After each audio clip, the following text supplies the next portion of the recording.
accordance with the provisions of the New Jersey Open Public Meeting Act, the Highland Park Board of Education has given adequate notice of this meeting by having published the date, time, and place of this meeting in the Home News Tribune and has posted notice of this meeting at Bartle School, 435 Mansfield Street, Highland Park, New Jersey. Linda, could we have a roll call, please? Ms. Aversa? Ms. Berkowitz? Here. Ms. Bull? Here. Ms. Simarusti? Here. Mr. Dietz?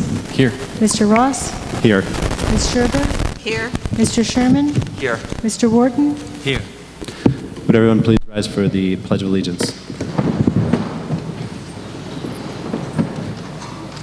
I pledge allegiance to the flag of the United States of America and to the republic for which it stands, one nation, under God, indivisible, with liberty and justice for all.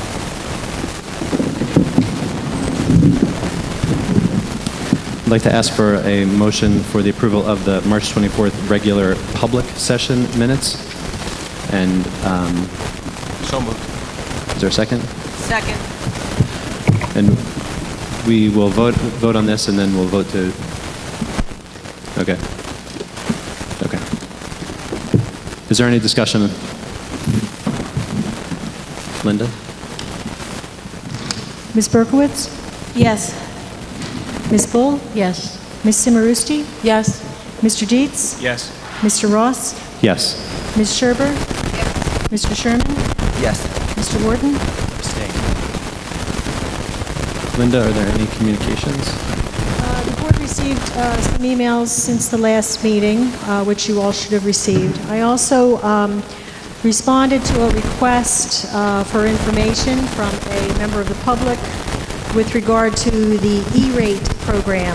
It's been brought up in several meetings, and I did consult with our E-rate expert, who we contract with, who confirmed that we have been maximizing our revenues. We've been receiving roughly the same amount every year since we've been in the program. It's increased slightly in accordance with our expenditures. He did not understand necessarily all of the information reported, which was explained to him in detail. And he was satisfied, I believe. Okay, thank you, Linda. Tim, Superintendent's report. So we actually had another communication from Make-A-Wish, New Jersey, recognizing our DECA Make-A-Wish Walk. We received a nice letter as far as the donation, which totaled $2,000, and the child that it went to, identifying that this was something that this is an 8-year-old girl with a life-threatening genetic condition, and that's all of the money raised went to her. And so this was sent to Ms. Harper and to the DECA organization to thank them for their donation. I'd actually like to call down William John.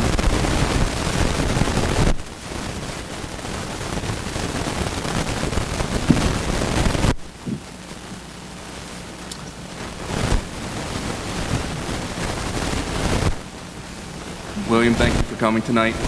You're here to be recognized because you're a regional semi-finalist on the National Chemistry Olympiad test. Okay.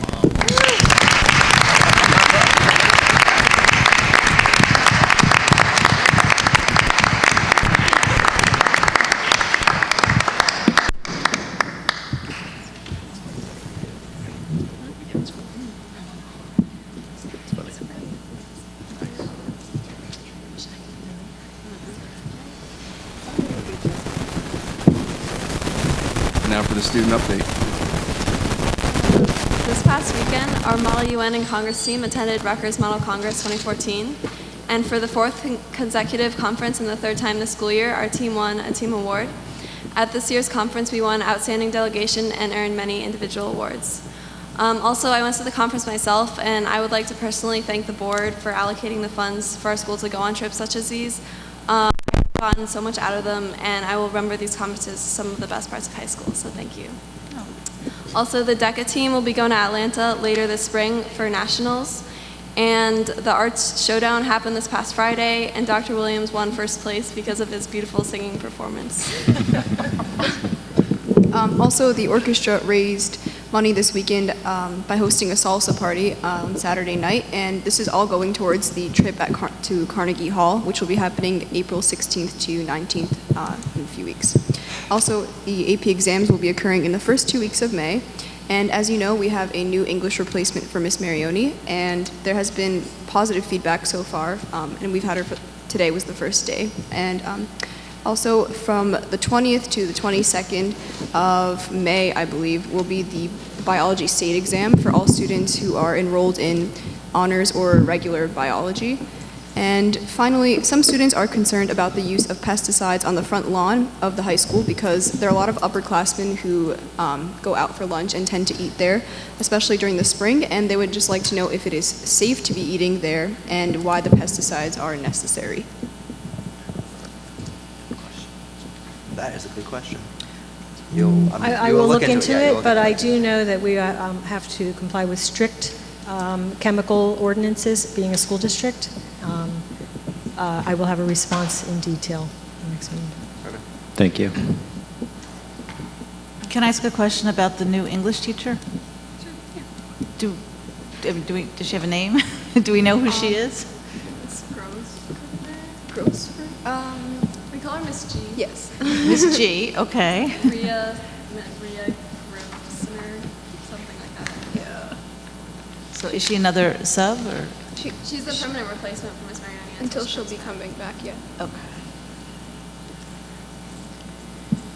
Okay. Is Ms. Barca here? So Ms. Barca is, to start the curriculum report, is going to come down and speak to us on an initiative that she'd like to see us participate in. Okay.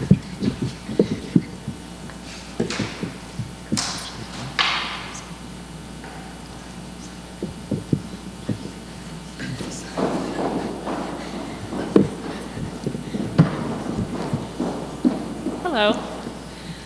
For those of you who don't know me, my name is Beth Barca. I teach at the high school. I've been there 10 years. I teach world literature and AP psychology, and for the past few years, I have taken on boosting morale at the high school level. So I'm here to request approval to participate in Take Our Daughters and Sons to Work Day, which this year is on Thursday, April 24th. The turnaround time, yes, is quick. And in the past, I think that in certain pockets, teachers and staff have informally participated in the day, but I'd really like to set a foundation rooted in integrity around making it an official school acknowledged event. For example, well, a little bit about Take Our Daughters and Sons to Work Day. More than 37 million youth throughout the nation participate in the program. It's been in existence for over 21 years, and that happens in over 3.5 million workplaces. I know I can speak on behalf of 2 of my 4 children who enjoy that day tremendously because not only do they get to see what it is that I do, but they get to interact with the students that I interact with. For the most part, on some days, more than I interact with them at home. A sample agenda would, and last year we informally held a breakfast where the students came, or the children of the teachers came, and they all got to meet each other at a breakfast. Certain teachers from departments volunteered their time and services during their preps to run programs, a tour of the school. The nurse was involved. They could go and get their blood pressure taken and get some Band-Aids, and then they got to eat a group lunch in the cafeteria. I know as the AP psychology teacher, I had my students experiment with my children, some social experiments with marshmallows and whatnot, and it really just provided a nice boost to the staff, especially right around the time of spring break. For those of us who teach seniors, we always appreciate a little extra enthusiasm because seniors are pretty much ready to graduate. So I just wanted to propose doing it right across the whole school district. And even in preparing to come and speak with you guys tonight, I did notice that the scope of the whole program extends far beyond, would extend and could extend far beyond just our school district, it could be set up so that members of the school, students at the school, participate with small businesses. They don't have, the program since its inception has been tweaked to not just include children of employees, but children of the community, regardless of whether or not their parents were in the workplace. So for example, we could set up a program maybe in working with Student Congress where leaders of the school district can go out and partner with small businesses in town and kind of take on a role with them for the day. So the possibility to make it an event that not only involves the school, but also bridges the relationships with community members, as well as out there for the future, given that this year's event is the Thursday after spring break. I envision the participation being however each school chooses for this particular year. Like I said, we had a sample of what our day would look like. I can't speak on behalf of the other schools, but at the high school, just in informally polling the teachers and teachers who I know have students, have children who would be participating, they'd be up for creating a day that really made an impact in the lives of the students who go there and our children and us as well. So, thank you. I have a question. Is there any cost to the district?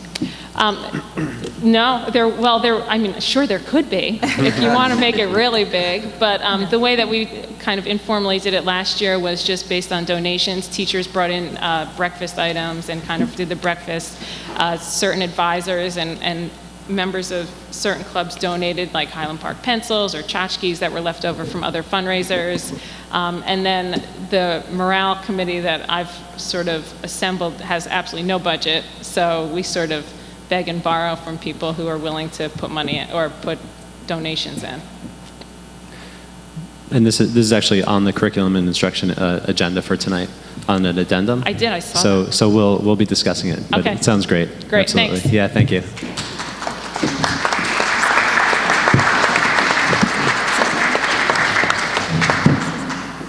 Mr. Ross, can we say one more thing that we forgot? Sure. Rethink HP, which is a club at the high school that focuses on race and gender equality, is hosting a series of free panel discussions this week at the high school auditorium. Sorry.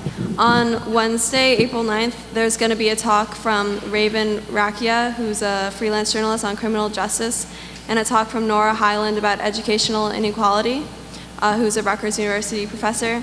And on Friday, April 11th at 7 p.m., there will be a talk from Nicole Hannah Jones on housing discrimination, and from Emily Nussbaum, who's a New Yorker television critic on pop culture.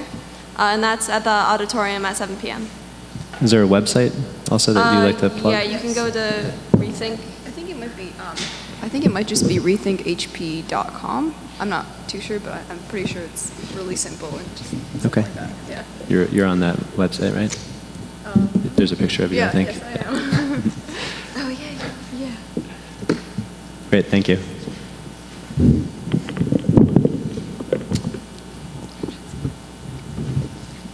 So at the last meeting of the curriculum committee, there was some information shared as far as the general state of the curriculum, and to make sure that the full board had this information and that was presented, we've put it together for tonight. Starting just in general, as far as what is curriculum, you're looking at structured documents that delineate the philosophy, goals, objectives, learning experiences, instructional resources and assessments, compromise specific educational programs.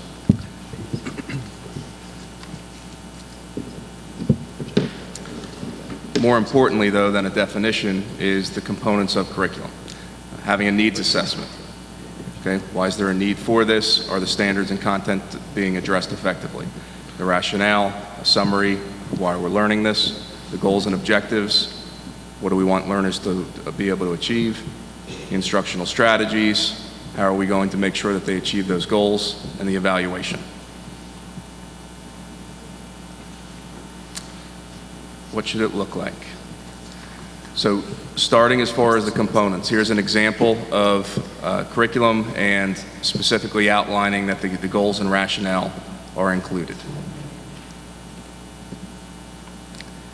That standards are listed and defined.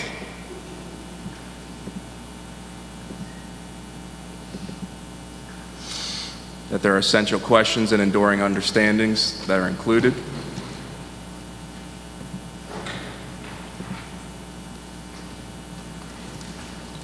that we include the 21st century skills, the themes that are addressed.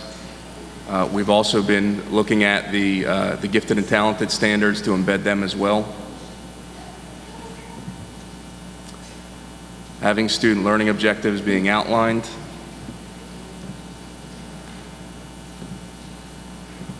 And the formative and summative assessments to be included.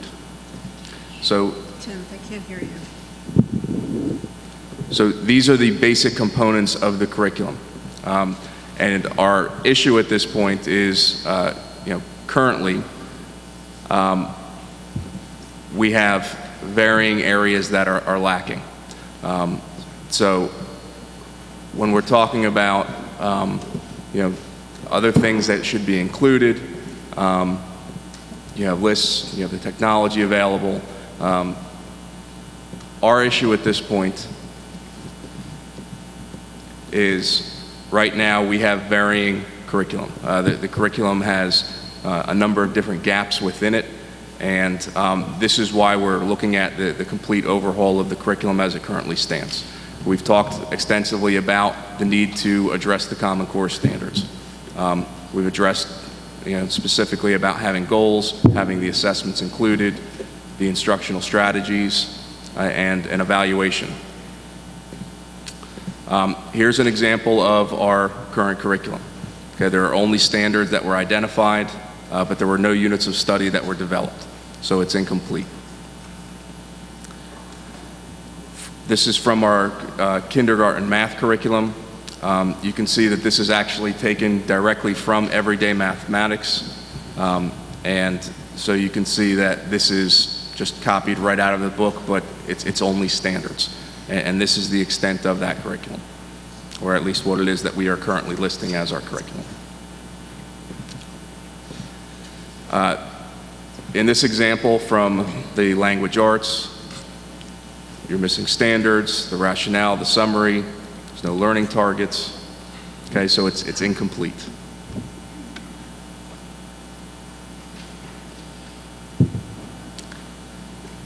This example does not include the learning strategies, and there's no place for differentiating instruction to meet the needs of the students.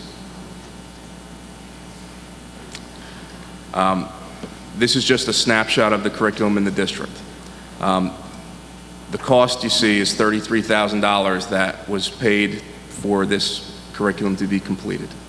And so, now we're at the point where, again, we have to update for the Common Core.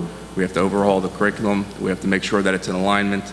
And at this point in time, the teachers are doing a lot of double work.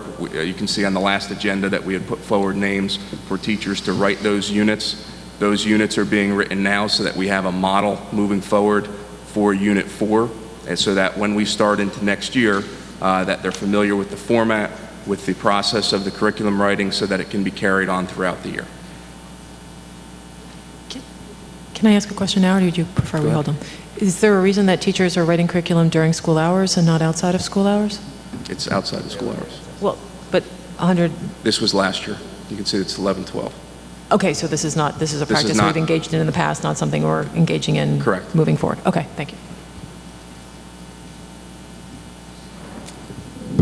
Quick question. Yep. Over the last 2 years, I have approved, the board has approved.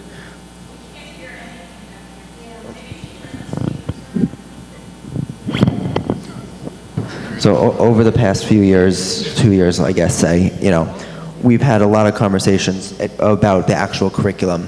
I've been told things such as there's copy and pasted New York Times articles that we just say is curriculum, and that's part of our curriculum. And over from the last administration, we've approved a substantial amount of money before you were here to rewrite curriculum. Is this the result of that money? So yes. I mean, if you look at the binders that are labeled curriculum, this is what it is that has been produced. Well, that's not good enough, in my opinion. And I guess it's your opinion as well. That is my opinion, that I wouldn't even call that curriculum. It's not. It's not curriculum. So, the issue is again, you're talking about the massive amount of work that it takes to build out and first of all, outline the standards, to build units off of that, and then to get down into the planning of how you're actually going to implement it. And so, when you're talking about, the needs that we have, this is a substantial one to get this organized. A common format would be nice, and that, there's consistency going from grade level to grade level in all of the content areas. So the concern that I will have, though, is that what constitutes curriculum and what goes into curriculum, in my mind, are two different things. And one, we should talk about one and separate that from the other. I think if we're going to create a model of what we want to do, that's great. But we also want to make sure that it has the values that we want in there and not change those dramatically by rewriting all of the curriculum, but to continue a lot of the philosophy and the values that we have, but write it down in a curricular way that also aligns itself in some capacity with Common Core. And that's my opinion.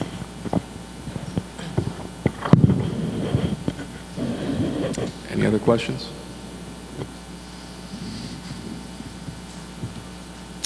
Okay. Next portion, I'm going to call Candy down to give us a presentation on our special education services.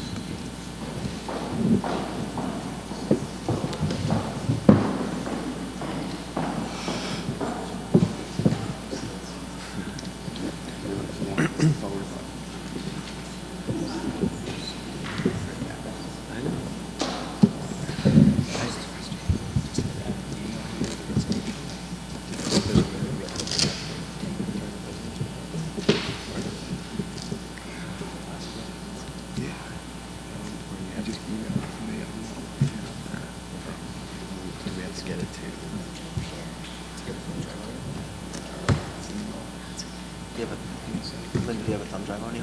Or send it to No. Send it, maybe send What? it. Do you have a thumb drive on you? There we go. Look at you. Good evening, everybody. That was my first challenge, getting that up there. Okay, I'm here tonight to just give you an overview of our special education services in Highland Park Public Schools as of right now.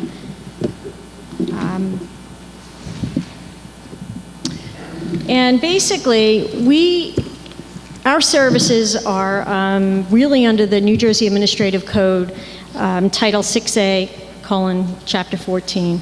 And that's really what constitutes what goes into special education from beginning to end, from the time we receive referrals, identify students, all the way up to what we call individual education plans, placements, and IEPs.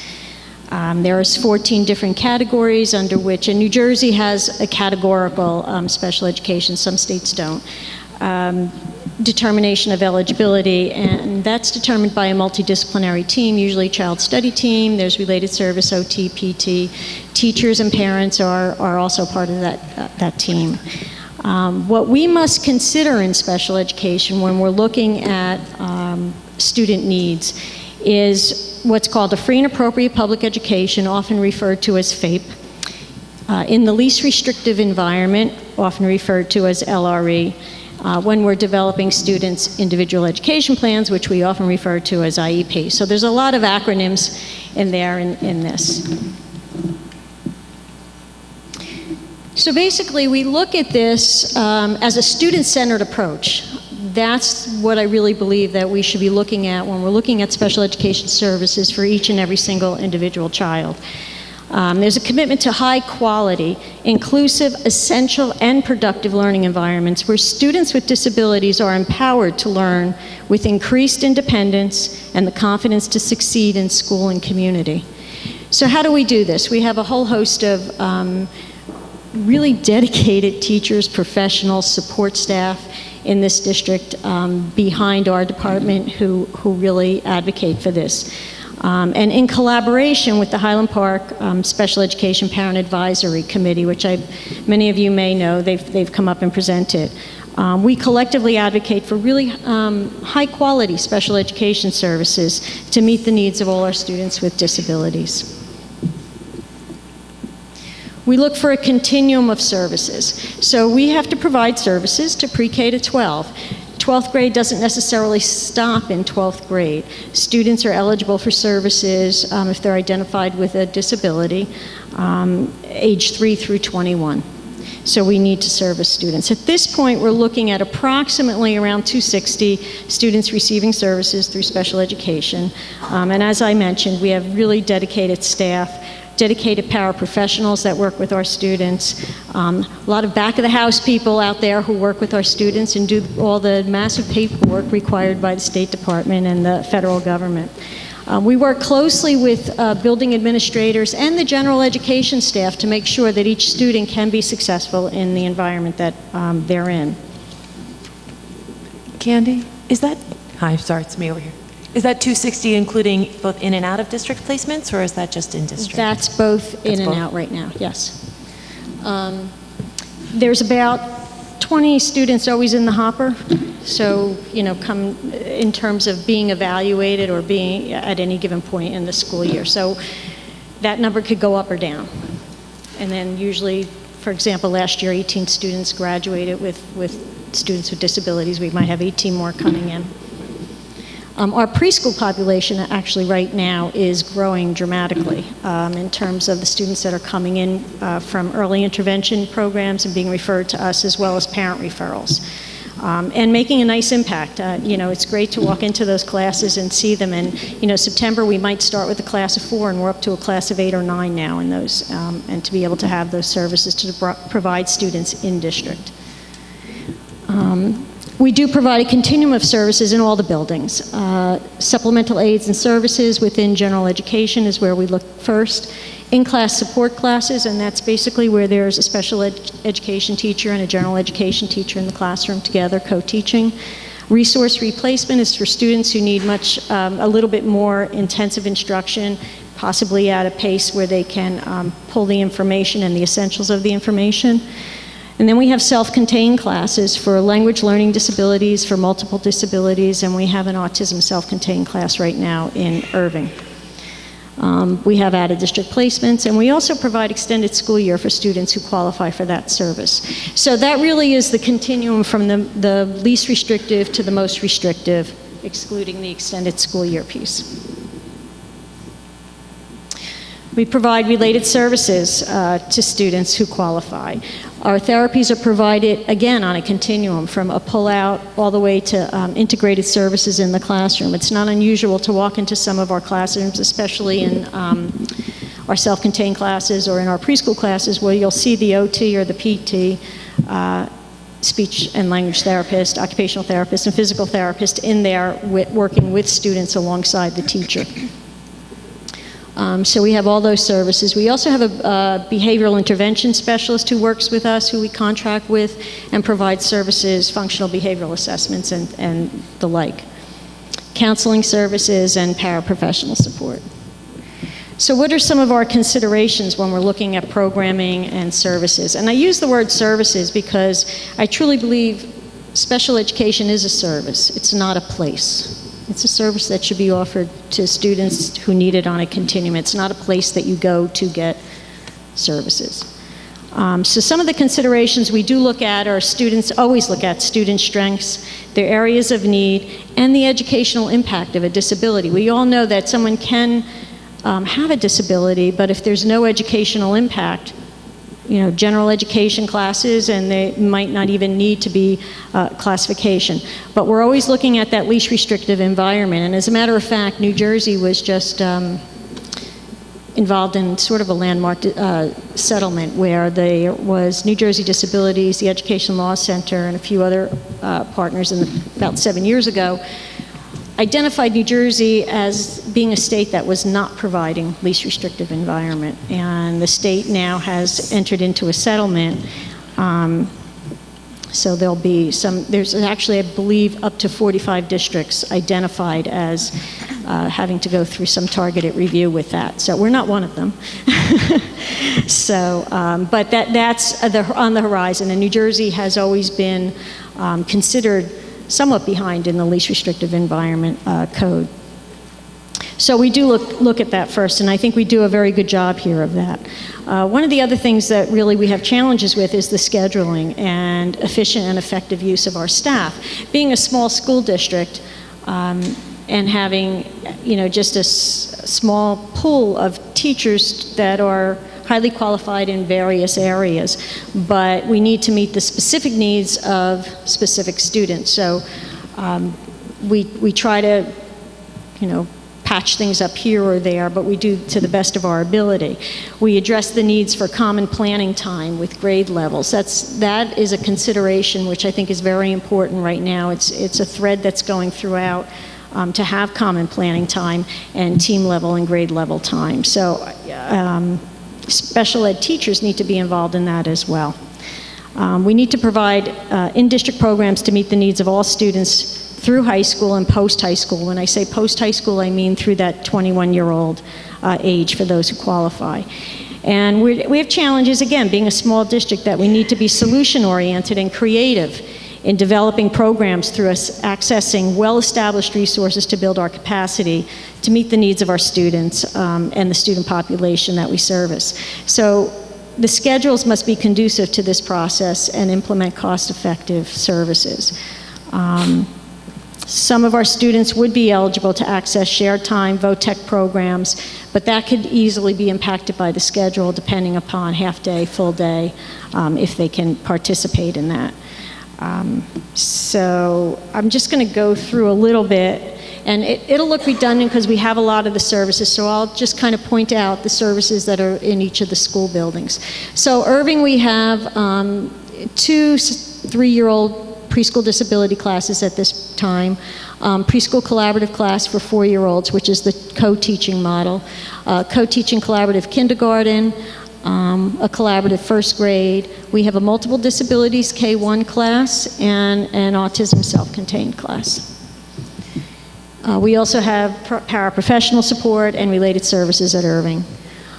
Bartle has the collaborative co-teaching model in several places. Resource replacement instruction for language arts literacy and math. We have self-contained programs, 2nd and 3rd grade and 4th, 5th programs, paraprofessional support and related services. In the middle school, all of the same types of services. They're content area related. 2 self-contained programs, an LLD program, language learning disabilities program for more of the academic, social, emotional impacted students who require a little bit more TLC and opportunities to have breaks in their day and things like that. We also have a life skills-based multiple disabilities program at the middle school, which really came about in the past couple of years, coming of its own in terms of building a component in there to increase students' abilities to do community-based instruction opportunities.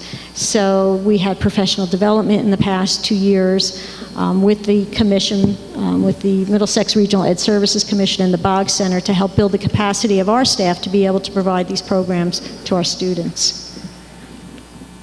At the high school, we have co-teaching content area classes, resource replacement classes, and our special ed teachers are all highly qualified in the areas they're teaching replacement in, and that's a requirement. We also have self-contained classes, an LLD program for academically, social, emotional students, community-based component, instruction component, and had the professional development going along with that as well. Paraprofessional support as well as related services is in all buildings.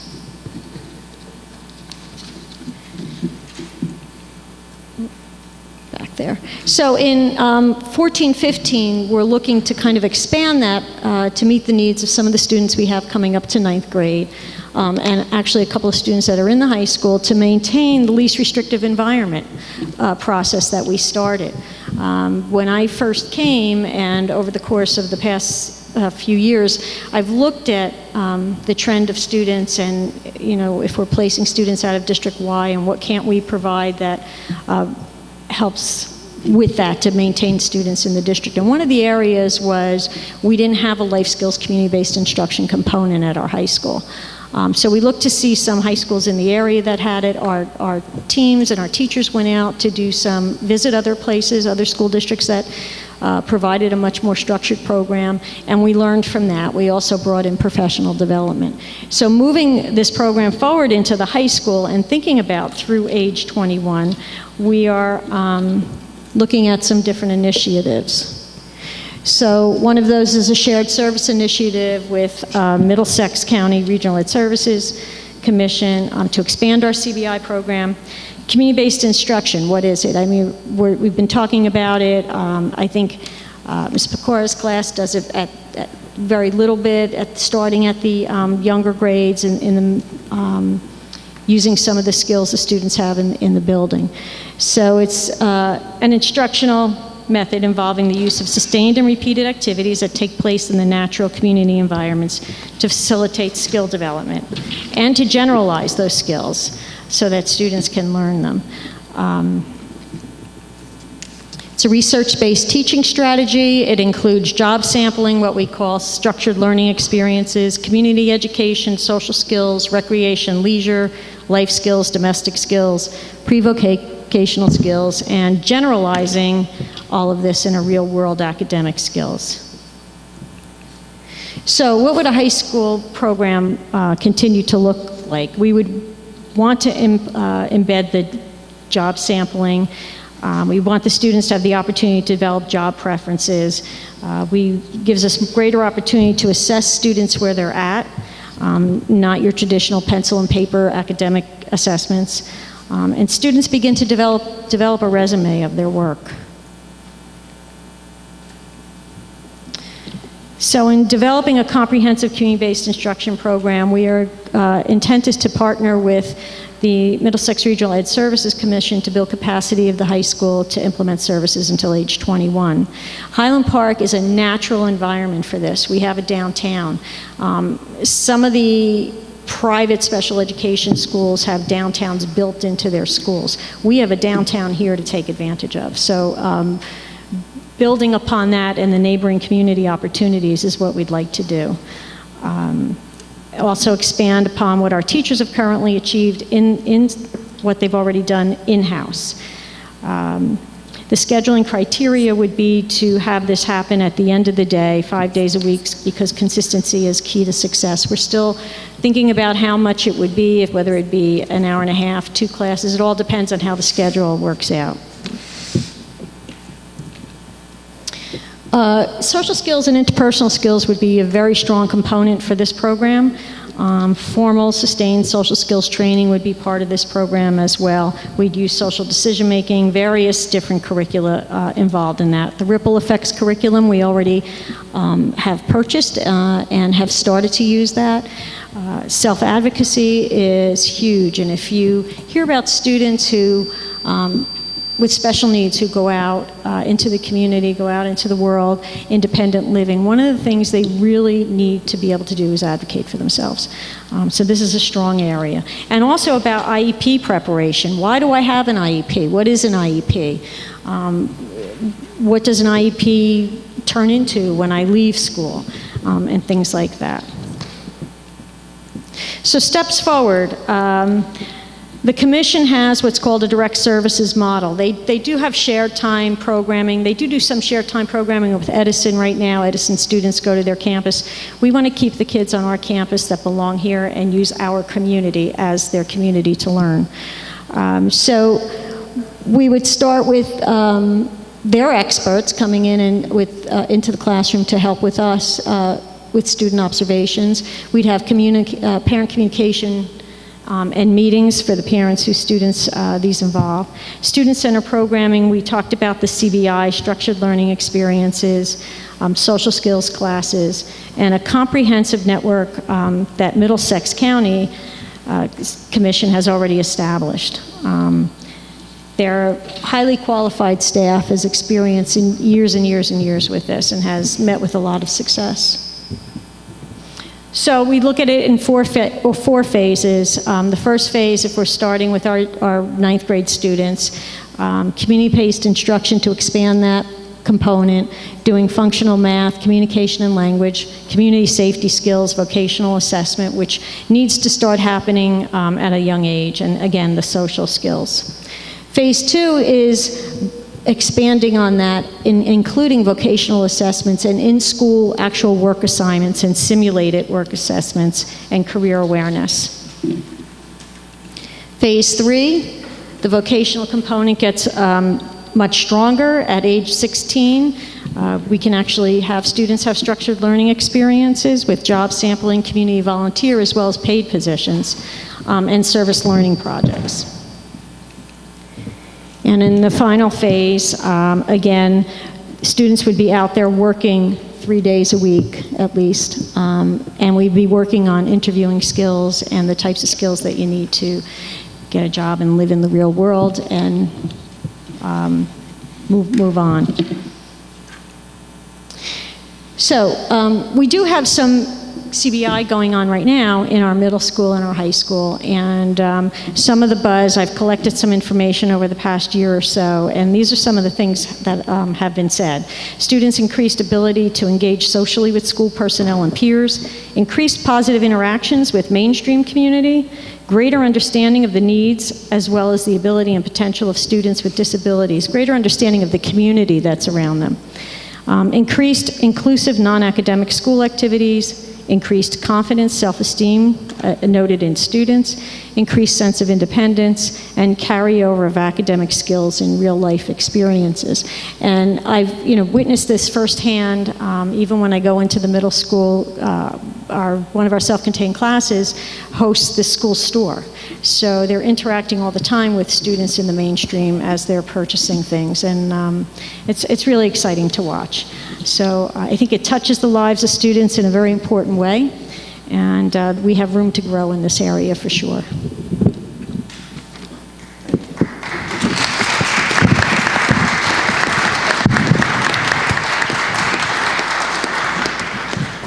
Quick question. Thank you, Candy. I have a question.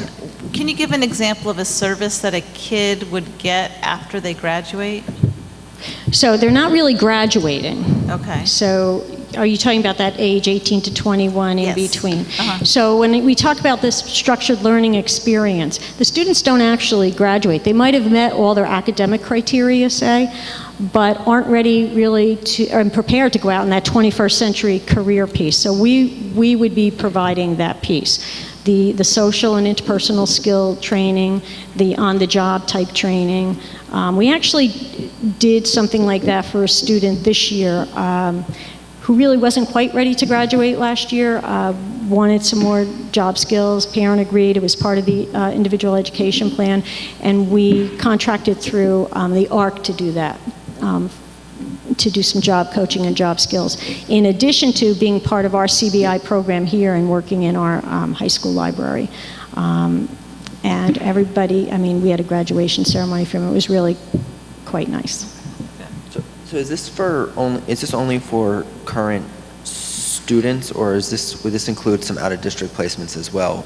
We actually just had a student brought back from out of district last week who is doing beautifully.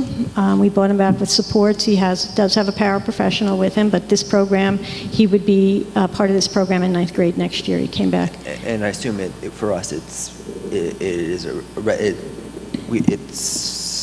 cost efficient to do that way. Absolutely. Okay. So prior to when you were the director, we commissioned an audit by your predecessor. I would assume you're constantly looking at out-of-districts. Mm-hmm. Are there groups that we're targeting right now that we could offer programs in district? Also, it seems like through Ed Services that we could offer revenue generators for the district as well. Yes, we currently have 2 students in two of our self-contained classes from, I think one's from South Plainfield and I think the other one's from Franklin, who pay tuition to us as special education programming, which is the tuition, I believe, Linda, is a little bit higher than the general tuition for out-of-district students without special needs. But I think that the point is that we want to make sure we're offering programming here so parents are confident that we can serve the needs of their children. Yeah. And that's really what the focus of this programming is that we're, instead of making the decision or being placed into a position where parents don't feel that the needs of their children can be met in district and therefore have to take them out of district, we want to make sure that our programming is diverse and has been specialized to meet their needs so that they're confident that we can offer their services here. Absolutely. And I think through it seems like CPAC it seems like we can be a model for those services. I mean, it's always the goal to be the best and to Right. make sure that we're doing the best for our kids. Right.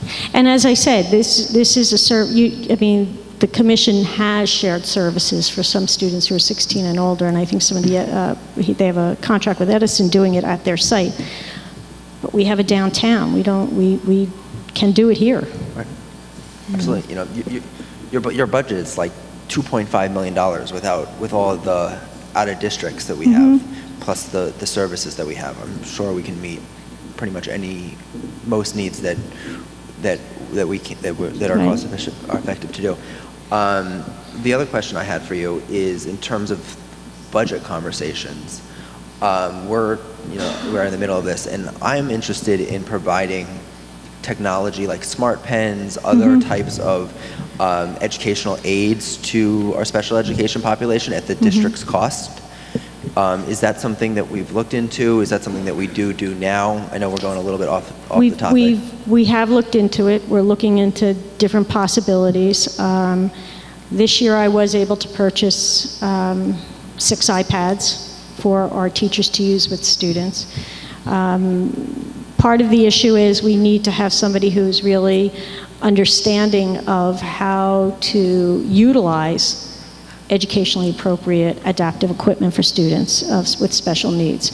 So right now we contract out for that service on a per child, per need basis. And then whatever the recommendation is, we look at that to see if that's going to assist the student. But I did also put in my budget for additional iPads, and I know the district, we've had conversations with Mr. Soto about how to implement that across the board for special needs students. I was in the autistic class today where there was a girl who has autism and pretty severe,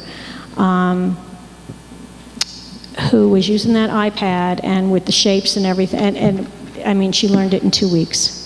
And this is a child who cannot communicate verbally. So it's amazing to see what can be done. And I'm also interested in providing services to our general ed, special ed population. So I don't know what's the right terminology for students who are in the high school level. Students with disabilities who are in general ed classes? Students with so I guess I just reversed it there. But yes, providing technology and providing at the district's cost on a lending basis to many of those students as well. And I'd love We to do have several students who have netbooks that they use in the classrooms. Okay. But it would be some students would benefit from it, but don't want to look different than everybody else. So they, even though they can access it, some students will shy away from that too. Perfect. Thank you. I just have one quick question. You put out the number 260 students were in some form of special ed program here in the district.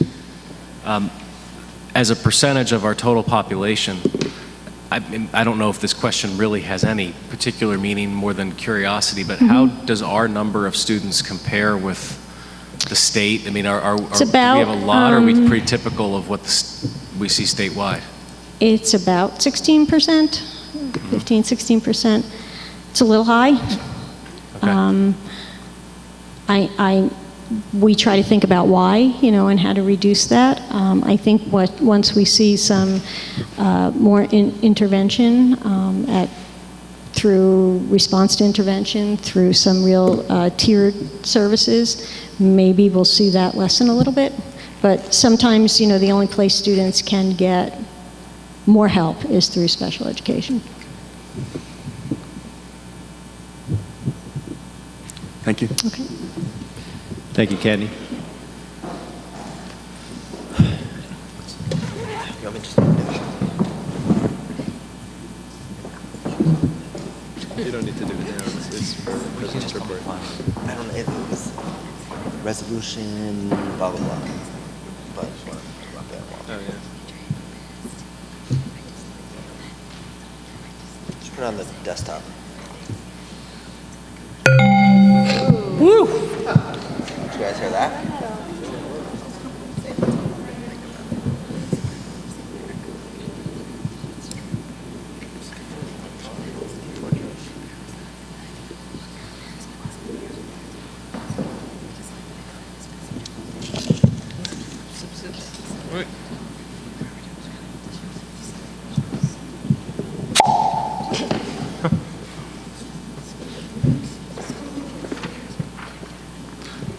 So as Candy was just speaking of, one of the things that we've been looking at as how to schedule the specific needs of students. And so right now at the middle school, high school, we do have a rotating schedule where they drop 2 periods every day on a 4-day cycle. And so we just want to talk a little bit about both the current schedule and the different options of secondary scheduling that are out there. So right now, again, the middle school, high school has a rotating schedule. Our teachers teach a maximum of 280 minutes per day. They can teach a maximum of 5 teaching periods on a full school day. They get 1 prep period during that day and a duty-free lunch. Just for comparison, as far as the other 2 schools in the district, the elementary school schedule is 22 minutes shorter, but the teachers teach 285 minutes every day. They plan for up to 6 subjects. Their prep time is 225 minutes per week, and they have a duty-free lunch. And so when we're looking at just comparatively within the district, we have 2 very different schedules, but this time we're going to focus on the middle school and high school rotating schedule. Specifically, right now, one of the concerns with the rotation, as Candy had talked about, was in moving to a community-based instruction model and our contract. This would be something that would actually be problematic as far as scheduling our time with the MRSC. As far as contracting that services. We've also talked about, again, half-day services for students and being able to access programs at the vocational school that are both, concerns that come up when you're talking about a rotation. So other types of schedules that are out there, you have block scheduling. And block scheduling is typically about 90 minutes long, and there's a couple different ways that you can schedule them. One is a 4x4, which means that you have 4 classes in the first semester and 4 classes in the second semester, still totaling 8 classes. The second, this actually, in these 8 slots, it actually allows for potential acceleration. So if you have a student that is interested in moving into higher mathematics, in theory, within their scheduling, you could have them take double math. They could take Algebra 1 and 2. Over the course of a year. And in this type of scheduling, you could let all students within a school have access to higher level programming, like something like calculus.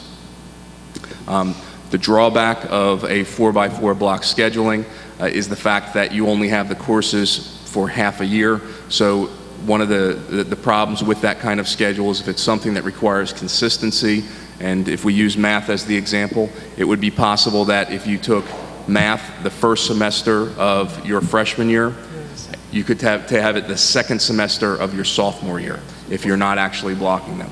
And so what that means is that they've had like a 1.5 year layoff from the time that they took that class. So for classes that are sequencing, that's a major drawback to that type of scheduling.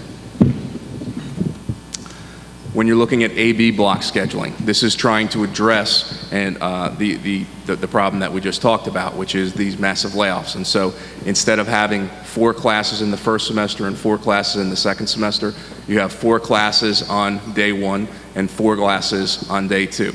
And they alternate throughout the year. So you're still carrying all of those students throughout the year, but it's in an alternating block instead. This is a benefit for, let's say, science classes where you would now have the longer block every single time. you would be able to have labs up for that 90 minutes and can plan according to those courses. Another place that typically likes the block for that reason is something like physical education. They have more time to be able to, after they change, to get into a game and be able to move that all the way through completion. If you're doing it that way, Tim, would you still possibly have classes that were semester classes or ones that were first half of the year, second half of the year? Would it mean that all of your classes carry through the whole year? Would it, you could still have some that were 2 semester classes? Well, yeah, I'm going to get Okay, sorry. Getting ahead of myself. Can I just add one thing? Social studies is really good in 90 minutes. It is.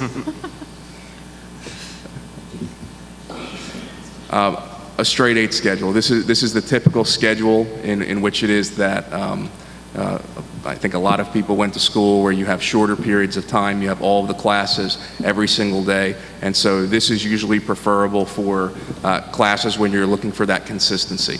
I know in the conversation I had with the staff, the preference from foreign language was something that met every day because of the constant reinforcement that they have. And the last type of schedule is a modified schedule. And Darcy, this is where, again, you can have, in a modified schedule, you actually try and highlight the strengths of the schedules to match with the classes, and you try to eliminate the weaknesses. So this is where you're actually making a specific determination of which classes work best on what kind of schedule and what it is you're trying to accomplish. So again, if the priority was acceleration math, then you could put math classes into a double block where you were taking multiple ones in a 4x4. If you were looking at something again, something where it was important to carry the class throughout the year because of the consistency, you can look at AB, and you can actually integrate components of the straight 8 as well. All of these schedules have 8 course selections within there, and so you're still looking at the same number of courses that students would be able to take, which is 8 per year. But it's just configuring them to provide them, number one, the greatest flexibility, and number two, that we're trying to meet the needs of those students. You have students that, again, would want higher level maths and sciences, and you could create a schedule for those students in a 9 to 12 pattern that would allow them to move through the courses that they want to have to put them on track for college or whatever career it is that they're pursuing. For other students, let's say, that might need remediation, that's, again, you can schedule for those specific needs. And I think that again, when you're talking about trying to identify what the needs of students are, that's the driving force within master scheduling. And from that master schedule, it should be reflective of what the desires of the students are. Are we offering classes that they have interest in? Are we offering programming that meets that need? And are we regularly looking at that as far as how to address those needs and how to put together a comprehensive 9 to 12 program to address the highest of the high students and the students that have the greatest amount of need and every student in between. Can you go back a second to where compare the elementary to the secondary? So, am I reading it right that elementary teachers teach more minutes a day than secondary teachers? Yes. Do we have a reason for that? That's just what their schedule is. It's the schedule is actually locked into the status quo of what it is as far as start and stop time.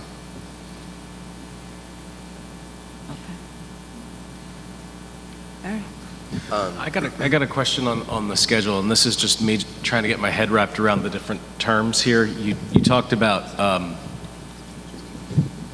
the current rotating schedule? Yes.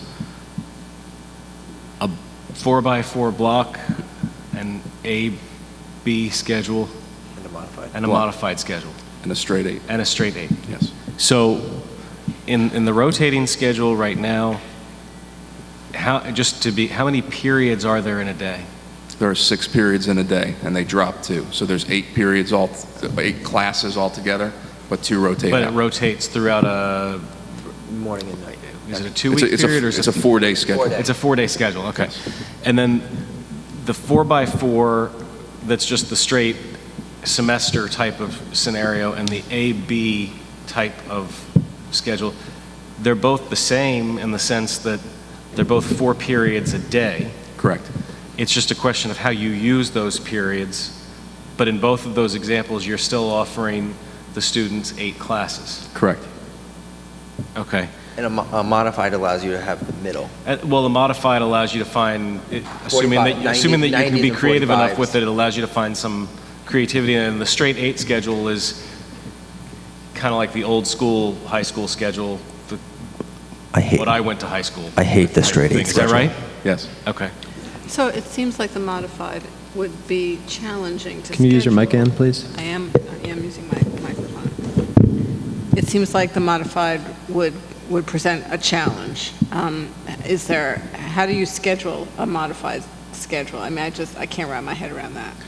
What you have to do is you have to be able to match the classes. And so if you take just a regular 9th grade schedule, let's say, with any of those things, you could say, you're going to alternate science and social studies first period.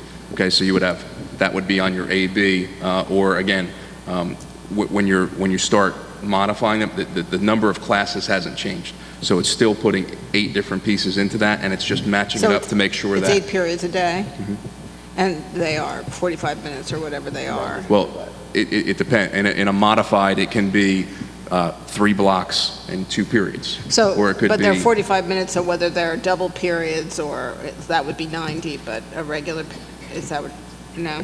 Essentially, yes. But when you try and schedule, what you try and do is you try and use the block. And the reason is that within the block, you would want to tie those 2 courses together. And just if you were going to schedule it, let's say you have one class that's going to be block 1, you would have blocks 2 and 3, block 2, which you would then have 2 classes assigned during that time frame. And you can put that in an AB block, you can put that in a 4x4, you can put that in a modified schedule. So they're falling during the same time every single day. I think it'd be easier if we could see a sample, because I'm having a hard time visualizing You want to this. wheel the whiteboard out? Okay. I mean, I don't know. I don't know how interested you are in actually scheduling it, but I guess the point is that you have 8 selections, So and over how the course you of a organize day, a those. child might have 2 single classes and 2 block classes? 3 block classes, 2 single classes, right? No, that would be, It's 8. It's 8 selections. I see. Yeah. So again, it's just about how you configure them. And so within it, that's why I'm saying the benefit to the modified schedule is that you can use any type of configuration. You could have a student that has a period, or let's say block 1 is on an AB, and block 2 is on 4x4, and block 3 is And it's different for every student? It would be different depending on what kind of classes that they're taking and what their needs are. So you can actually schedule for those specific needs. So in comparison, right now at the middle school, we have all students that have double English. Okay, so instead of having all students on there, you could identify and say, here are the students that have this set of needs, and we're going to provide them with additional time, with extended time. Where students that are exceeding the standard would have a different option. And so you're trying to differentiate based on that student need to make sure that all students are getting what they need. So for me, from conversations, at least that we've had, and from teachers who have spoken, it seems like moving forward in September with a rotating schedule should not be an option, and it is not in the best educational the best educational needs of the students for multiple reasons. That you laid out a few, but it also, from my understanding, from what I've heard, is that the teachers don't get a chance to talk to each other with the schedule. Well, another one of the priorities that we've talked about is the fact that we'd like to make sure that there's common planning for as many staff as we possibly can. That being able to have those conversations during the day, I think is we've talked a lot about professional development, but this is really daily professional development. You're having those professional conversations. For me personally, when you're scheduling, you're talking about student flexibility. Okay, that's what the driving factor is in scheduling, is that you're creating the most flexibility to meet student needs. And so, again, the being able, when you're talking about creating that flexibility and then also providing for common planning for teachers, those are the top two priorities that I have when you're talking about master schedule. And then just a point of privilege, I had the straight 8 schedule here.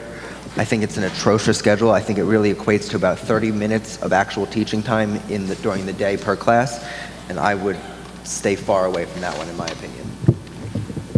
Tim, are there districts that you know of that are using the modified schedule successfully now? Yes.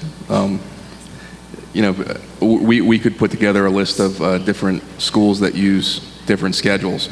I think that this is something that, again, the flexibility that we're talking about here is really, you schedule 4 kids. Okay, that's really what it is. That's the purpose of the schedule. But I think to Adam's point is that there are other perks that come with it from both a student and a staff perspective. The first is that for students, you have fewer classes. Okay, and you have more of a concentration within those classes. So instead of having homework, let's say for 8 classes, when Adam went to school, where you have a straight 8, you have 8 classes, you're going home and doing 8 classes worth of homework. You have longer periods of time, and so you have only 4 classes. That's on the AB, you would schedule, and then the next night you might have homework for 4 more classes. When you're semesterized and you're on the 4x4, you're figuring that teachers are working with those students over the course of that time, and students only have 4 classes that they're really digging into for the entire semester. So for half the year, they're working on just 4 subjects. And so it's the depth that you're getting into, and that you're able to really start looking at how much can be accomplished, how much can they really grasp the knowledge, as opposed to, again, I think what Adam was addressing, where it's very rapid fire in a straight 8, where you're how long does it take to get the class started, how long does it take for the class to close up, and then you're off to the next class. And that's true for both students and for teachers. Is this very long gap, even if it's just a semester, a very long gap in the continuity of instruction. That is concerning, I think, for for high school students. Sure. Absolutely. I've heard some concerns raised, and I can't even remember where I've heard these from, with the current schedule, the rotating schedule, with students that want to go off-site. I don't know, VOTEC having half-day programs or work-study type programs. As far as I understand it, please correct me if I'm wrong, the rotating schedule really puts a fly in that ointment. But the question, assuming that the basis of my question is correct, these other schedules that you're talking about, do they create more flexibility for the student for those other programs that might be off-site? You're looking at matching the schedules in the other places. That's really what it comes down is are the time frames matching, and a rotation, if it's not half the day, and that those times line up, it can be problematic. I think that, again, Candy was just talking about the community-based instruction model. And again, when we're looking at, and you're trying to contract that, if somebody's going to send you staff, they're only sending you staff for a period of time. And because either they have to rotate the same way that you do, they don't. And so, it creates problems as far as what's going to be the time and the staffing that you're going to be able to get to set something like that up. The same is essentially true with the VOTEC.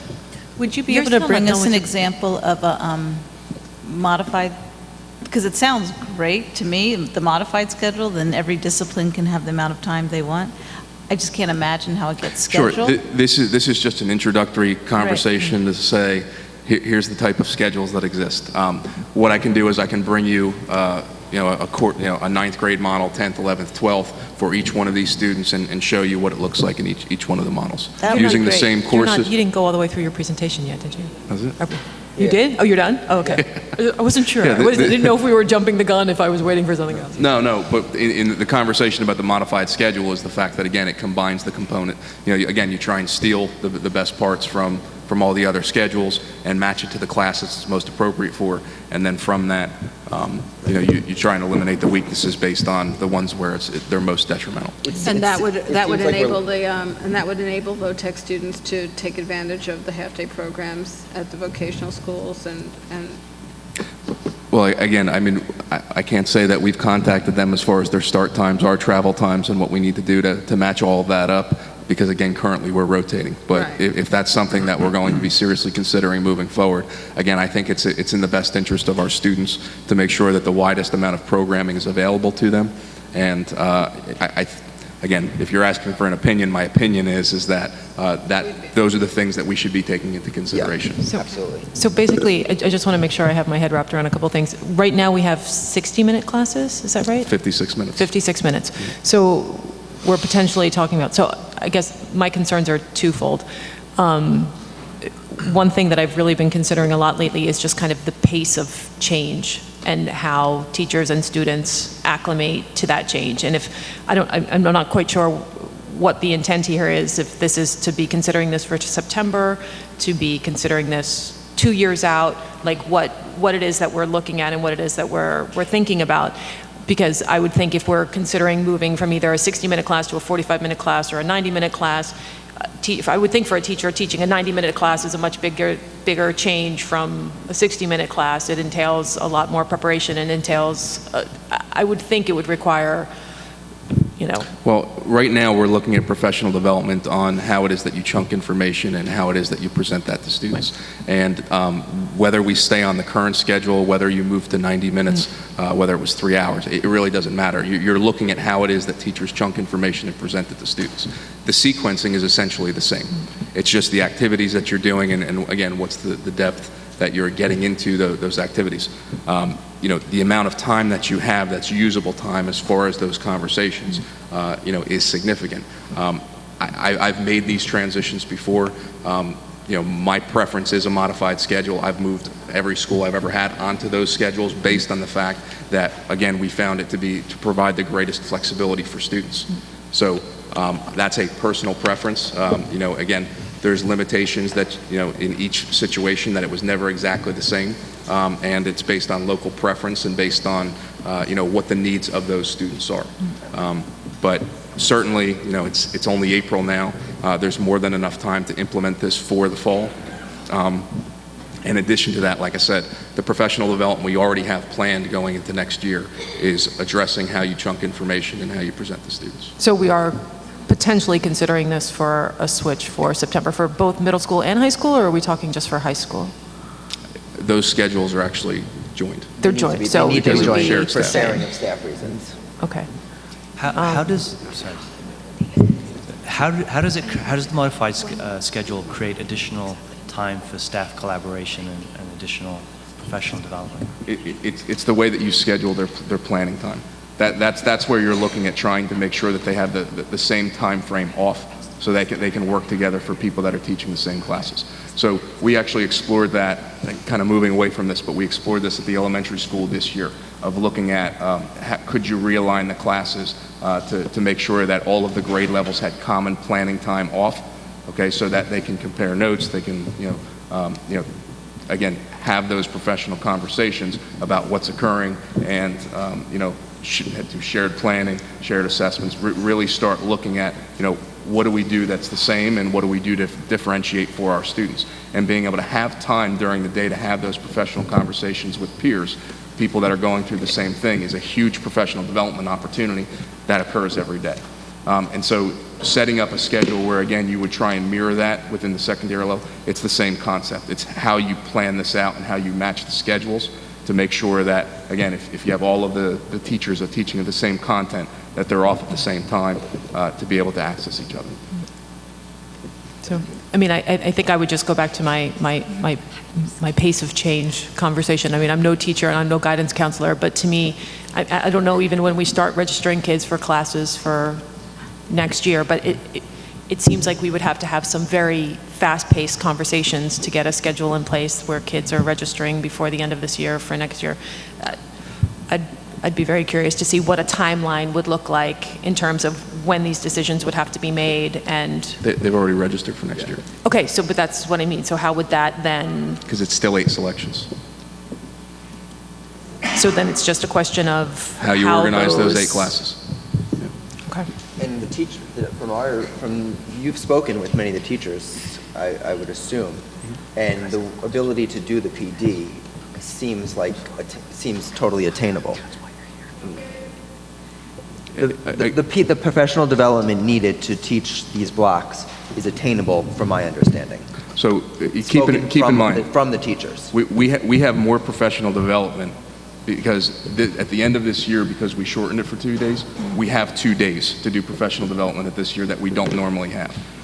You know that I submitted also to have 4 days to open school, again, for the same reason, that the things that need to be implemented and need to be done consistently, that there's ample time for professional development and adaptation to be able to do that. So, the focus on professional development, it's certainly something that I'm sensitive to and certainly something we want to make sure is addressing this moving forward. Again, whether we stay in 60 minutes or whether you move to 90 minutes, that doesn't change the fact that, focusing about how you chunk information and present it and engage students and how you facilitate them through that learning is still the priority. From my understanding was when we went to rotating, we obviously did professional development, but it was not years of professional development needed to move from a 48-minute. It was professional development in a much shorter amount of time. More, I can't tell you exactly what time is, but it's consistent somewhat with this. And I guess, when you're talking about, how much professional development is the right amount of professional development, you're talking about everyone's unique as far as their ability to adapt to that. Yeah. And you're going to have to, some people that do it like a duck to water and other people that are going to struggle. And so, you're trying to make sure that the professional development is given, that from that point that you're looking at the mid-course corrections as you move through it and making sure that the implementation is sound, because that's what's really going to dictate whether or not it's successful. After today, my bigger concern though is having the curriculum for those classes, to be honest with you. That's fair. Yeah, my other question is, in terms of electives, do we lose electives under the modified schedule? No. We do not. So we can still, a student is still able to take the same amount of electives over their 4-year career. Yeah, I mean, electives, again, any kind of elective that you're taking beyond the required courses, that doesn't change because all of these courses are 8 selections. So theoretically, if we're doing 90-minute blocks, art and foreign language is 45, math is 90, something like that. You're more limited based on the number of sections you have building wide than you actually do within a student's Gotcha. schedule. And we can still do semester courses. Somebody asked that, right? Yes. Somebody asked that, right? And is there a way to get input from the teachers on the front end of this, their feelings about different schedules before we would make any kind of... So there was a conversation back in January with the building administration. I actually went and heard some of the feedback, I guess about a month ago, and we had a conversation about that as well. So we've had at least 2 conversations, formally at the faculty meetings in reference to, again, different types of schedules and, pros and cons. But I guess I'm asking, could we do it more formally in the form of a survey or something where we could then have something tangible? I mean, we've done that with technology, we've done that with other things, where we go out to the teachers and we ask them their opinions about, what do you think about this schedule? What do you think about this schedule? And then we have something tangible to hold on to. Yeah, I mean, again, I think that the more important thing is what's the best interest of your class. What best suits your class. Sure. I think that can be certainly part of what we ask, but I mean, how do you see this schedule impacting your, particular discipline? I just want to say something, but it's kind of just a concern because a lot of the students, they've heard about this possible change in the schedules, but they assume that this would happen in a few years from now. So I don't think a majority of the student body would even imagine that this would be happening in the fall. So would there be any way, I guess, or when would students be notified of this? And also another question is, would only the time frame be changed? So I mean like the time per class periods, or would the entire schedules be changed? So going to a block scheduling or a 4x4, or would we simply be changing the amount of time per class period? Everything else stays the same. Your start and end times. You're just talking about how those classes are broken up. And they wouldn't rotate anymore. What was that? There wouldn't be any more rotation. There wouldn't be any rotating. Okay. And this is definitely going to happen in the fall, correct? Or is this just an estimate? I mean, this is the first conversation. Okay. At least at the board level. Okay. I know for me, as the idea of a student, if I were registering for classes, if the idea of a 90-minute math class when I was in high school would have made me absolutely just fall over, and I might have seriously changed what I registered for, whether my math class was going to be 45 minutes or 90 minutes. So, But it's still the same amount of math. It still adds up to the exact same amount of but math. sitting in a math class for 90 minutes would have been very unappealing to me as a not math-based student. But that has everything to do with how you instruct students, how you facilitate that class.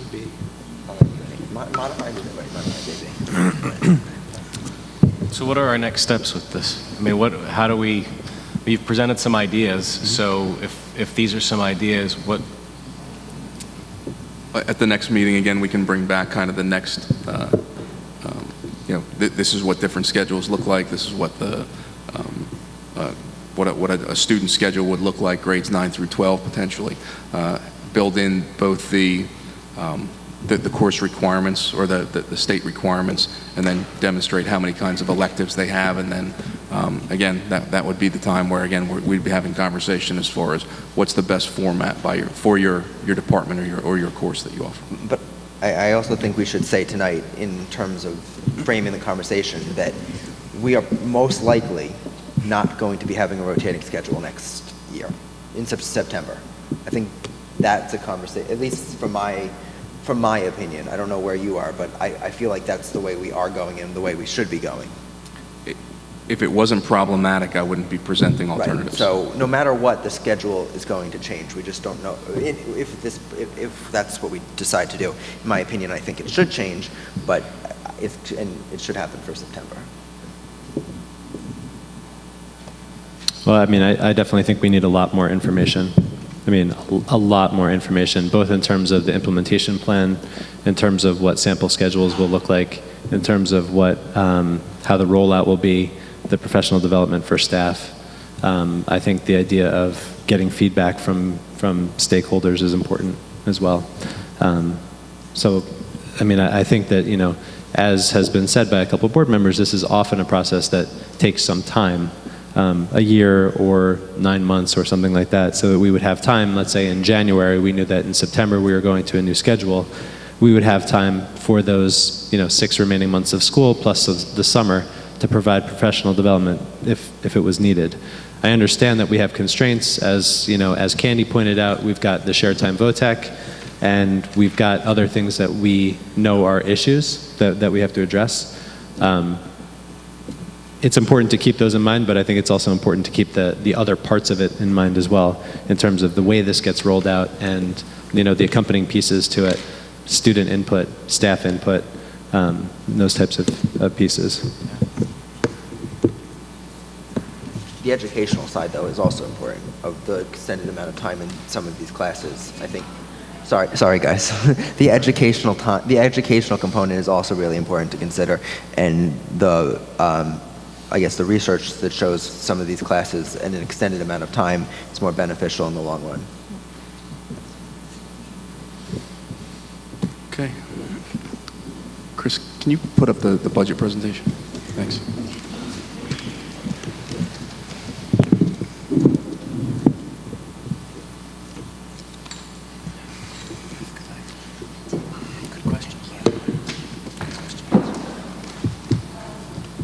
Thank you. Okay, so at the last meeting, we talked about the proposed budget and the one that we had to submit to the county.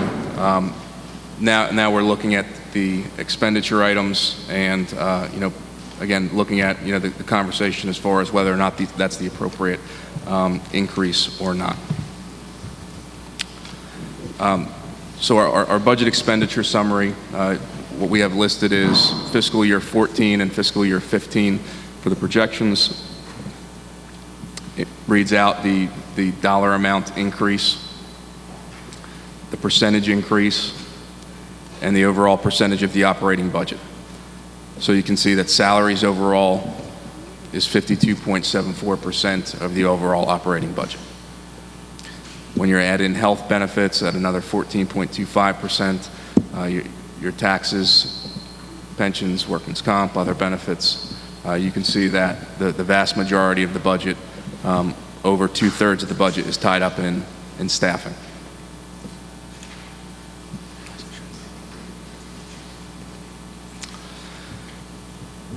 Next slide is tuitions. You can see that, again, there's been an increase in cost for charter schools to the tune of almost $100,000, which is a 21% increase.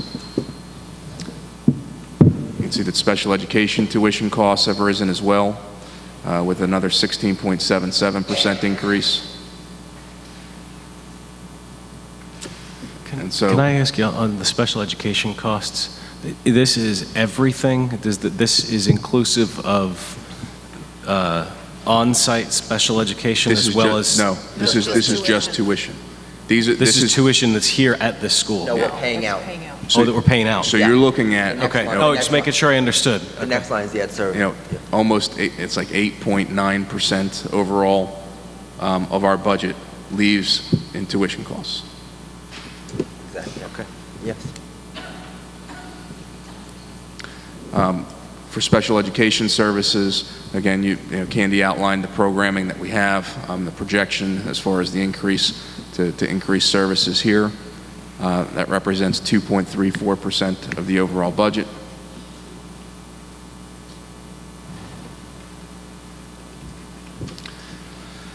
Utilities, maintenance, transportation. All fixed costs. Yes.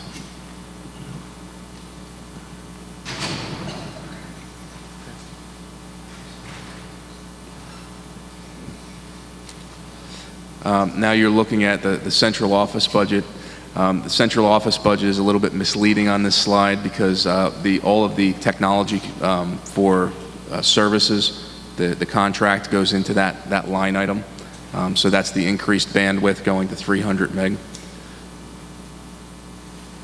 Why does that go into central office? It's just the line item that it goes into. You can see again, we've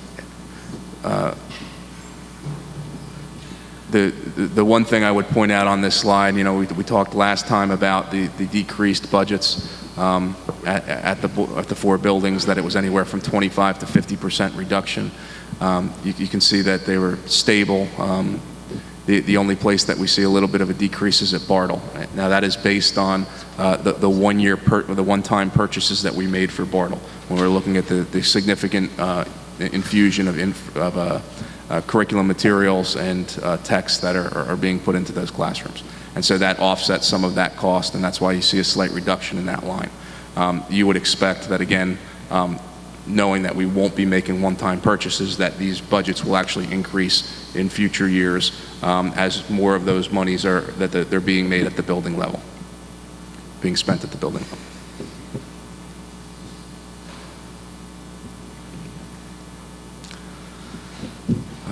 These are kind of our extras, our athletics, co-curriculars, other services.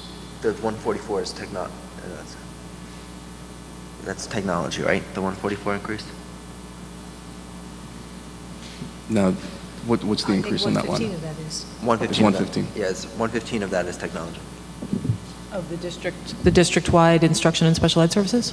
Yeah, Is that- it's increasing our budget from $50,000 to $115,000 For technology. for technology. 35,000 to 150. Right, sorry, we 30. It was 50 when we helped it get there. But yeah, 35.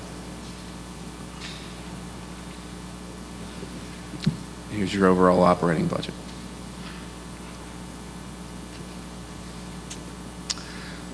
So, Could you just go back real fast? I'm sorry.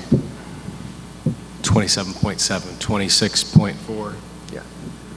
Board members, you have 27.7. this in your. I know I do. I'm just Okay. looking at the slides. Thanks. You don't. So this is a comparison as far as the percentages in the dollars based on last year's budget to this year's budget. Moving from last year into this year, based on the budget that was created last March to the one that we're putting forward for the 14-15 school year, there would be a reduction of $354,434.22. as the overall reduction at the district office.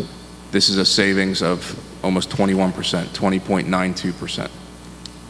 That's just your office, that's not staff, that's your office, right? That's the central office. Administrators and all that, so Correct. we're spending a lot less this year. A lot less. I'm missing something. It makes sense. What does this picture represent? This is the difference in cost from last year, what was spent on the central office, to this year. And what is that? I mean, what's the so you're saying we're spending? I'm saying that what was budgeted last year, okay, for salaries, benefits, all of those things within the district office, compared to what we're putting forward this year, that's the reduction. Okay. And how is that possible? I know how is that possible with the increased amount of administrators that we've had?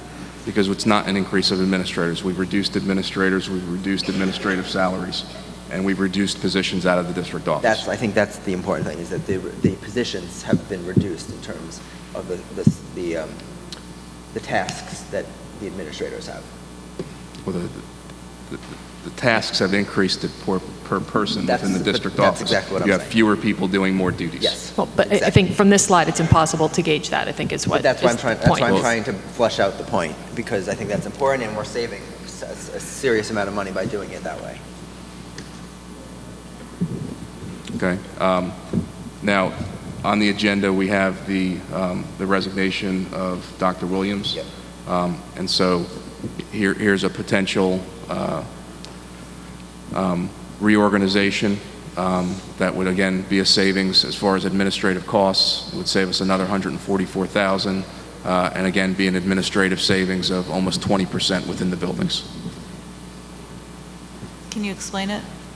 Well, the proposed change is that you would have a single principal at that site Tim, speak louder, please. with an administrator within each building. And so you still have 3 total administrators, but they would be configured differently. So what's an administrator? Again, you know, that would be, it could be a supervisor, it could be an assistant principal. I mean, it depends on what the administrative title that was decided on this.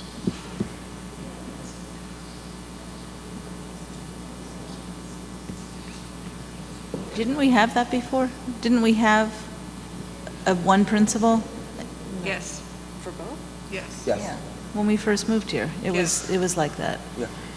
So Rich Horowitz was the first principal of the middle school. Rich Horowitz was the first principal of the middle school. Before that, there was a principal that was, no, I don't think anybody. Sorry. I am speaking into the mic. So my question was, didn't we used to have it this way with a middle school and a high school, a middle school / high school principal? And then the middle school was created as a true middle school, and that's when a middle school principal was hired? I'm just asking, is that the history? Yes. Yes. Thank you. And we had two vice principals. We had a high school vice principal and a middle school vice principal. Okay.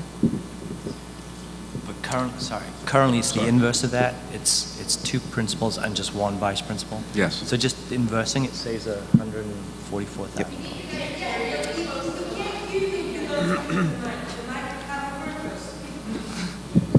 I apologize. Sorry, I thought I could hear myself echoing. I apologize. I was asking that if it was just it's currently the inverse of that position. I'm just looking for clarity, that we have a principal in each building and just 1 vice principal, and we're essentially flipping that. And by flipping that, it's a savings of $144,000, which is hard to imagine. Overall, you would be looking at the cost savings comes from not only flipping it, but you can see that they say 10-month positions as for the administrators. In addition to that, we have pseudo-administrative positions in the district, where we have people that have their teacher contracts with additional stipends, and they do administrative duties. And by putting all that money together into the administrative positions, it gives us the greatest amount of flexibility as far as the duty and the assignment and getting the work done. And it also, in addition to that, saves that amount of money. And is breakage included in that as well? That's included in what we were budgeting as far as that turnover, which would include the breakage. Perfect. So there would no longer be any sort of secondary person at Bartle as there is now? A second in command, so to speak? That's correct.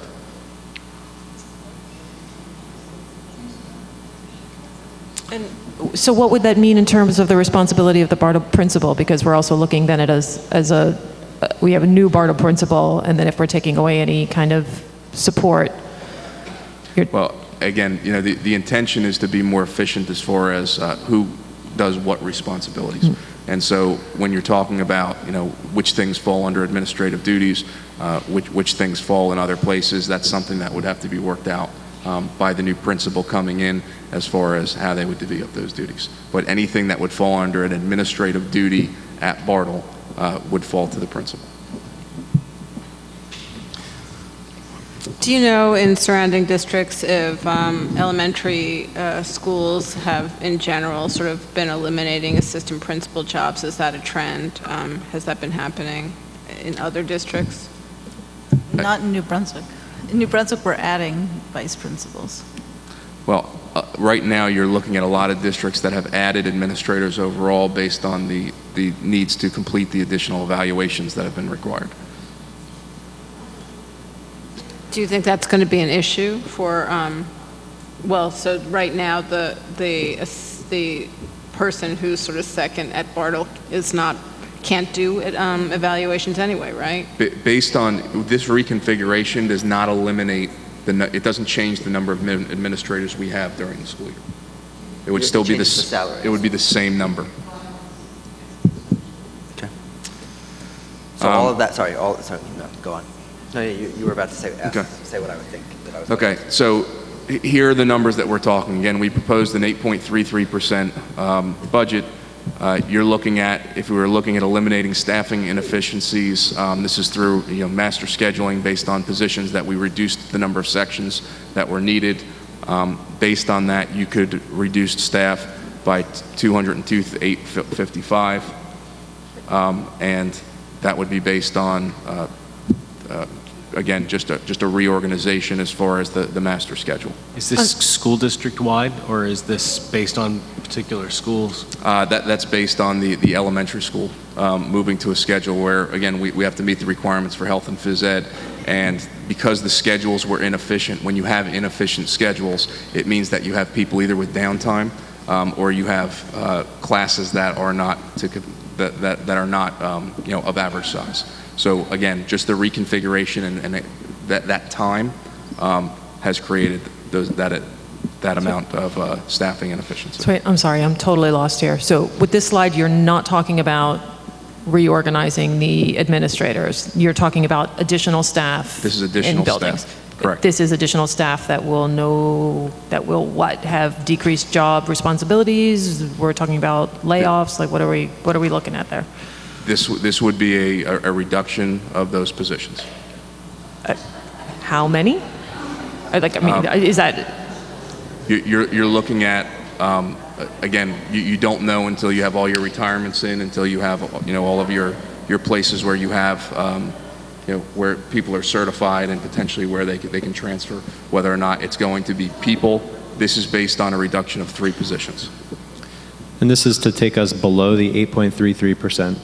Again, Tax levy. we proposed an 8.33% budget. What I'm laying out for you right now are, here are potential options if you're looking at going below the 8.33%. Right. These are just choices that the board has to. This is option number 1. Yes. But I'm sorry, it's I still don't know what it is. Are we talking which schools are we talking about? Are we talking district-wide? Are we talking, I'm sorry if you clarified that and I just missed it. But this is based on inefficiencies within the district. It's based on the schedule change at Bartle and a position where we had decreased enrollment and need for students. So you're talking about potential staff decreases at Bartle specifically in this slide? I'm talking about a decrease of 3 positions, and positions do not necessarily equal people.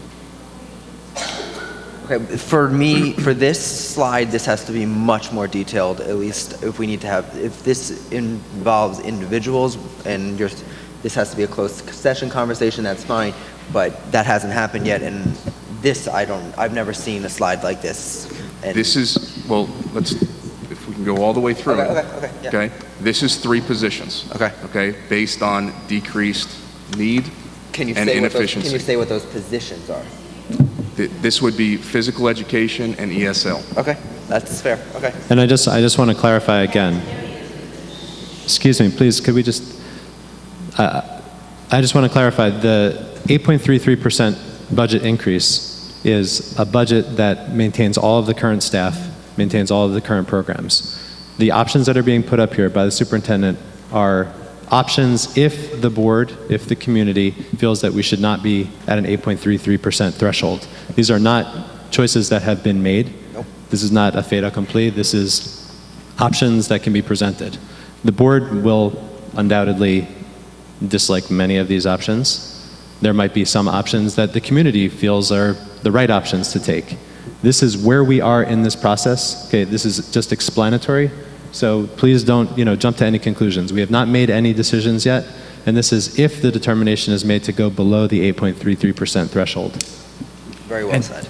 And sorry, just for clarity, the 3 positions, are they positions that are budgeted but not necessarily filled, or are they actually filled positions? And it would mean a potential reduction, And again, elimination of people. That's why I'm saying this is about positions. This is not about people at this point in time, because right now you have people that have multiple certifications that could potentially transfer into other positions. Okay. We don't know what the extent of retirements would be.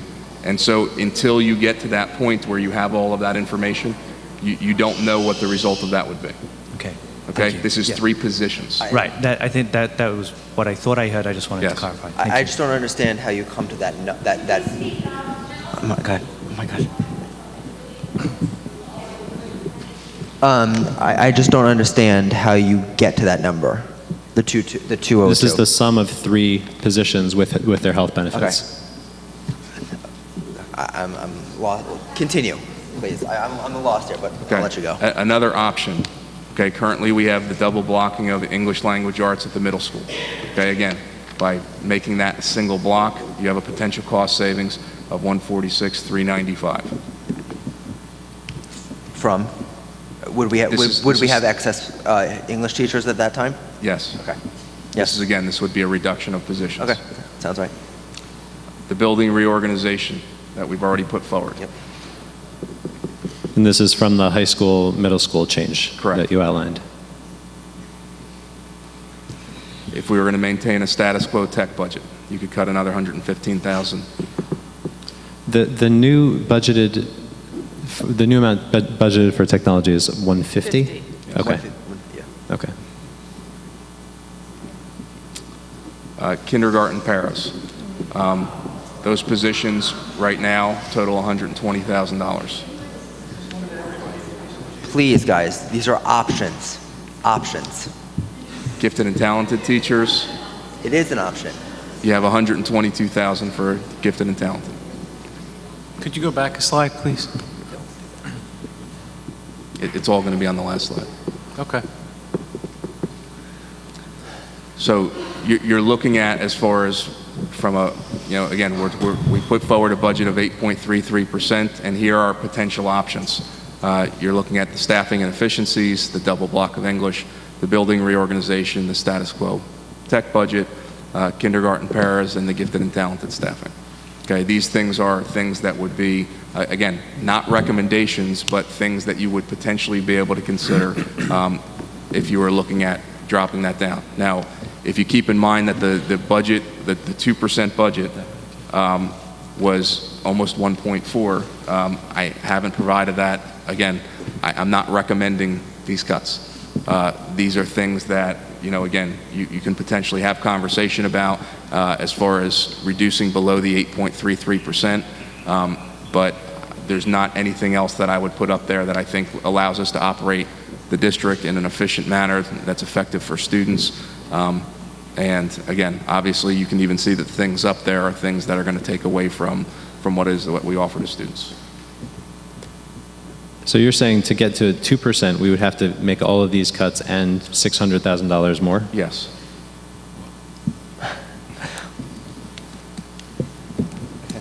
I have a few questions. We need to have a conversation at this board level about revenues. on the revenue side of things, including conversations that we've had for years, paying for extracurriculars. These are just in terms of these cuts, we also need to have those conversations as well, in my opinion. So in terms of paying for extracurriculars, doing a full day pre-K program, but having it become a paid program, which would be could be a revenue generator, and just other types of revenues, we need to it needs to be involved in this conversation as much as the cuts are as well. Well, I think that the revenue, again, the only thing that you're really, those might yeah, I know, I'm talking potentially. $20,000 here, but yeah. Well, but again, I think that when the place that we have the greatest opportunity for revenue at this point in time is, again, with our commitment to try and make sure that we're servicing our special education students within the district. You have the opportunity for surrounding districts who have kids with similar needs to place them here as well. And I think that is something that, again, I think that most parents, and again, in a small community, live here and would choose to send their kids here if we were able to provide the level of service that they require. Great. And I think that that's really, it's not going to be something that's an immediate fix. It's not an immediate, revenue source, but it's something that I think that you'll see on both ends. I would hope that we provide high quality programs where parents don't want to send their kids out but know that they're going to get their best education here, and because other districts have the first place that they start is with the other districts that provide those services for students. Again, that's an opportunity for us to receive tuition and to serve students with similar needs from surrounding districts as well. So my other question is, are our priorities correct within the budget? Do we want to make some of these changes or other changes and not necessarily reduce the tax levy, but fund different types of programs? Is there anything like that you're thinking about? I'm not really clear on what. So So the building reorganization, for example. Yes. Do we want to fund other, do we want to fund more technology, for instance, and make some additional cuts without reducing the overall tax levy? Or do we want to fund new programs at the Irving or Bartow School that would need an investment, but make some of these cuts that you articulated that may not be the best programs that we're offering right now? I'm interested about priorities and moving us forward, and I don't necessarily know that all of these things, keeping the status quo, is the best. Well, Adam, option. I don't have any priorities listed within the cuts. I mean, I guess the point is that we've talked a lot about how do we service students and how do we make sure that we do that. And again, I've left the staffing in place that are critical for those essential services, and then it's just how it is that you utilize the staff to make sure that the students' needs are being met. I mean, I wouldn't have put that up for a cut. Or if you're saying no, I'm not saying, other things that are above and beyond. No, I'm saying, do we make these cuts and fund other things? That's what I'm saying. Adam's saying, if we took the building reorganization, let's say, which would yield $144,000 in net savings, is that money that's what, 0.5% or so? So, right? Again, so should that go 0.5% to the tax levy, or should that go reinvested into the district's general operating fund for next year? That's Adam's question. That's exactly what I'm saying. Do we increase technology? Do we create more electives? Do we do other things with that money? Because some of these things are not non-starters for me, to be honest with you. Yeah, I think if we're looking at an 8.3 tax levy, that whatever we manage to shave off of the budget, we need to return we need to reduce the tax levy. Without question. I got a question on your slide. Can you go back to the sum, the last page where you just kind of listed all the expenses? Okay, so you do have it listed there. I was just punching out with a calculator. So you have a 4.93% increase to the budget. Just can you tie it in and help me understand how a 4.93% increase to the operating budget becomes an 8.3% 0.33% increase to our tax levy. I just want to, if you can paint the picture, I want to make sure I understand that. Your revenue streams are going away. So areas that we had in reserve to support the budget are going away. So you have, the only places left are state aid and property taxes. I mean, other areas that were also there to support revenue have decreased. We've lost a lot. We've lost a lot arrow of the. money. Yeah, well, that was over the years. Yeah. But the amount of money that we were able to bring in from current reserves is evaporating. Okay. So just to, if I can, I'm trying to get my head wrapped around this. So the status quo budget increase is $1.3 million. That's how much it is. And it's a 4.9% increase to last year's budget. But because revenues changed, there is an additional shortfall on the revenue side of roughly $400,000. Am I, please tell me where I'm getting this wrong. Yes. So that the actual pain point to the taxpayers for the coming year is 1.7 million. Am I correct in saying that? So 1.7 million is the 8.3% tax levy that we're talking about. And when you go to your last slide where you summarize some of the possible cuts, Non-recommended. I'm just saying possible ones because I'm having trouble digesting some of these. If we took all of those, at best, we're getting from, I'm just going to call it 8%, from 8% down to 4%. At best. Which 4% is a lot more palatable, but it's also not without a whole lot of pain, right? Yep. Very well said. Okay. So I have a question about the evaluation system that we use. How much do we pay for the tech part of it? And do we need that? Again, I think it's roughly $23,000. It's something that we've had a conversation. It's just preliminary at this point, as far as what to do going into next year. I'm sorry, how much did you say it was? Sounds about right. I think it was around $23,000. $23,000. I mean, if that's something that we cut, doesn't that help to the cuts? All of those programs are pretty comparable as far as what the cost is. So if you're getting rid of one, She wants to eliminate it completely. No, I don't know that we need the technology. I mean, that's a question. That seems like something we can cut.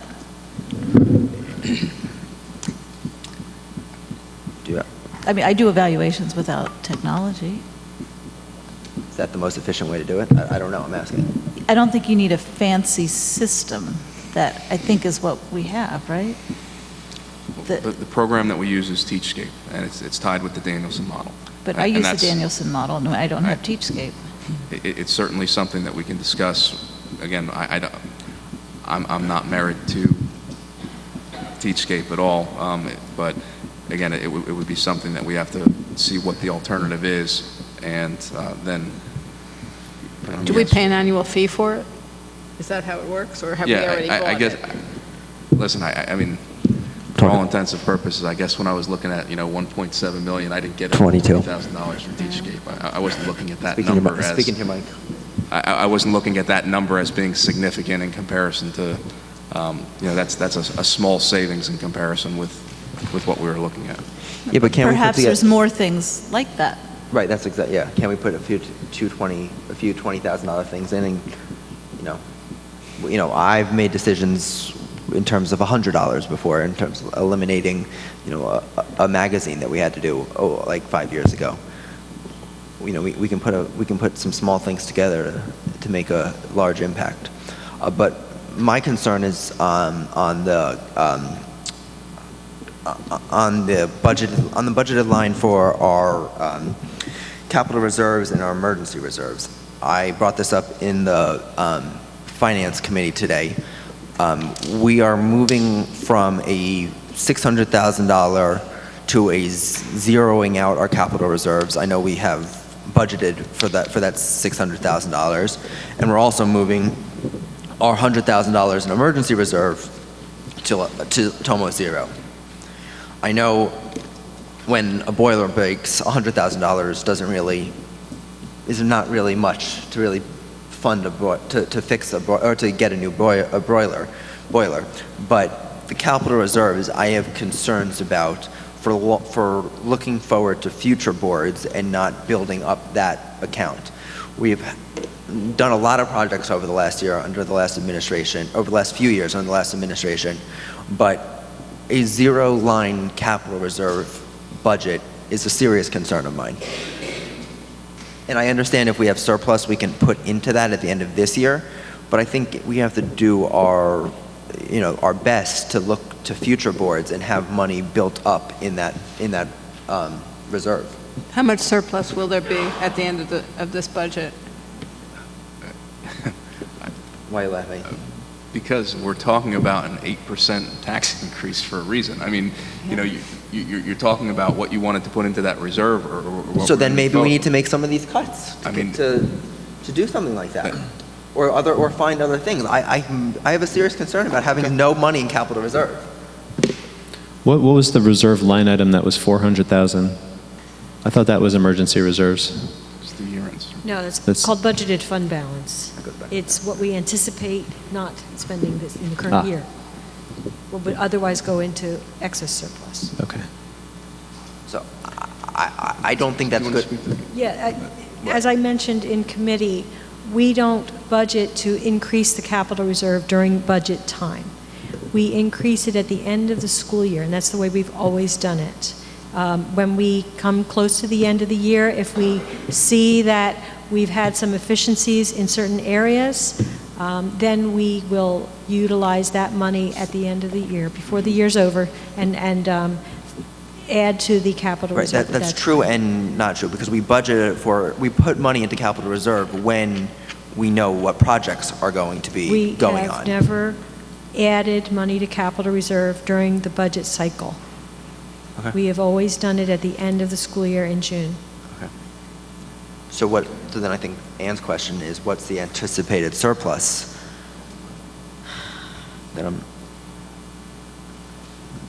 It's too soon. We have already We haven't even gotten what we October bills, right? anticipated. We have put into this budget as part of what we call budgeted fund balance. Okay. So that's already built into the revenue side of the budget, but it's less than it has been in previous years. Emergency reserve money is not the zeroing out of the emergency reserve is not as big a concern to me as the capital reserves. And if we're going to commit to putting some money into it, may it be, we have the turf field, we have a number of projects that money should be put aside for.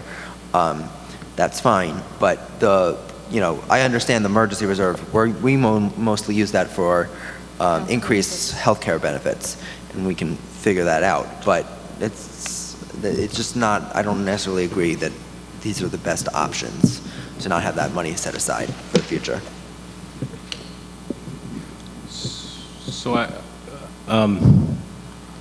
how long do we have to, can you just walk us again? I know we continue to, what's the timeline here that we're dealing with, and how many more meetings do we have before we actually have to act on this?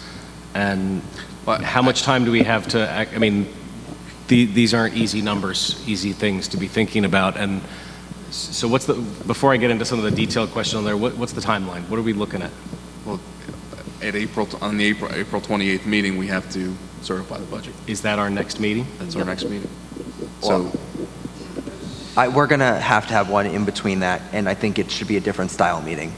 And I think it should be on... Well, I mean, let's be clear. I mean, you're talking about that this is a month-long process that we're doing this year, as opposed to in the past where it was one night, right? Where you had the proposed budget and voted it at the same time. So what we're trying to, even doing this is to try and give you as much detail as you can, as far as you have an 8% proposed budget, or you have decisions that you can make as far as dropping it below. Well, tonight I am going to put a motion on the floor for discussion to have another meeting, to have a town hall style meeting.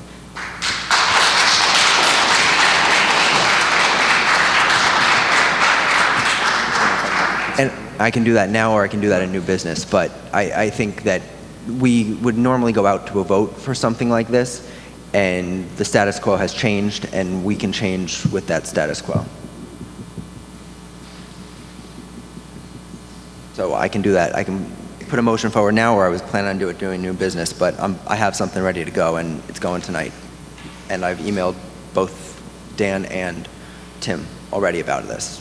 And you don't need to make a motion for that, but you know, again, getting some kind of information back as far as which way the board wants to proceed helps us in this process. Yeah. So here are some things that we've put forward.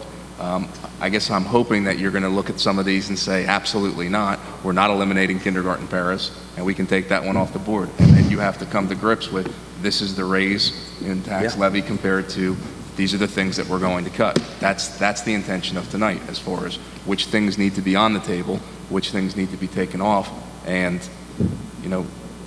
again, I mean, I just think we need to hear from more than just the 9 of us, and we all are entrenched in our own views and come from our own experiences, and other people may have a different viewpoint that we could learn from or disagree with. So I think that there needs to be more conversations about. Well, so I mean, but again, I guess if we start with that, to me it would seem that the staffing inefficiencies or the double block English is a determination of how do you want to spend the money. Is double blocking English classes in the middle school, is that a practice that you want to continue? I think double blocking is ridiculous at that level for the amount of time that is in that class. This is the opportunity for a conversation. Okay, so then let's have this conversation. I think double blocking in English in the middle school is ridiculous, because it equates to how many minutes per day? I'm sorry. 112. 112 minutes a day. That is a ridiculous number of a straight class for a middle school student. I think there's no doubt that our test scores have shown that an extended English block has helped in the long run. So we can talk about how to reduce this double block, but we need to have a conversation. This double block is a ridiculous thing. Tim, I would. what would the effect of changing the schedule be on that item, though? I mean, if we were going to move to a modified schedule, wouldn't that become a moot point? It really, well, no. I mean, it still depends on how much time students are going to spend within those courses. So if you're still going to do a double block moving to a modified schedule, A, B, whatever it may be, if it's still doubled, then you still need that amount of staffing. If you're going to reduce the amount of time that they're going to spend, then you're reducing staffing. So again, I mean, if we're looking at the comparison, I mean, that's, right now, that's the only thing that we have within the district where that's twice as much time as math or the other areas. And so, from a practice standpoint, obviously extended time, it's clear as far as the intent, but, it wasn't done in a way where it was, maybe alternating English and math, okay, where you had extended time, each day, varying English and math, which would then again change the configuration of that extended time, and you would need different people with different certification. So the instructional practice there is tied directly to staff. And that's a determination that you have to make as far as, is this a practice? Again, I mean, I think we saw it when we were talking about the performance reports as far as what the impact is, whether or not 2 hours is too much time, at the middle school level. I mean, I voiced that in the past, that I think that's an extended amount of time that, you could find a way to make it more equitable.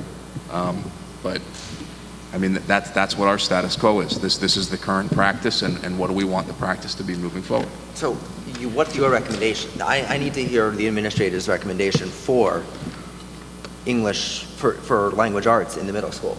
If we were to eliminate this, can we still meet the needs of the student? So again, right now the double blocking occurs for all students. Right. Okay. So the student coming into, let's say, 6th grade with a 300, okay, on their test score, and very high performing is getting the same amount of time. So the question, I guess again, so this is individualizing education. our education. Well, that's if we're trying to meet the needs of students, then you're trying to provide the opportunities for learning that they need to be successful.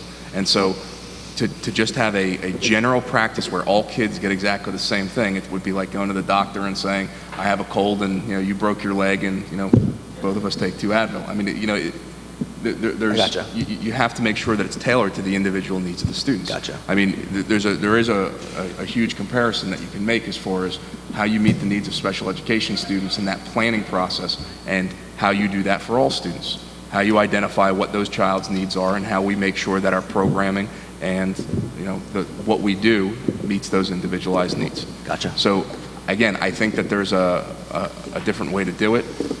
That again, I mean, if you're identifying it and you're saying that the students that have these needs get extended time, and even with that, I don't know that extended time is 2 hours. Right, I think 2 hours. So- That's what I prefaced my whole statement. 2 hours is a ridiculous amount of time. Actually, I was going to contradict that. I would like to hear from the teachers in how effective they think they can be in eliminating double blocking. But I would also say, in my experience with my child, the impact of that double block in middle school on entry to middle school was just tremendous. Yeah. I mean, it was transformative for her. So I have a prejudice too. But we need to hear from the teachers on how effective they think they can be if we eliminate that before we make a decision. Well, and my concern as well would be, I mean, the only piece I've heard you mention in discussing this, Tim, is you threw out a 300 score.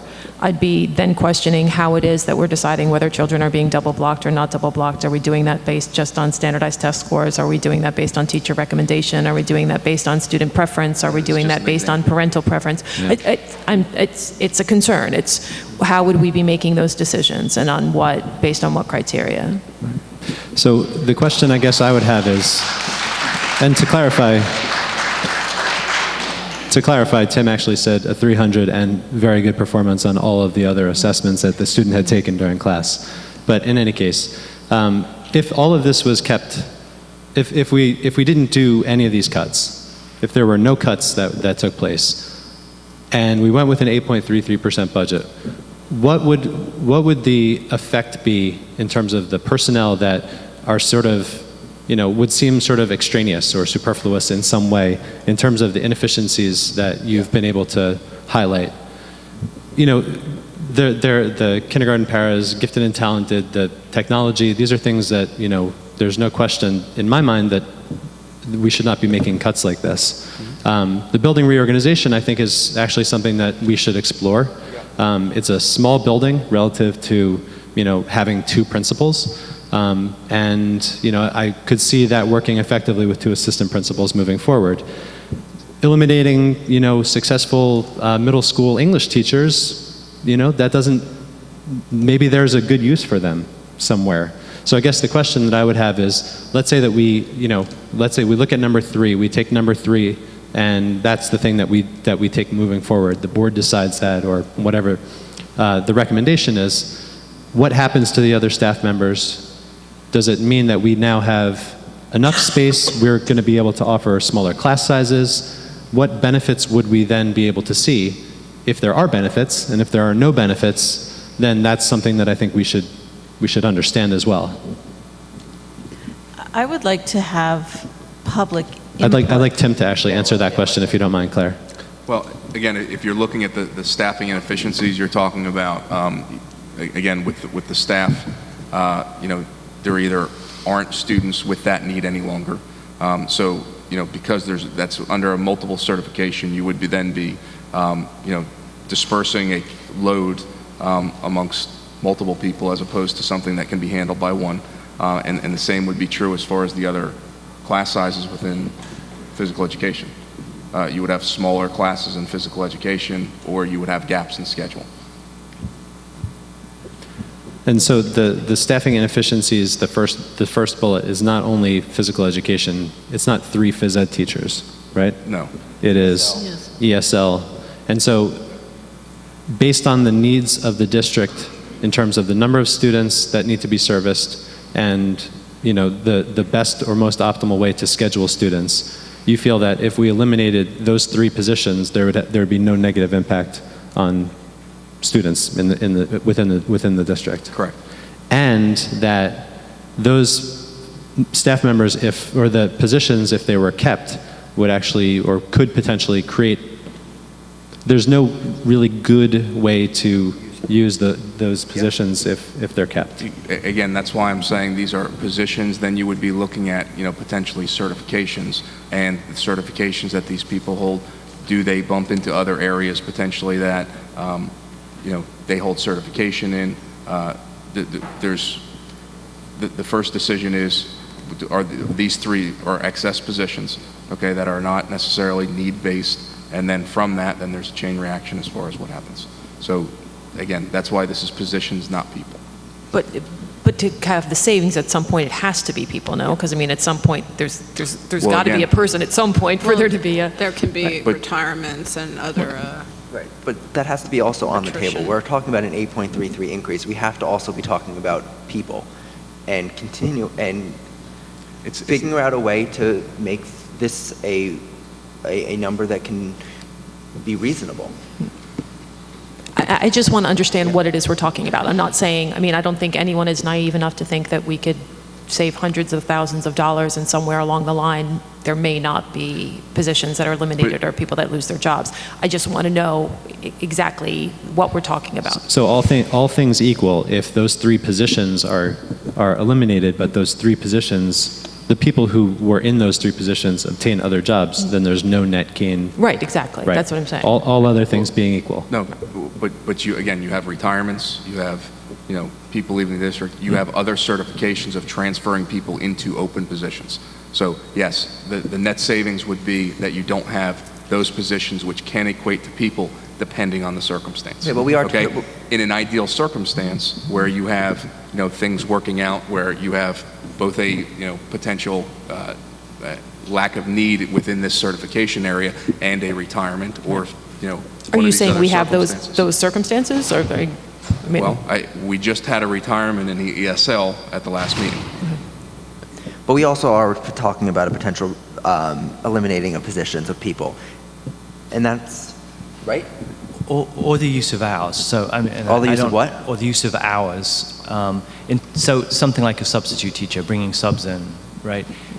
Potentially could, I don't know. Giving me a funny look there. I don't know what you're talking about. So we use substitutes, right? And substitutes are from the outside of the district. Yeah. So they're contracted out. So we're spending money on those substitute teachers. So these three positions, are they able to fill in, and can we eliminate we the can't use do of long-term substitutes? subs. Those are like day-to-day subs, not long-term subs. No, if I hear what you're saying that we would use internal staff instead of reducing them, and you would use them as substitutes to float throughout the buildings as opposed to bringing in additional substitutes. Yeah, basically you're just looking for a trade-off in hours and dollars. I don't know if that's, I don't know if it's possible. The reason we went to the source for teachers was the rate was substantially lower than our negotiated rate to have in-house. But if it is possible from a scheduling, regulatory, certification perspective, maybe it's not 150,000, maybe it's 80,000. So back to your piece. Well, the board did have a conversation. It was and voted on outsourcing our paraprofessionals to the service that you're speaking of. We have had that conversation. So can I ask my question? Yeah. What I think... It was a 4-4 vote. What I would like is to hear from members of the public, teaching staff, anybody that wants to comment, but I would like to hear the proposal for, okay, I don't want it to be 8.3% increase in taxes, therefore I would cut, and they would have to say what they would cut. It just, because everybody's going to not want their particular interest up there cut.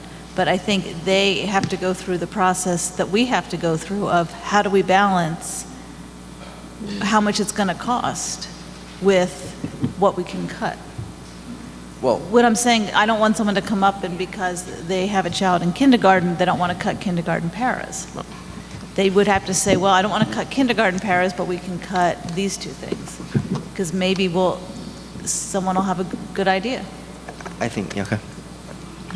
Well, can I just, one of the things I just want to say out loud, and this is going to sound crazy coming from me, aside from the fact that I think it's very intriguing to talk about the building reorganization, I do want to hear more about that. I think that's an interesting, very interesting conversation. The top three items, if we thought that they were more optional to us than the bottom three options, and I'm just kind of arbitrary just because it's there, but The last one's an option for me. those top three options represent about $500,000 in total. Am I right? Yeah, about $500,000 in potential cuts. $500,000 on the budget increase or tax increase that we're talking about represents about a 2%. Yep, It's a we less got than 7%. 2% reduction in our taxes. I think we need to be as responsible as we can be with the budget, but I also think that we have to kind of frame it. I mean, just trying to quickly do the math. If your property taxes, and I'm picking an arbitrary number, which hopefully makes some sense, if your property taxes are around $10,000 a year, because that's an easy number to do the math on, if the school budget represents roughly 60%, is that about right? 60% of your property tax budget? Yes, 60%. Something like that. That means, roughly speaking, your bill on the school budget is about $6,000. An 8% increase on a $6,000 property tax bill is $480. Am I getting the math right? Exactly. Math teacher? Exactly right. And, you know, that's a lot of money. I get it. But we've had a couple of years leading up to this that have been ridiculously austere. And I don't want to be an advocate for raising taxes more than we should, because I think we need to make sure we're raising taxes at an appropriate level. But I also think we have to be open to the fact that this may be a year that we have to think about biting the bullet for some of the increases to help maintain some semblance of a status quo, but as long as it's a responsible status quo. Right. I mean, I think, Dan, you were asking some questions that I'd like to understand a little bit better too. You know, if we didn't eliminate some of these positions, what does that mean? Do we gain something, or are we just spending the money for no particularly good reason? Anyway, that's me just thinking out loud about where my thought process is. I mean, I'm honing in right away on the building reorganization because I feel like that's an easy thing for us to talk about. I'd like to hear more about that. I think that sounds very interesting. Frankly, none of the other options up there look very palatable to me without hearing more about it. Right. So that's me kind of throwing my 2 cents. I mean, the one that's a complete non-starter for me is to eliminate the kindergarten paras, because I think we've seen the trickle-down effect of that in past years and how that leads to not only just we lose the integrity, I think, of our kindergarten classrooms, but we've also seen that leads to just a steady stream of people leaving for charter schools, so that doesn't help us. So it's kind of a double whammy. But a couple I would like to see maybe be presented as less black and white.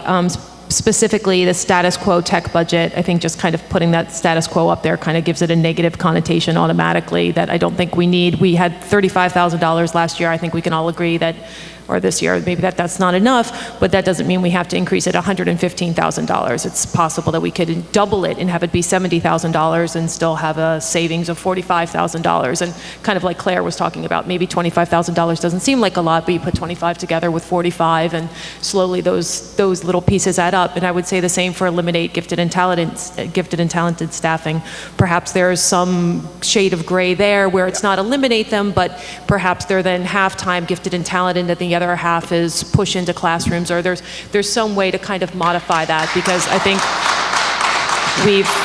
we've talked in the past about, you know, is that program best delivered as a pull-out or possibly more an in-class support kind of thing. So I think those are all things that kind of need to be considered and maybe be looked at as less black and white. But that last one's not a cost savings though, right? The way you presented it. I'm sorry? The last one's not a cost savings the way you presented it. You're just talking about reorganization again. So if we're talking about the savings, right, I think you mentioned the tech budget, right? The gifted and talented is not, you're not talking about cost savings. You're Well, talking it would about be if those reorganization. people weren't specifically dedicated to that and instead were in classroom roles and kind of the same kind of, I would think, staffing inefficiencies that you're talking about in the first one, no? For the Well, you amount always have to, you have to eliminate somebody in there. Right. Right, From to our- get the, actually get the if that's what you're talking about, Darcy. And I think it should be. I think for the amount of students that we have for the gifted and talented program, we have maybe one too many teachers for that program, in my opinion. So that is definitely on the list for me. Eliminating paras, I think, is off the board for pretty much everybody on this board. The status quo of the tech budget, I want that to go up. The building reorg is definitely on the table for me. As I said, the middle school language arts is on the table for me, and I need to hear more about the eliminating staff inefficiencies, but none of that except for the eliminating the kindergarten power is off the board for me. I definitely think we need more information, as Darcy has said. It can't be this black and white, and I need to see line items. But what I do want to say off of Greg's point is, forget all of this. It is my opinion that if we are just talking about the student in this district, the highest amount possible is the best option for the students. That's not great politics. It's not great for household families necessarily. But if we are talking about what we believe is the best educational budget for this district, I think from my view, an 8.33 budget is the best educational budget for this district, because it sets us up not only for this year, but 2% of whatever the 8.33 gets us at is more money down the road than whatever 5% or 4% sets us up for down the road. And I think that's something that's really important to take into account moving forward.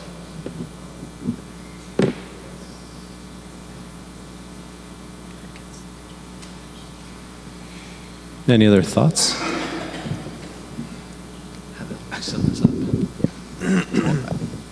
But I think you need to, I mean, this is the place that we need to have this conversation. I mean, you're saying you want to talk about the building reorganization, okay? I mean, you didn't give me enough to tell you what roles and responsibilities people are going to be taking. Here are the 3 administrative positions.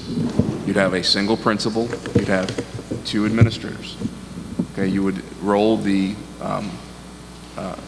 athletic director duties, okay, that administrative portion, you would roll that into the administrative positions. And as we talked about, you would eliminate the stipends for those pseudo-administrative positions in the district. Does this include any RIFs? I'm sorry? Does this include any reductions, or is this like is the green just? Does the green represent just the changes? Are there any other changes here in this chart? Well, this would mean, again, that you would be eliminating the 2 stipends, okay, for those pseudo-administrative positions. But what are those you would be positions? I don't know what positions you're referring to. We have an athletic coordinator, and we have a pseudo-administrative position here at Bartle. And so what are you proposing doing with those positions? That you're taking those duties and they're going to the administrators. They're done by staffs now, so it's just stipends. It's just 2 stipends that we would essentially be eliminating. One of them is a high stipend, though. So, who would take responsibility for transportation issues and scheduling of coordinating with the companies in the field and going to, I guess the NJSAA meetings? Would that be the principal now? Because that's the duties that was under the athletic director. Oh, okay. Again, that would be under the administrator. Okay. Yeah, NJASA is administrators. But I don't know. There's so many acronyms. I just say. I just start spreading out letters. So yeah, NJSSAA sports.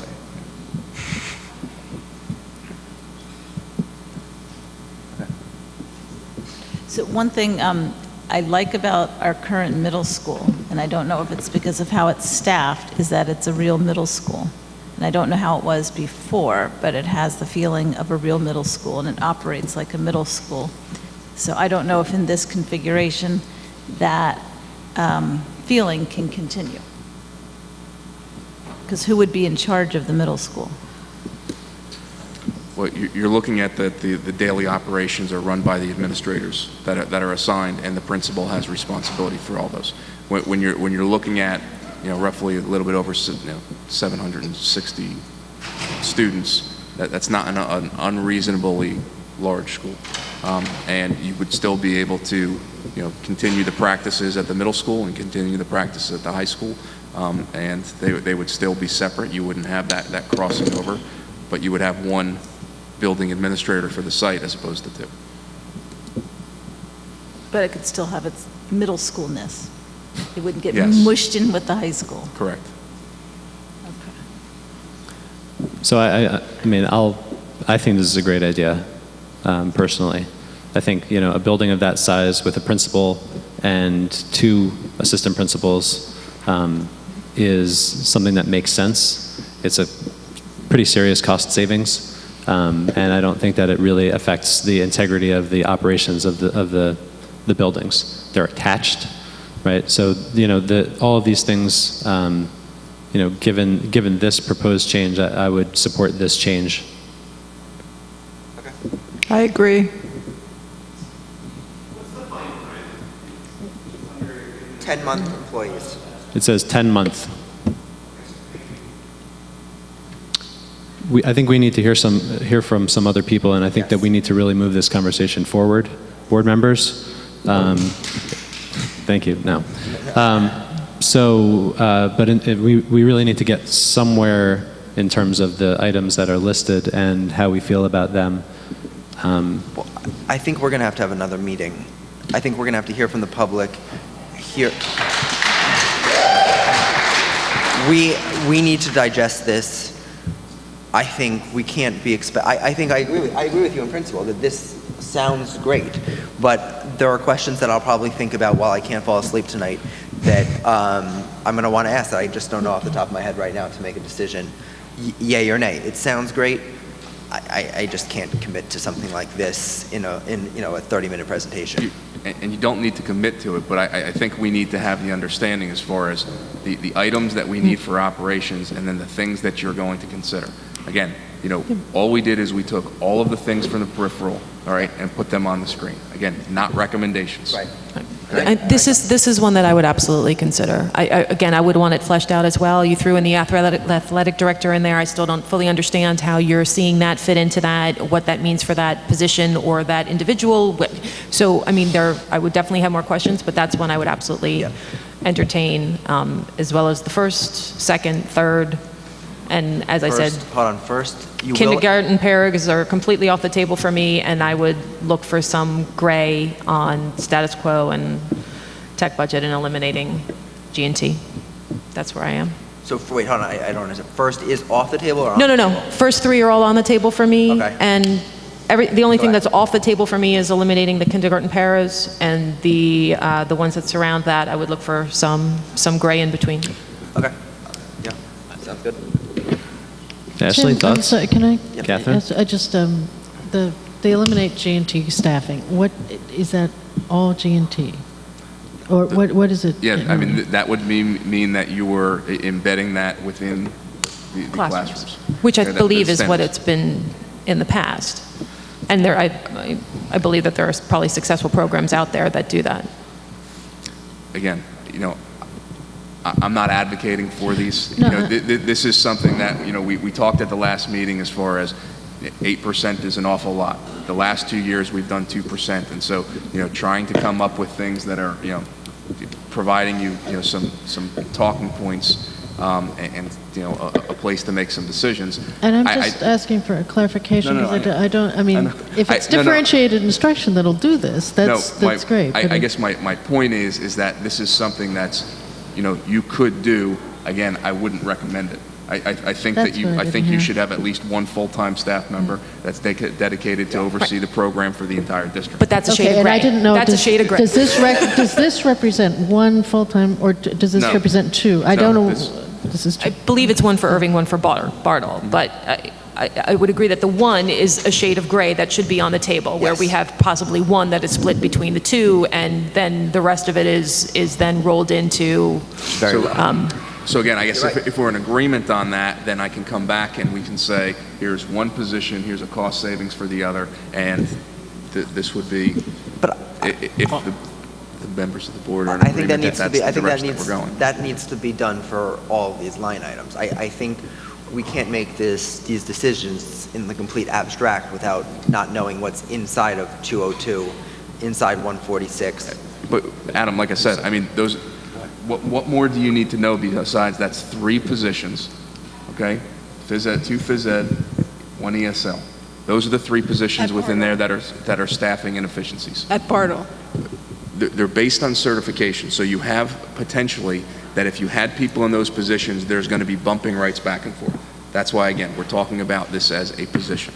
So those are but those are elementary because not all certifications go K through 12. So are they elementary certifications? Well, physical education certification is K-12. Okay. Okay, so sorry, I know you're about to go. I really just don't understand how you get to 202 without. It's 3 staff members plus their health benefits. So they you just add they them. are You no add. longer employed here. That's the part that I don't get. Is we keep on talking about positions. Well, we are talking about positions because the process would be is if you make the decision that we're going to take that out of the budget, okay, then you have to go through the process of identifying who that would be. Okay, just because they're in that position doesn't mean that that's necessarily the person when you have large bands of certification. So let's just change the conversation and say it was elementary school teachers, okay? You have so many elementary school teachers that it becomes the person with the least amount of seniority. Right. Okay, so it may be if you reduced this one position in, let's say, 3rd grade, it doesn't necessarily mean that it's that teacher or somebody within 3rd grade. That I get. So it's 3 positions. That's what that means. And like you're saying, there was an ELA retirement on the last agenda. You're talking about an ELO position here. You're not necessarily losing the person. That person then bumps into the other position, and then it becomes breakage, and it becomes losing the additional position. Correct. That's the key on that one. Absolutely. ESL, sorry. I'm having an Adam acronym problem. Sure, you got nothing else? So I'm sure I will later. So, I mean, that's the extent of it for that item. But would it work the same way for the gym teachers? Are there places for the gym teachers to bump into, or are we talking about the elimination of 2 gym positions? It all depends, and again, I mean, it all depends on what the circumstances are. You know, I can't tell you exactly what that would be. The elimination of the gym teachers, is that when, so this is what you were talking about, using recess as gym? Is that what this is? No, okay. after that conversation, we took that out. Okay, good, thanks. So the next one on there is, the double block, okay? There seems to be a mixed sentiment. Let's get back to the first one, if you don't mind. So we have the staffing inefficiencies, which represents the 2 phys ed teachers and the ELL teacher, right? ESL. It's actually ELL, but we can call it ESL. So we've got those 3 positions, right? We need to have some sort of discussion about whether we feel that that is an area within this range that can be cut. Well, why wouldn't we need an ESL teacher? Again, this is based on the scheduling inefficiencies in scheduling and based on need. So the kids that need ESL will still get it? Correct. Just to keep things moving, can I just throw out a suggestion that, I mean, all of this stuff is really interesting, but if we've got, can we continue this conversation after the first public comment to at least get some opportunity to get some feedback? I mean, on the one hand, we're sitting here debating this, talking about like we're trying to make a decision. I think that we do need to make a decision about some of this stuff, but we're not really going to be making a decision on any of this until our next meeting. So if we're trying to give some guidance to Tim on how to dig deeper and how seriously we're going to consider some of these things, I think we just need to hear a little bit from whoever's here and is interested in talking about it. So can this be brought up in the president's report? Okay. Or new business, right? Okay. Does that make sense? Let's do that. Can I make one request? Absolutely. Only that if kindergarten paras are off the table for everybody here, just let's make that clear so that the public doesn't have to weigh in on. Yes, very well. Good idea. That is off the table for 1, 2, 3, 4, 5. Majority. Done. There you go. Kindergarten paras are off the table. Eliminating kindergarten powers are not being entertained. We're by this eliminating by this the board. idea of eliminating kindergarten Or even any paras. shades of gray on elementary. So when we have public comment, Catherine was just saying that could not be included. All right, let's move quickly, if we can, through the board committee reports. They are short, so we can get to the first public comment. The curriculum. Claire. Oh, sorry. The curriculum committee did meet tonight. We talked about the curriculum revisions that are underway in social studies and language arts.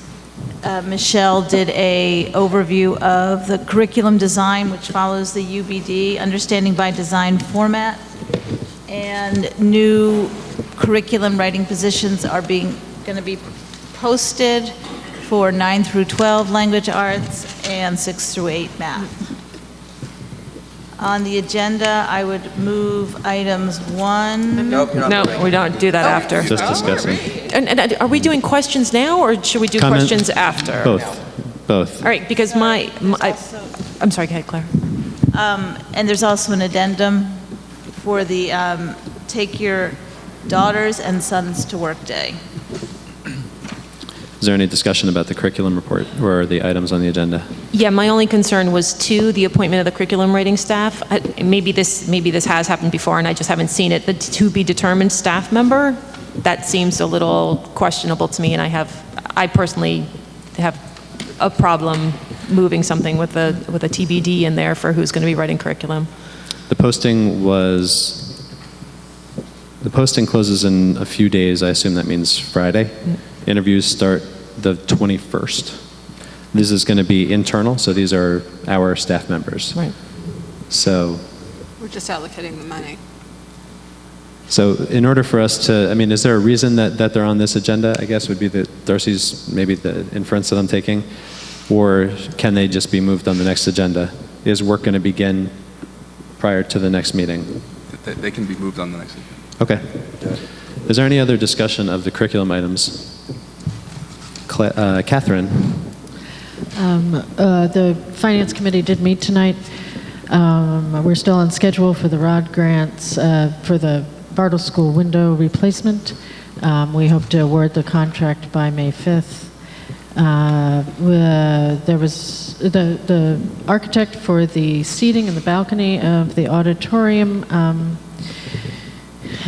gave us revised drawings and seating selections. It's unclear whether we'll be going out to bid or whether we'll be using the Ed Services Co-op Purchasing Consortium for that. Let's see, we're doing the RFP for the custodial maintenance landscaping. We're also again, exploring how this is going to happen, whether it's going to be maybe a shared service with the borough or using the Ed Services consortium. And there's also, Linda attended a regional meeting about a statewide broadband consortium that's being promoted. It's a 3 to 5 year rollout for this program, though, but it's an interesting opportunity and will be a cost saver in the long run. On the agenda, I just want to bring your attention to items 4 and 5. It was an emergency repair to the broken gym partition at Bartle. Item 6, we are thanking Unitex Textile Rental Services Company for a $1,000 donation to Bartle's technology program. We very much appreciate that. We also appreciate the Ed Foundation grants. There are 3 listed at item 8. And item 9 is the formal authorization if we choose to go out to bid on the custodial maintenance landscaping, then this is in place so that we can just move ahead. And that's it.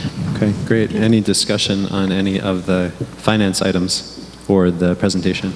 I just want to congratulate Judy Pakashi, Christine Gappa, Tracy Maiden, Karen McManus-Smith, and Dan Maladnik for successfully getting Ed Foundation funding.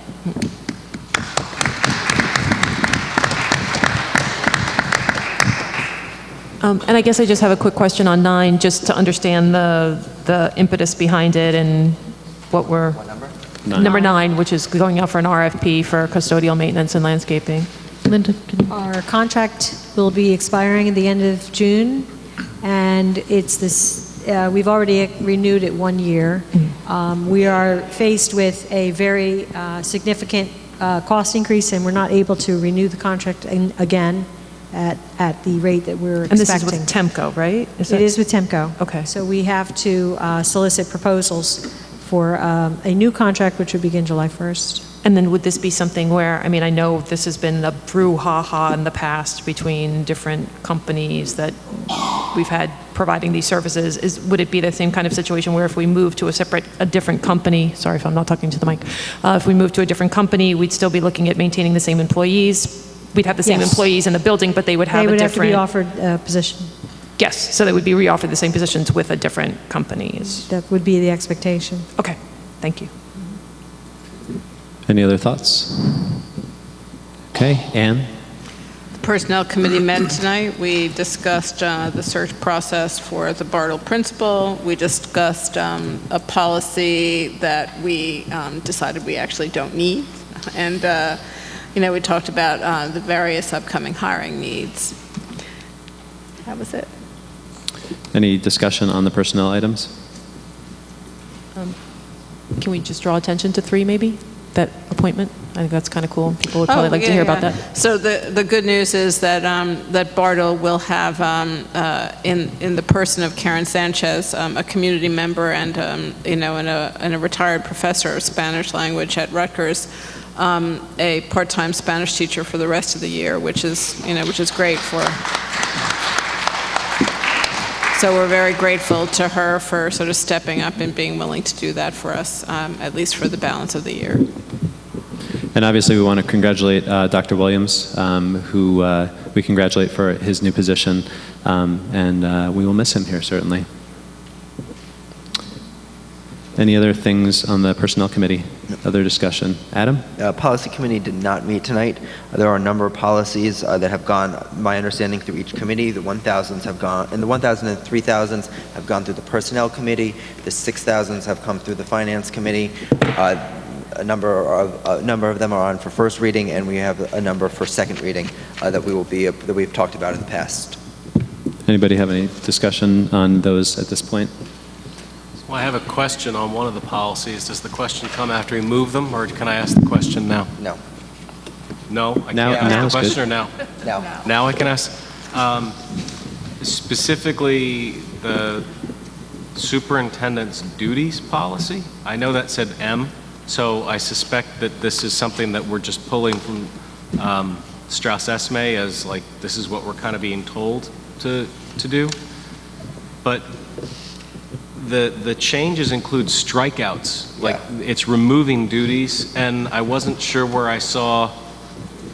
I think one of the removals is that one of the duties in our current policy says the superintendent makes recommendations with reference to the location and size of new school sites, additions to existing sites, blah, blah, blah, blah, blah. Now, that might not be a daily activity of the superintendent, but that seems to be something that we would expect of our superintendent. I don't see where that is elsewhere in this policy, and I'm just, Linda, or does anybody know the reason why these are being struck out? Is it because the state is telling us these aren't superintendent duties? Should we be making the decision to leave them in because we think they're appropriate? I mean, what should we be doing with these recommendations to strike out? And just to follow on that, what are the consequences of not adopting state mandated policies? So we'll fill Cusack. Yeah, I mean, So Linda, do you have any, or Tim, do you have any thoughts Again, on I this? mean, this is coming from Strauss-Esme, so they update those policies based on new regulations or changes. As far as that one specifically, I mean, the location, size of new buildings, those kind of things, that does go through and is based on need. So my assumption is that that's why it would be struck out. in this copy. But if you read down, there are a number of duties that are being taken away from the superintendent and taken away from the reporting to this board. If you go down to E, number 7, that's something that we would have. I don't know if the new teacher evaluation model changes this or what, but these are conversations that I guess the board's had in terms of withholding increment, things like that. I don't know why these are being taken away from the authority of both combined. So, but I guess if we don't have clarity on why these are being taken away, my thought would be to table this particular thing. Yeah. Or, well, we haven't moved it, so I can move to table it after it gets moved, or we could not move it. I don't know. I cannot move it, but yeah. I would like to get clarity on why these things are being struck out. Yeah. If this is an absolute mandate from the state that this has to be taken out, then that's something we have to consider. But I'd like to understand better why. Same thing for 1240.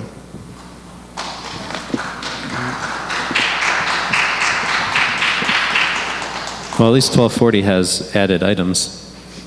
The other one doesn't even have anything added. It Right. just has things struck out. So Yeah. 1240 at least rewrites Just rewrites the It's bottom. just a how complete the rewrite of- process is. But 1230 is just, So is it possible that we just kind I of was- leave well- those alone and that we have that either Tim or Linda, you guys can get more information for the board for our next meeting on this? Were there any other ones? Those are the ones I had my questions on. Both of them or just the one? Both. Both. Okay. yeah. Yeah, I had the same concerns when I was reading them, so great. Any other comments on the policy and regulations report or items? The Highland Park Board of Education welcomes public participation and has reserved this time for your comments. I'd like to just make a motion according to bylaw 0167 to limit the time for public comments to about 3 minutes. Second. All in favor? Aye. Aye. All opposed? No. No.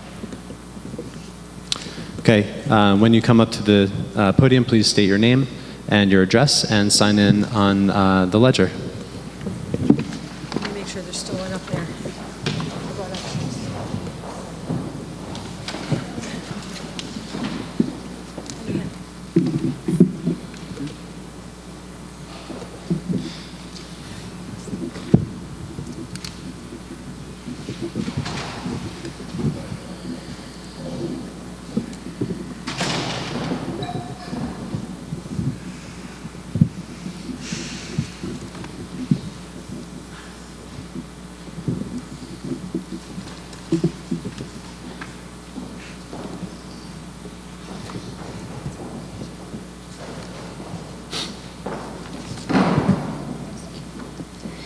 My name is Kimberly Bevilacqua Crane. I am speaking tonight as the president of the Highland Park Education Association.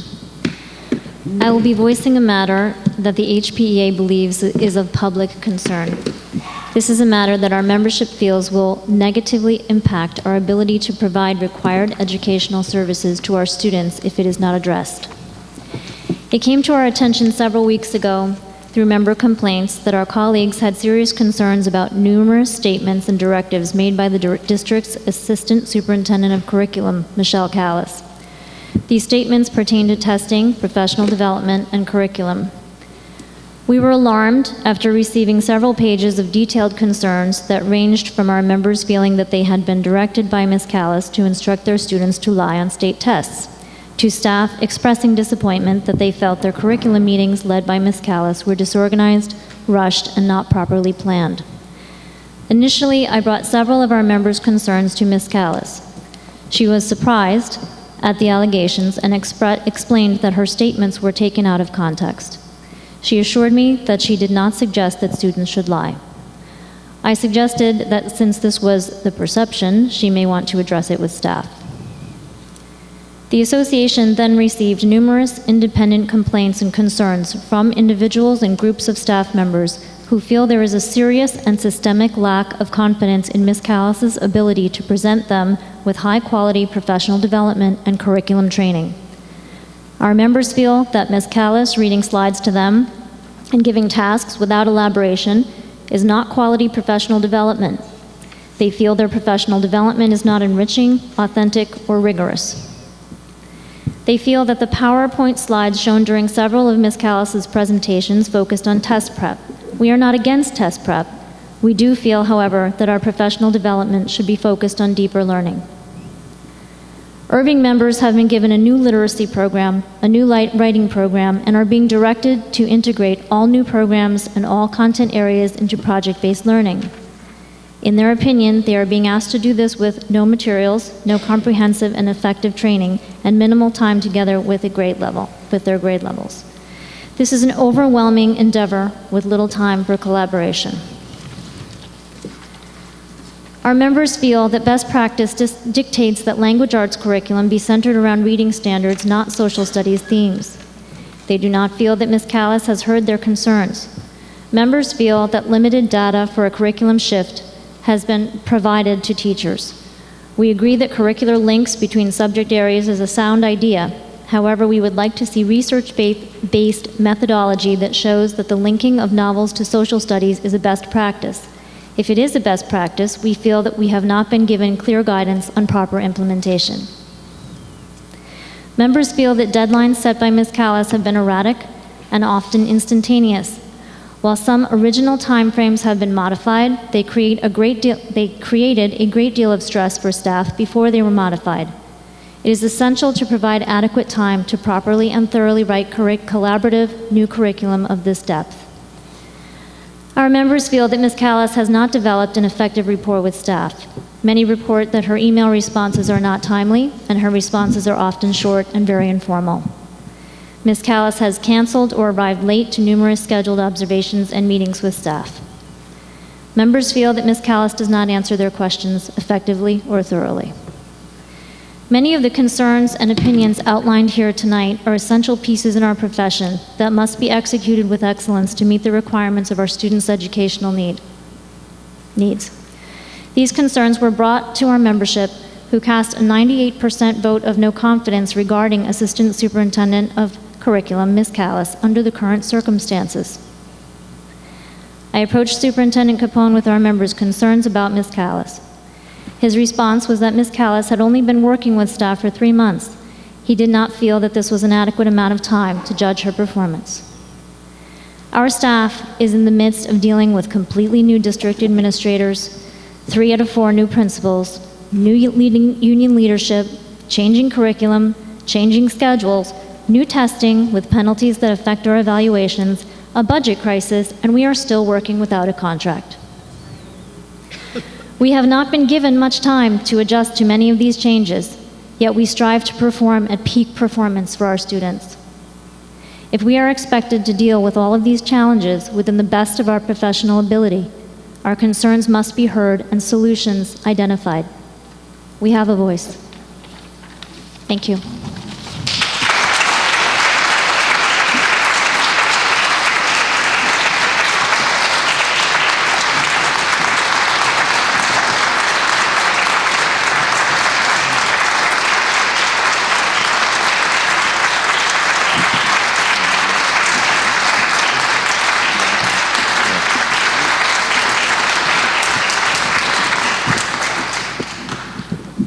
Thank you, Ms. Crane. Denise May, 314 Wayne Street. There's just so much going on. Ever since you brought Mr. Capone in, you've got your community in an uproar. You've got your teachers unhappy. You've got people leaving left, right, and center. Good people. Teachers, principals retiring. You rift people. The community's upset.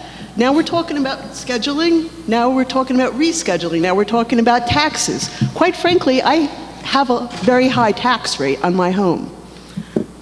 I really don't want to pay 8.3%, but I don't mind. The reason I don't mind is I have kids in this school. I'm invested in this school. I live in this town. I would rather things be done slowly. You're making us all nuts with everything you're doing. There's too much. Can we slow it down? Let me give you a couple of 4 examples. My daughter loves English. My daughter is not so keen on math, unfortunately. My daughter now does the double block English with Miss Bodvinik that she loves. If you give her a double block a double block math, you're gonna upset that kid. And this is a kid who scores at the top of everything. I have another kid who has a lot of issues. He's got ADD. You stick him in a 2-block math class, you're gonna make him more ADD than he is. This stuff really, really needs to be discussed. At Bartle School, you're talking about getting rid of social studies and lumping it into English. Well, I love both of those fields. They're two different fields. Can we just slow this down? And as for Miss Callis, well, the name fits her. Thank you.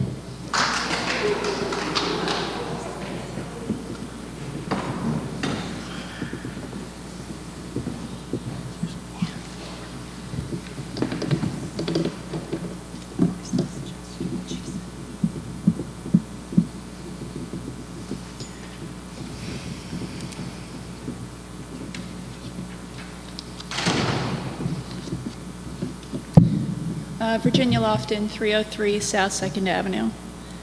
I have a couple of comments. While I was sitting here listening to your meeting, I was going through the budget, and I noticed that there are several payments to the Star Ledger and to Home News. And I'm wondering, do we have to pay for meeting? Yeah, I know we do. I mean, I know public meetings have to be posted in newspapers, but with the internet, isn't it time to update all of that? There's a bill in the legislature. $875. I don't know how much time this budget covers, but $875 is a lot of money. When I was working in the state legislature, I actually worked on a bill to allow districts to do it online. Right. It was not. It's, from my understanding, it's still sitting in the legislature. We still have to do it this way. Right. Yeah. I'm also a public employee, and I know that, you know, sometimes you can do things and then apologize for them later. I mean, that's a lot of money, $875. But anyway, my comment, the other thing I'm really here to talk about is my son came home and started telling me about these workbooks that they're using in algebra class. And they started using them about 6 weeks ago, and it's a new thing, and they're spending half their class working on it. And he said that they're for NJ Ask, they're test prep for NJ Ask. And half of his class time is spent on this. And so his friend was over for dinner the other night, and his entire class time is spent on this workbook every single day, and they've been doing it for 6 weeks. What grade level is it? 8th. 8th. And then the NJS starts at the end of April, so there's a couple more weeks. So that's 2 full months of every single day test prep for NJS Common Core. We'll look into that, yeah. That's a lot of test prep. Those books are a resource that is not a curriculum, and they should not be doing that. Well, I asked Noah to bring it home and show it to me and share it with me so I could see what it was. And he's not allowed to take it out of the school. He's not allowed to show it to me. He took a picture so that I could see what the cover looked like. I think the best answer is we'll look into it. We'll figure out what, you know. We're going to be opting out of the NJS this year. So, no more standardized tests for us. Okay. Thank you. Thank you. And to that point, I would love to have a conversation when we get to new business about how the district is going to be handling parents who want to opt out of the state standardized test this year.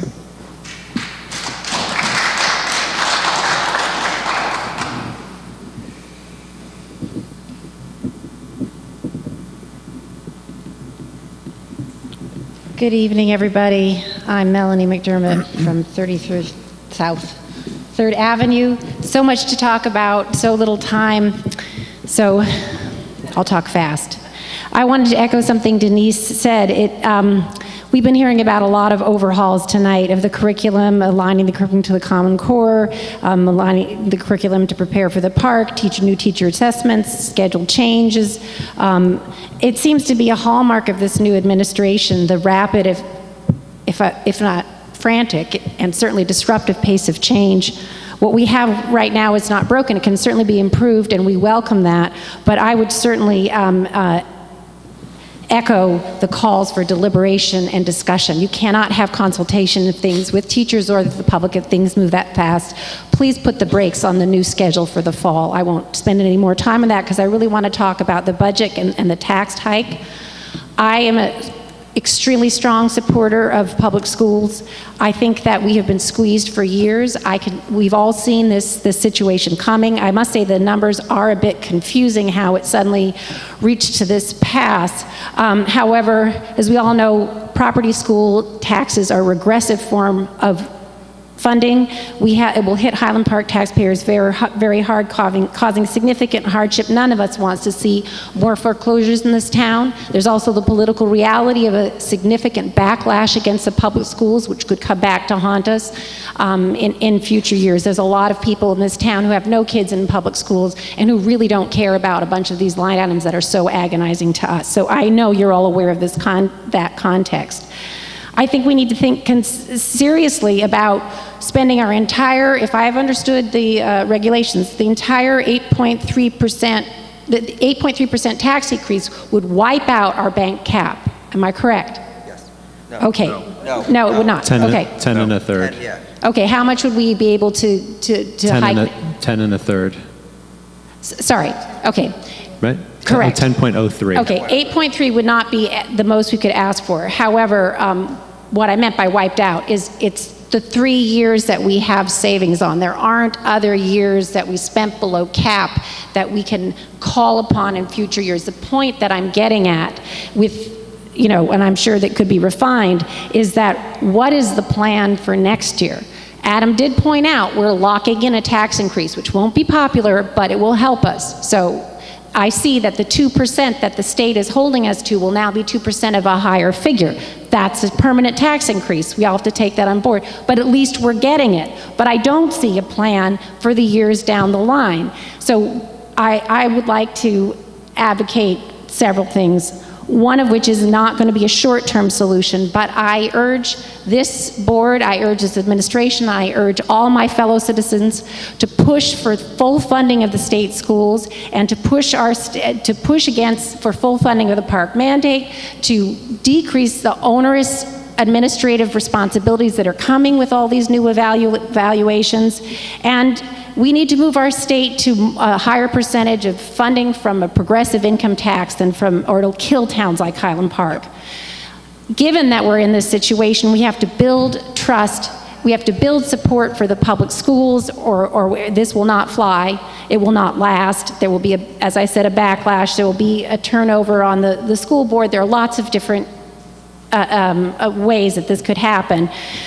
So how do we build support? We build support by building trust, transparency, information, dialogue, including at board meetings like tonight, not upsetting the apple cart by sudden changes without consultations, all of these things we've been talking about. Specifically, starting with this budget, I want to commend and echo and applaud Adam for the proposal that there be a town hall meeting with the full board on record and with public dialogue. I think the forum that's happening on Thursday is wonderful and to be commended, but it is not a substitute. I think you should also follow the procedure that I understand when we used to have to go to the voters for approvals, that there would be a newsletter that spelled out in print some of these different obligations. That needs time to circulate, and I know we're under the gun for time. The public will want to know not just, where the money will go, but what we're offering up for cuts. And I think the set of cuts that were put up for tonight were, I want to say red herring, that's being a little bit of an overstatement.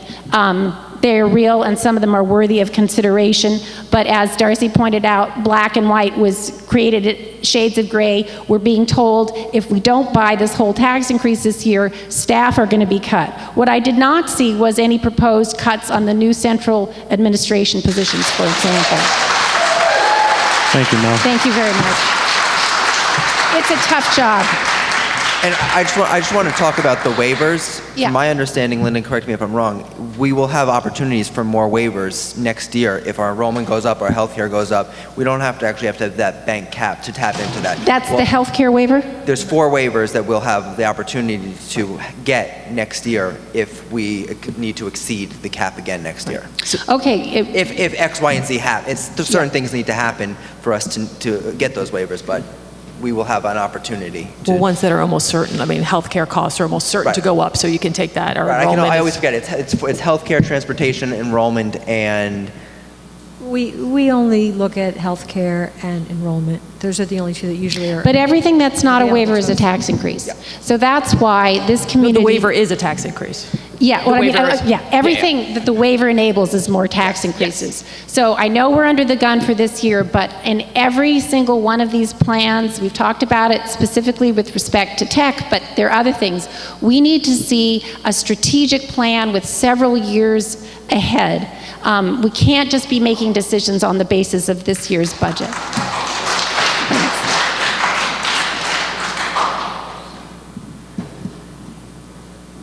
is there any other public comment?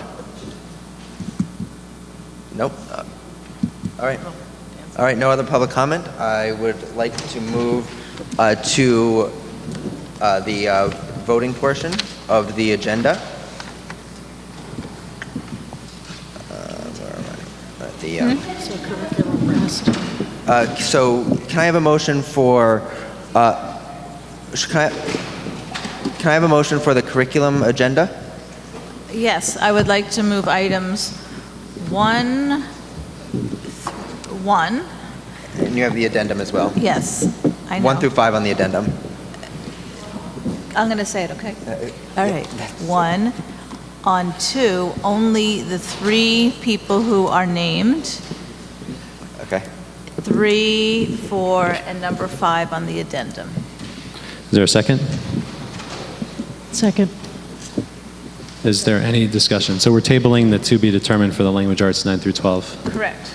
Okay. Discussion, additional discussion? Okay, Linda, roll call, please. Ms. Berkowitz? Yes. Ms. Bull? Yes. Ms. Simarusti? Yes. Mr. Dietz? Yes.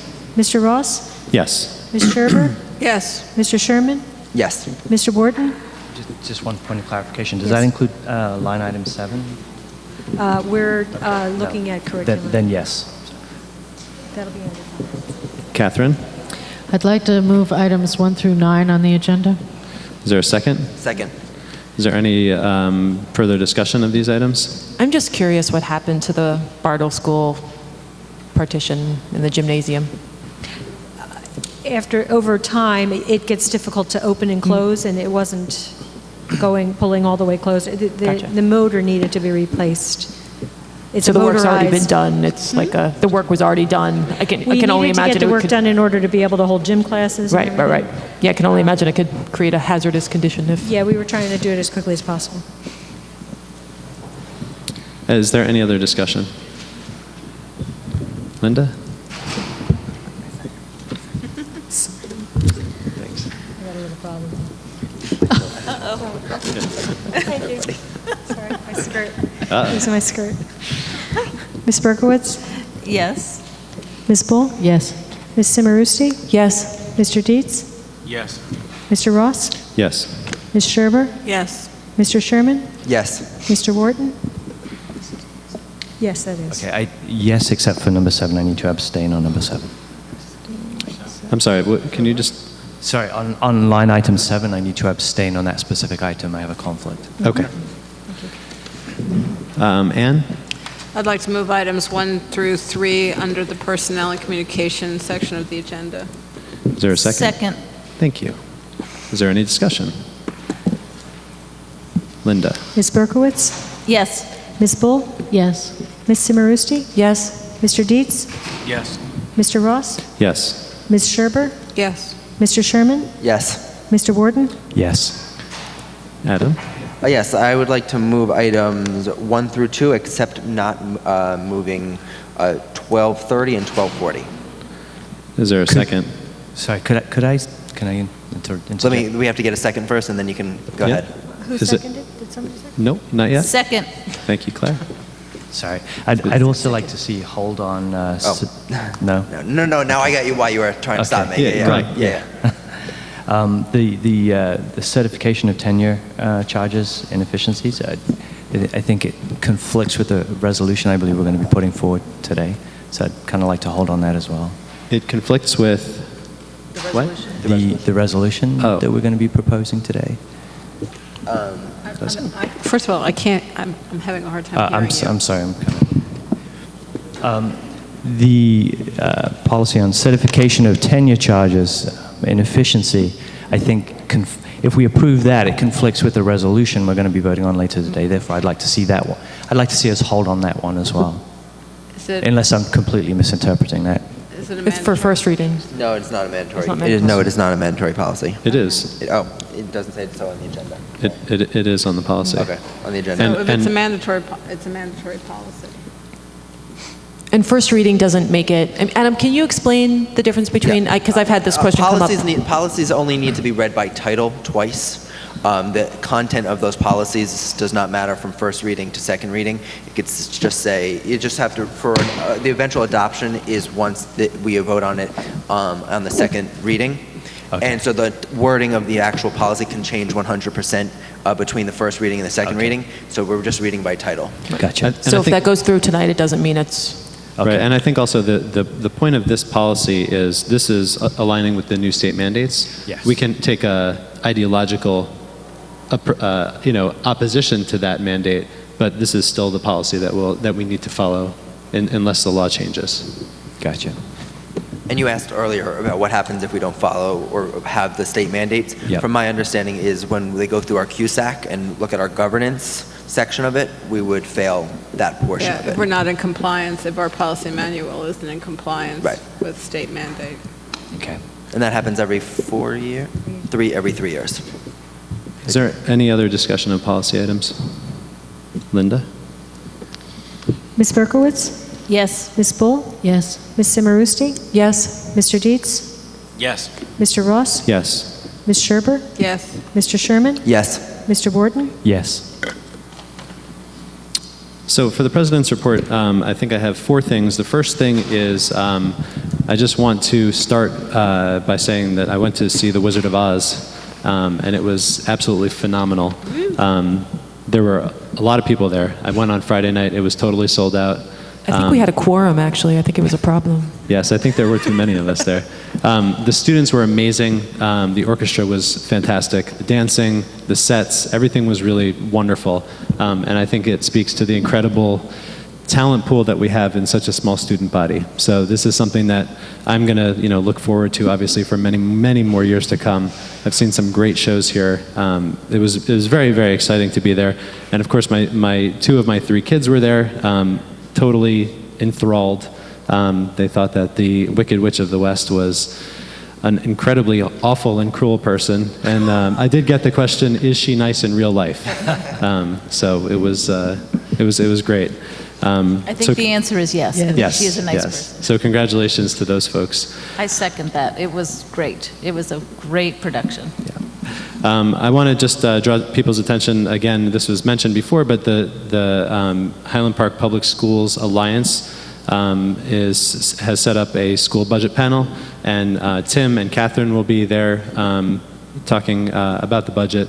It's just another opportunity to, hear information about the budget and also get input, give input back to those folks. That is Thursday, April 10th, and that start time is 6:30 p.m. So thank you to that organization for putting that together. Can I just ask a question sure. on that? I might have been seeing too many things passing through my inbox today, but I feel like I saw an announcement for something on Wednesday at the Senior Center, and then I saw an announcement for something on Thursday in the high school auditorium. Right. So did it get changed? I believe so. The most recent one, as far as I understand it, is Thursday at 6:30 at the high school cafeteria. So not Wednesday. Not Wednesday but at Thursday. 6. Right. Okay. That's so it's not 2 days in a row. It's not 2 days in a row. No. The next item from the President's report is the resolution, and if we could, if you don't mind. So just some background while Adam pulls the resolution up. We're going to project it up here so that I don't have to read it. It is somewhat lengthy, but Darcy and Ashley and I met and put together a resolution that we think incorporates a lot of the best items of the resolutions that have been put together by other districts like Saddle River and Ridgewood and others. And so we wanted to present it today to the board and to the public. There's some question about whether all of these items are going to be relevant or particular for this resolution, particularly the budget piece. But I do kind of want to go through the whereas statements. Yeah, maybe zoom in so that the people at home and the folks in the audience can see each of those pieces.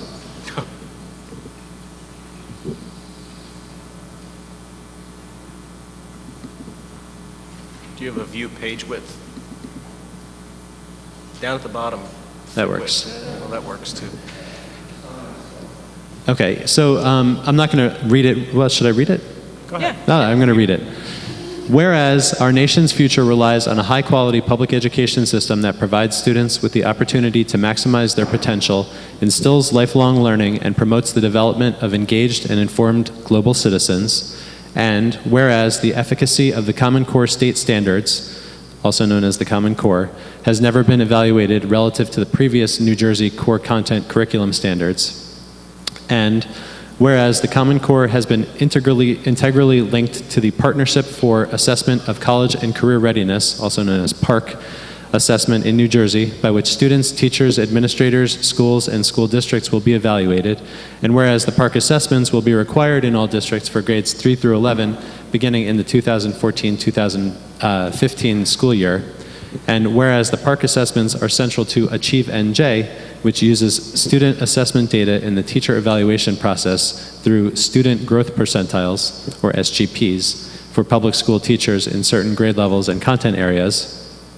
And whereas the use of PARC assessments or any value-added model for assessment purposes of children, schools, and teachers has not been shown to be a reliable method. And whereas the NJEA, the NJASA, the NJSBA members question the reliability of the data and the implementation of the schedule for Achieve NJ and the PARC assessments, and whereas the PARC assessments will require that districts provide the means to test students in a computer-based testing environment, and where the Highland Park Public School District has spent approximately and will be required to spend an additional dollar amount for administrative positions, professional development, technology, and staff time to implement these mandates. And whereas the Highland Park Public School District's projected state school aid for the 2014-2015 budget represents a total increase in state funding of $31,740, or 0.9%, which includes park readiness aid of a mere $15,870 to offset the substantial requirements of the park assessments. And whereas Achieve NJ is an unfunded mandate, and the park assessments are a severely underfunded mandate, and whereas the New Jersey State Assembly has introduced Assembly Bill 3081, which calls for a minimum of a 2-year delay in the use of the park assessment data for any student or school accountability purposes, and calls for the creation of a task force to analyze the potential effects of the adoption of the Common Core state standards, the new teacher evaluation system, and the use of park assessments.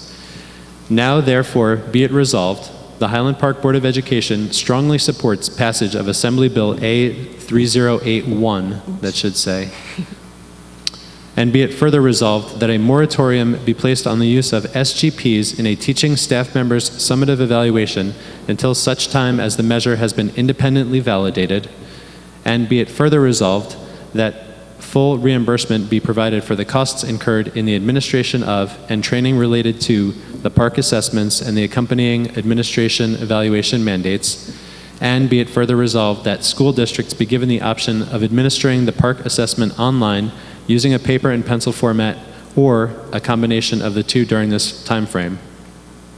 And be it further resolved that a copy of this resolution be sent to Commissioner David Hespy, Senate President Stephen Sweeney, Senator Peter J. Barnes III, Assembly Education Committee Chair Patrick J. Dignan Jr., Assemblywoman Nancy J. Pinkin, Senate Education Committee Chair M. Teresa Ruiz, the Joint Committee on Public Schools, New Jersey School Boards Association, New Jersey Education Association, New Jersey Association of School Administrators, New Jersey Principals and Supervisors Association, the Middlesex County Board of Children Freeholders, and the Highland Park Borough Council.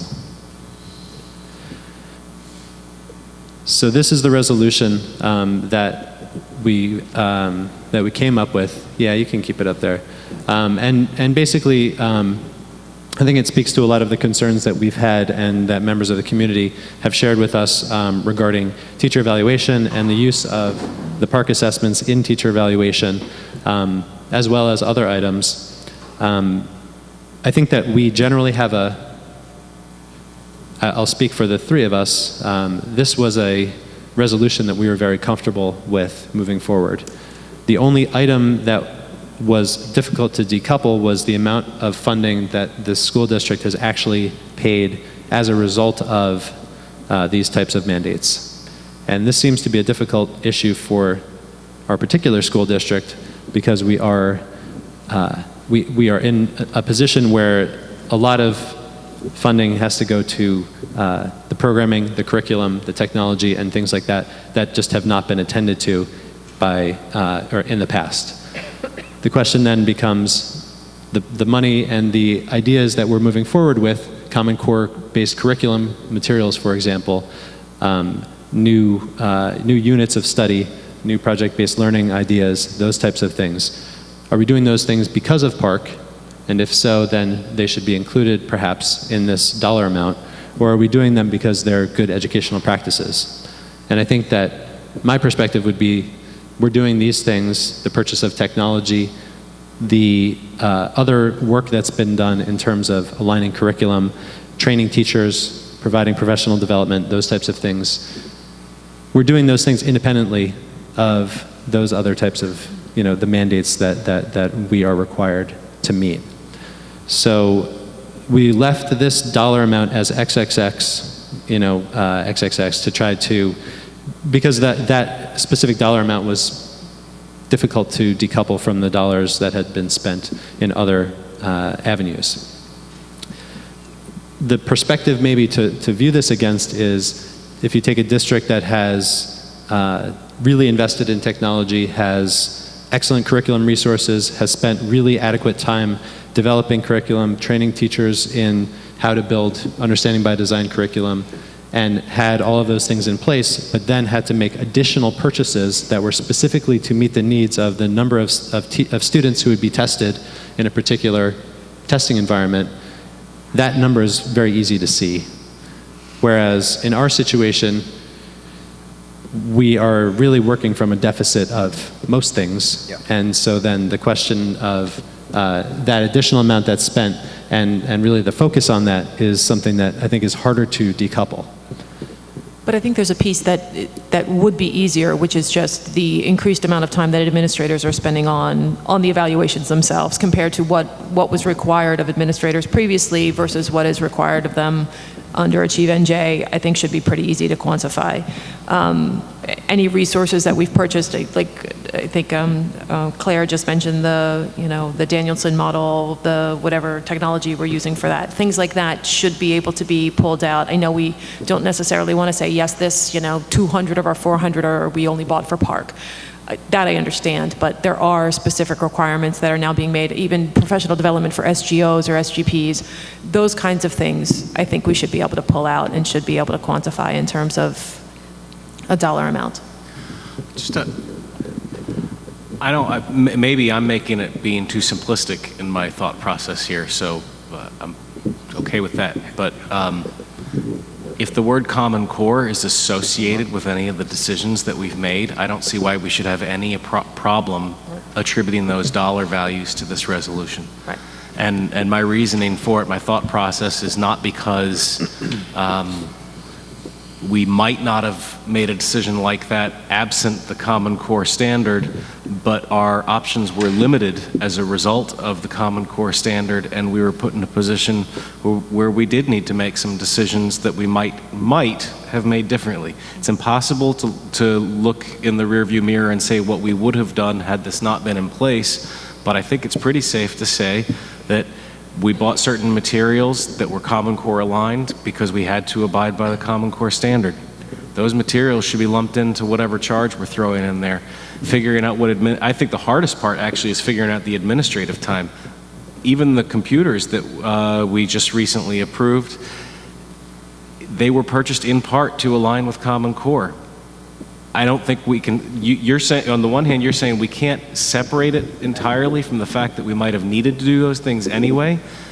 And I agree with you 100%, but I think that's the reason why we don't even have to worry about it. We just throw the whole number in there. Right. I mean, that's just my thought. And I'm not, I'm really not advocating one particular approach. I'm asking the question. I'm saying put the whole thing in. Yeah, okay. That's my suggestion. I like that. No, and I think that the curriculum items, for example, or the Chromebooks, right? I mean, we're talking about the discussion with the Chromebooks, which was a very long discussion at the last meeting, right? We have obsolete computers, we have students, we're trying to work in new types of interaction with them in the classroom. Would we be doing that with those particular items? Would we be doing that in a different way? You know, when we look at curriculum items, we're talking about K through 8 curriculum materials. There basically was no curriculum. The teachers have been working off of, standards and, those types of things. And we now are helping them with that to build the curriculum items. Would we be doing that if not for, if Park was not something that was on the horizon? I understand the limiting factor of Common Core, but I guess my only reason for feeling like I'm totally comfortable lumping the charge there, and we could debate this, I don't know if we need to debate it that much. For some reason, I'm thinking of the analogy of if your partner's in a business and you take, I know this sounds bizarre for me to think of it this way, but if your partner's in a business and the business takes out a loan, generally speaking, the partners have to personally guarantee the loan, and they are personally liable for the entire loan, each of them, in whole and separately. I can't remember what the actual legal terminology is, but you can't separate the personal liability. So it just seems to me, if the word core got attached to it, I think it seems reasonable to throw it in as a dollar figure. Right, because even if we had if we're saying our curriculum is not functioning, if it was and we had all the materials in place, but they weren't Common Core aligned, then we would still have to go out. So I would feel comfortable moving forward with the resolution tonight, and have you guys fill in the number later. I have a question. When I read this, it seems like there's two different issues. So one is the Common Core standards themselves, and one seems to be the park assessments and the costs associated with that. So I'm not comfortable denigrating the Common Core standards. I don't know how many people, in the audience have looked at the Common Core standards. You can go to commoncore.org and you can look at the standards. Okay, good. So what I was going to say is what you'll see is it's not a lot of standards. They're hard standards, which is why the park assessment seems daunting to people, which I understand, and I also understand the technology concerns, but I can't support something that makes the Common Core sound bad, because I don't think it's bad from an educational point of view. I think they're really good standards for literacy and for math. They're not the only standards that we go by. We still have to go by the New Jersey core curriculum content standards in social studies, in science, in art, in music, in health, in PE. Those are not in the Common Core. The Common Core is about literacy and math. But literacy, I'm not finished. Literacy across all subjects. So it means in social studies, in science, and other subjects, literacy has to be a focus. So part of my job as a social studies supervisor is to make sure the teachers I supervise are using good literacy strategies to teach social studies. That's a good thing. We want high school teachers to do that. We want middle school teachers to do that. The Common Core pushes that. And so I would have a difficult time supporting the resolution as it's written. If we took out the pieces that make it seem like the Common Core is bad, I would be more able to support it. I don't think there's anything in there that we deliberately wrote it so that it was not critical per se of the Common Core, but more of using an unproven methodology to assess teachers. So the thrust and the fact that that was an unfunded mandate. So it's simply taking it really isn't critical of the Common Core. So maybe just a second read. The second paragraph, whereas the efficacy of the Common Core state standards has never been evaluated relative to the previous New Jersey core content curriculum standards. That may... That's a true statement, though. I mean, look, professionally, I totally agree with you. I think the math standards are excellent. And when in our conversation, this was the discussion that we had. And I think that the three of us came to the understanding, I guess, maybe begrudgingly, but maybe, the understanding that the purpose of this resolution is not to denigrate the Common Core. And in fact, in the resolution statements, there's nothing that says, and we should, banish Common Core to, curriculum hell or something like that. What it says is that the standards have never been evaluated as being better or worse than the New Jersey core content standards that existed before. And by anybody. I mean, they really have never been evaluated. We use them. We think that we like them better, right? But there really was no, systemic way of doing this. I think that the fact that that is true, and I would say that that's a true statement, and that they are then used in the park assessments is really the key element. It's more transition. I would be more able to vote for this if that second paragraph wasn't there. That's what I'm saying. Well, if it stays there, I won't vote for it. Okay. Well, I think first I want to thank Dan, Ashley, and Darcy, and I can definitely tell this is a document of compromise, and I appreciate that. Because having spoken with everybody, I know that not everybody got exactly what they wanted in here.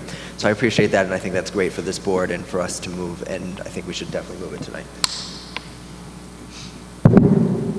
So does anybody else have any thoughts about it, one way or the other? I just want to reiterate that I think this is a really important piece, especially since this legislation is rapidly gaining sponsors and momentum, and I feel like a tiny bit of that momentum got a little bit squashed by our new incoming commissioner, who kind of got up and said, nope, full steam ahead, even though we had dozens of teachers who went to the state board. There's been uncharacteristic agreement on both sides of the aisle in terms of the Assembly and Dignan held Assembly Committee, Education Committee hearing on this, and I mean, there was almost unanimous agreement that the evaluation piece specifically was moving too fast. So I think this is the first resolution that I'm aware of its kind, specifically supporting this legislation. We can work with our partners at Save Our Schools New Jersey and other organizations across the state to get this out to other school boards. I think this may be the momentum that's needed to really push forward this legislation, and I think it's a really important piece for our teachers. My question was, is there a downside to doing this? I don't see one. I don't see what downside there would be. You guys wrote it, so anybody. Adam didn't write it. I didn't write it, and I don't see one. And I still can have an opinion, even if I wrote it. I've sat in offices where these are received every day and read them, and I don't see it. I've never experienced a downside from anyone that I've ever received. I think in general, I mean, it represents what the concerns are, which are, and I think again the piece that really drives that home is the teacher evaluation. And again, I mean, this is something that when you're moving systems, you talk about the pieces that are moving here, right? So we're moving from different standards. You're moving to a computerized test. You're moving to a different kind of test that's formatted differently. And within all of those changes, you're now going to tie accountability to it in year one. I think that's where, again, I have the most concern, which is, you're not necessarily comparing apples to apples with all of those changes, and to potentially have somebody that's going to be rated at low according to that scale based on what those changes are. There is no way to predict it.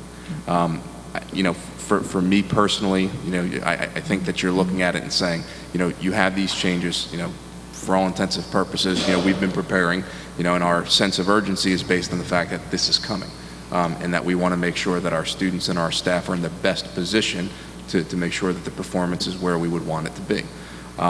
In the long run, again, when you're talking about the Common Core, I don't think that higher standards is ever a bad thing. I just don't think that that's the case.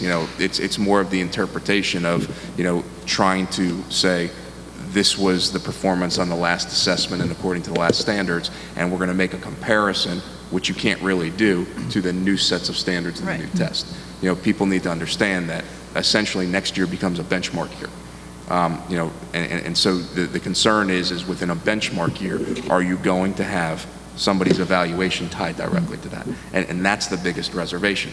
And then at the same time, if we're going to be, if we're going to be, putting our staff and students in the best position, you still have to prepare as if it's coming. So I don't think that this changes the preparation that we're trying to make sure that, we perform well. I just think that is something that is a huge concern as far as how are you going to calculate, this growth, or in comparison when you're changing that assessment. And I can tell you, I've been asking that question for almost 2 years now, and there's still, I haven't gotten an answer. And so that is very concerning, because you don't want somebody to get caught in a position where, things just happen to fall out a certain way, and now you've got, something that you're going to be marked down for according to. And I think a really interesting piece that I didn't realize before we did this and we started thinking about it more was I never really understood the relationship between Teach NJ and Achieve NJ. It just didn't make sense to me. And what I learned in speaking to a bunch of people about this is that Teach NJ was the tenure reform legislation that went through, with surprising, I think, support. Yes. Achieve NJ is the regulations that were then written by the Department of Education to enact Teach NJ. This is where the SGO and the SGP piece came in, and this is where everybody started freaking out. This wasn't, the SGO, SGP piece was not part of the legislation. This was added in by the Department of Education in terms of the regulations. So this is now where the pushback is, because that was not part of the regulations, or I'm sorry, that was not part of the legislation, it's part of the regs, and this is now where you have the NJEA, the New Jersey School Boards Association, you have almost unanimous consensus that this is the piece that is problematic. I agree with that, and I agree, Tim, with what you said. I just don't like the connotation about the Common Core standards, because the standards are not the problem. It's how we're assessing them, what we're requiring of districts to do to assess them. So I'm just saying that I would be more able to vote for this if those pieces about the Common Core standards were not part of this. It seems like the problem is with the tests, how the tests are going to be used, how they're going to be used in teacher evaluation. Those are all really concerning problems. So the SGP compares students from one year to the next year, and their student, what is it, student growth percentile or something like that? And there's no, you're right, there is no one saying how it's going to be done, and that's false. That's not good. So I'm happy to support the part of it that says that, but not about the standards. But I guess my point is that, again, if that's the central objection, that because even with tests, I mean, you have a standardized test now. You're moving to a new standardized test. The piece I think that most people are very uncomfortable with is, again, in year one, there's tied accountability to it. And that is something that, if you're not going to pilot it, if you're not going to, at least see, again, and they've set up kind of this spectrum in this percentile ranks so that, people are going to fall wherever those numbers may be. And, when you hand out the SGPs this year, I mean, there's not even an indication that this year's SGPs are going to be anywhere close to next year's.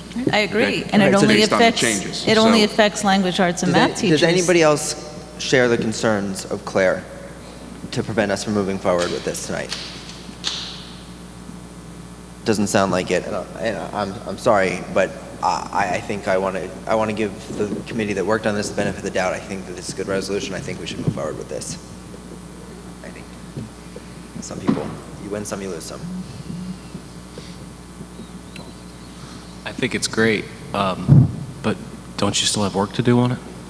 Well, I think what we would do is we would approve it and then just have Tim add the numbers, and then we would post it on the website and make it public, make it publicly available. Because I think the content of it otherwise is agreeable, with Claire's exception.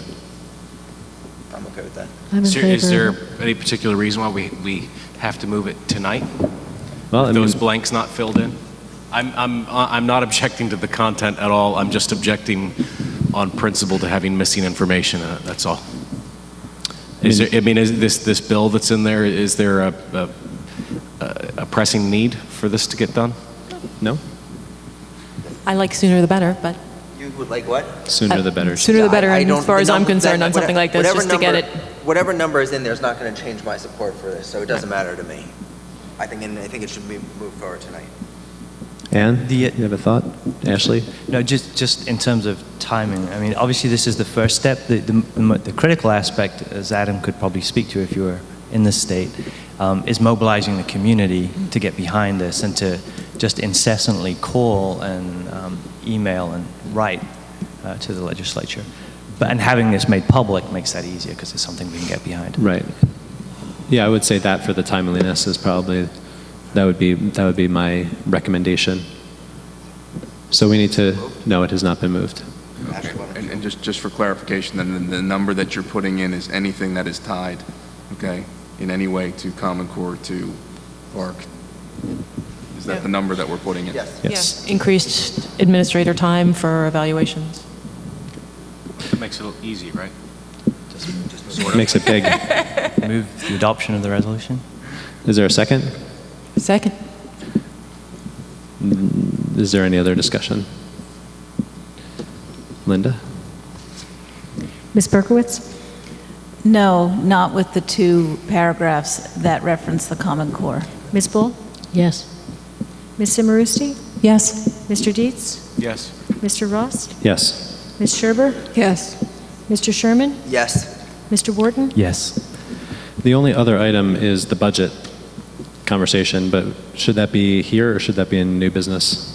Do it. What do you mean the budget business? Like, we didn't finish our budget conversation. Let's say new business. New business? Okay, so let's that concludes the president's report. Let's move to old business.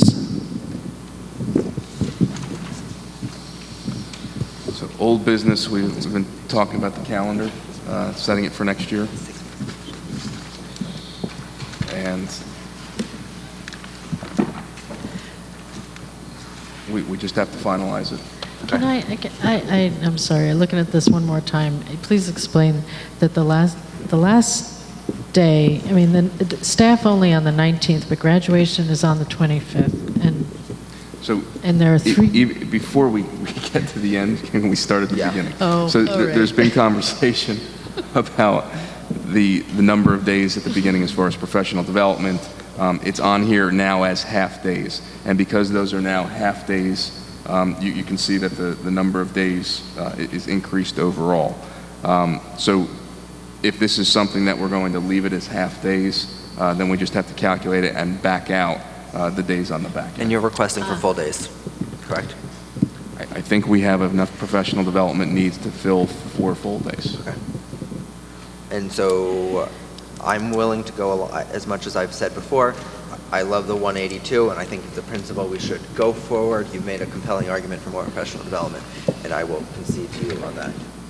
So we would be talking about changing the 4th and the 5th to full professional days, full staff days only, with the first day of school being September 8th as a full day. Correct. So you're proposing changing what's here? Correct. Okay. So that will leave graduation as is then. Okay, Because so, we're adding the 22nd and 23rd. so Yeah, so that would mean that's adding in 3 days for snow. Can you say that into the microphone? Yeah, sorry, if we do that, we're adding 3 days of snow, which would be the 23rd, 24th, and 25th. Got it. Okay. Thank you. And that's why graduation is on the 25th. And we're locking it down for the 25th. Is that for having 182? 180 school day, 180 days for students. Because we're giving over the days to professional development, the 2 days. Oh, so it's October 13th and March 9th are half-days currently. Should those remain as half-days in your estimation? Or should those be moved back to full days if we have 4 full days now of professional development at the beginning of the year? So, yeah, again, I mean, I'm comfortable with those being full days. Okay. I think that Then, that would be preferable. Then we Okay. should- I think then we should return those days to the, As full? yeah. Okay. Oh, make a full school day? Or Yeah. full PD day? No, full school day. So October 13 and March 9 will be full school days rather than half school days, half PD. And so where is the PE built in during the year? PD? Or is there none now? The professional development is done at faculty meetings, which we have 23 scheduled for the year, and then you have 10 hours of professional development on top of that. Perfect. And so graduation is the 20... I'm not going to swear to graduation right now because no. until we count all these days, Okay. it does. It needs to be the last day of the 3 emergency days. I'm not going to swear that that's the 25th right here. Okay. It might be later? Is No. what I'm- Oh, okay. What I'm saying is that we took the 2 days out there, so I think that when we're counting, the 22nd was the students' days. I think that becomes the 22nd, Graduation. and then, so I believe that that's correct. The last staff day currently is scheduled for the 23rd. Graduation is the 25th, is what I believe to be correct. But again, whatever the last student day is, you have the 3 days for snow. Beyond that, you'll have the 1 day after the student day, which is the staff day, and graduation will be the 3rd day of that emergency. I just want to note... Wait, I'm sorry, I don't understand that. The third snow day. So after what the scheduled last student day is, we have 3 days built in for snow. That goes up to the date of graduation. Okay, but if the teachers stop working on the 23rd, Correct. we don't have graduation for 2 days? If there's no snow. Yep. That's, yeah. Okay. But then, So the graduation doesn't have to be a moving target. That's how we worked it out. so you can have a whole day of nothing in the schools, and then you can have graduation? Do the teachers have to be at graduation? If there's no snow, the way that and again, this is what this year's schedule was as well, is you had the last day, then you had 3 snow days built in. So yes, in theory, if there was no snow, then there's 2 days between that and then graduation. It just seems funny to end the teachers before graduation. Because aren't the teachers part of graduation? Not really. I don't know if they attend. They're not They do. required They to. they don't have to. Some do, some don't. Would an alternative be that the 23rd is graduation and the first 2 snow days are Martin Luther King and the Friday before Memorial Day? We have those 3 days already built in. So it's January 19th, February 16th, May 22nd. So we have 3 snow days already built in. Then we're adding This is actually 6 total snow Oh, days. we don't I need see. that. I see. So you could back that up if you wanted. Well, we did We need that. did this year. And the problem is we no longer have that buffer. We can't graduate students without 180 days. So in the past, we sometimes fudged a little and said, okay, well, they have 180 and they don't go to 182. But if we don't have the 180, we cannot graduate them. Well, they actually have we days to- absence that they can take, but So I think we have to project out a little further just to be safe. And, in the past also, graduation's been a moving target, and we agreed last year, I think, that that was really a hardship for families, so. So let me just get this straight. The first 3 days of snow will come right off the back end, and the 4th day will be the 19th. No. Well, no, I mean, and that's actually something that we can have a discussion about now, or you can kick it down the line. But I mean, again, if you're looking at, if you had snow before January 19th, would you take that first day available to you? No. I don't know. I don't know. So I would just be concerned about graduation being so late in June. Can I ask a question on the beginning of school? I think there's a very simple answer, and I think it's that the contract requires this, but is there, just to make sure, can you start the PD in the prior week? The 4 days of PD, No, could they that won't. happen the last week of August? Or is that prohibited by the contract? I think the I'm contract. pretty sure the contract says after. They- September 1st. I'm just, I think you're probably right. I'm just asking the question.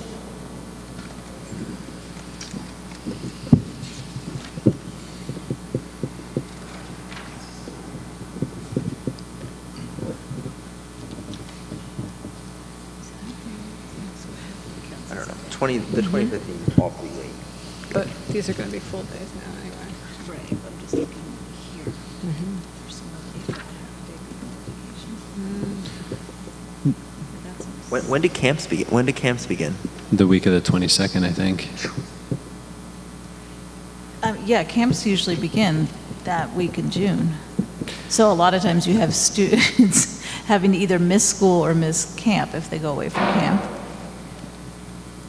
Well, I would mean, be frankly, okay with that's I would be not- okay with that's us not having really our that concern. having graduation on the 23rd, and just having four snow days. I mean, we haven't needed 4 snow days too many times. We have in the past- Statistically. We have, in both of the past 2 years, we've needed, 2 years ago was Sandy, yep. but the year before That's that 2 there was years no snow days used though. No, there weren't none. Yeah, there was 0. I don't think so. You trying to say we're due for a year of 0? Statistically. Well, So for the past I 2 mean, years, we've needed all of them. You have 3 days built in prior to extending that in June, which again, we didn't have this year. So I mean, that's. Right. We normally take from the back before we take away. And what But about you can't predict, I mean, you can't Right, I mean, predict we that at can't, that point. yeah, we I mean, can't do anything about the January day, the take-back day, if we wait until February. Right. But January 2nd is more winter vacation? We Mhm. can't come to school that day?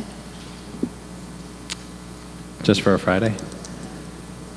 Probably would not have a great educational benefit for students. Well, it's the same at the end of the year. There's not great educational benefit on those days either.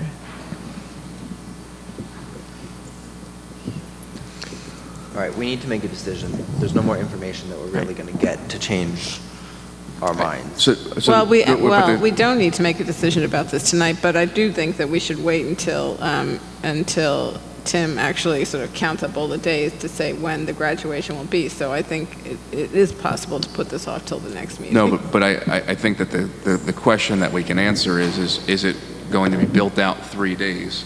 I Or is think it we have going to to- be the last day scheduled for school? I think we have to build it out 3 days. I think, you know, I mean, again, you have 3 days built into the calendar to start. Okay, so before you get to adding on to 8 days at the end, you could take those 3 days. So you do have 3 days built in, which we didn't before. but if we have another year like this year, we'll need all of them. And so, again, I mean, you can have a ceremony without having, that's the other option that people sometimes go with, is not having the actual diploma in the. Oh, I don't like that at all. Well, couldn't you build it out one day so that the seniors would get their 180 and everybody And that else? would be But they before. wouldn't I mean, I necessarily guess get their that's 180. that's We the take out question. if there's more than 3 snow days, or if they come after. After the January 19th would be the Right. problem. Then. Right. Do we need to worry about it this much? If we have that bad of a winter, shouldn't the real conversation be about just chewing into spring break? I mean, this is just, we're talking about, we're killing ourselves over something that's really just, we shouldn't be killing ourselves over. I think we should, Martin Luther King Day, it's number one, not really a good idea of a day to be taking as a potential makeup day for a snow day. No, I think we it's an can't. important holiday to have, and it's too early in the winter anyways. Spring break is simply spring break. If we just target the last 3 days or even all of spring break and we say, you know what? If we have to kill spring break, we kill spring break. But we can't say anything about it until we've lived through a winter, and then maybe we kill it. We can have Saturday school too. I mean, I don't know why we have to belabor Mr. this that Unpopular hard. opinion I over here. I want to be able to take spring break too, but this is just, the key here is about what we communicate to the public about the days that we think are on the table for taking away. When I'm looking at this calendar, I see the Friday before Memorial Day. That looks like a legitimate day, but it's only one. And then the only consecutive group of days is in April for spring break. Let's just take it away if we have to. When does this need to be approved? Next meeting? Or in May? I think tonight. Tonight, it's April 15th. Tonight, okay, so we need to approve this now then. So I would recommend having graduation on the 23rd. 4 snow days, and if we need to move it after 4 snow days, then we'll know. That's my recommendation. I'll go. Sounds good. Sounds good. Say it one more time, Dan. 4 snow days, graduation is on the 23rd, staff last day, and we have 3 built into the schedule. That would bump us back 1. That would be the 4th snow day. If it turns out that we have a crazy winter early on, then we'll adjust, But I think the 23rd is a good way to go. Yeah. That all sounds fine to me. The only thing I would add was, I don't know if I missed this discussion, but the 2nd and 3rd of April, that seems new, a half day on a Thursday. That's Good Friday. Good Friday. Friday is Good Friday? And by contract, So they we have to- usually do there's a half day before the Good By Friday? contract, Okay. yeah. All right, thank you. Sorry, I missed that part. Ashley, does that work for you? It does. Tim, does that work for you? All right, I'd like to move the calendar. Okay. Is there a second? Second. So Linda, you have all those changes? I'm not sure. Okay, so I'll go through them. September 4th and 5th Got are that. professional days. Mhm. First day of school for students is the 8th. Mhm. October 13th is a full school day. March 9th is a full school day. Right. Last day of school for staff is the 23rd, and graduation is the 23rd of June.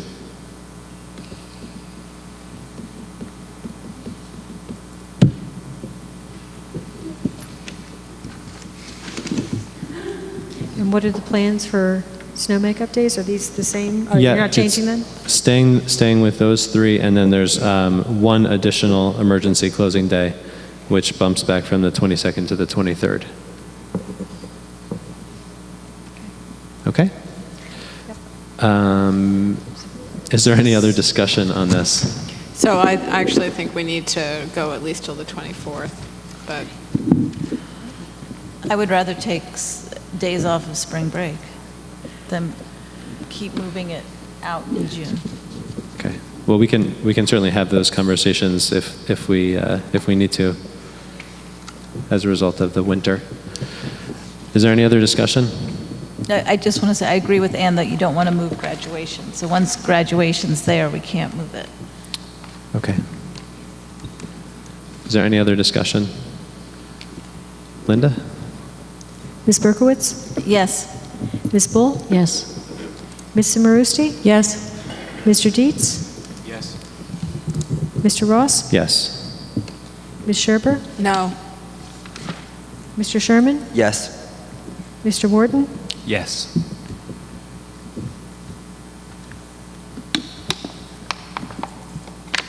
Name by me. I don't want to talk about this one. Do we need to talk You about want to kick it down again? I'm okay with kicking it down. What's that? Bring your own technology survey? Yeah, yeah.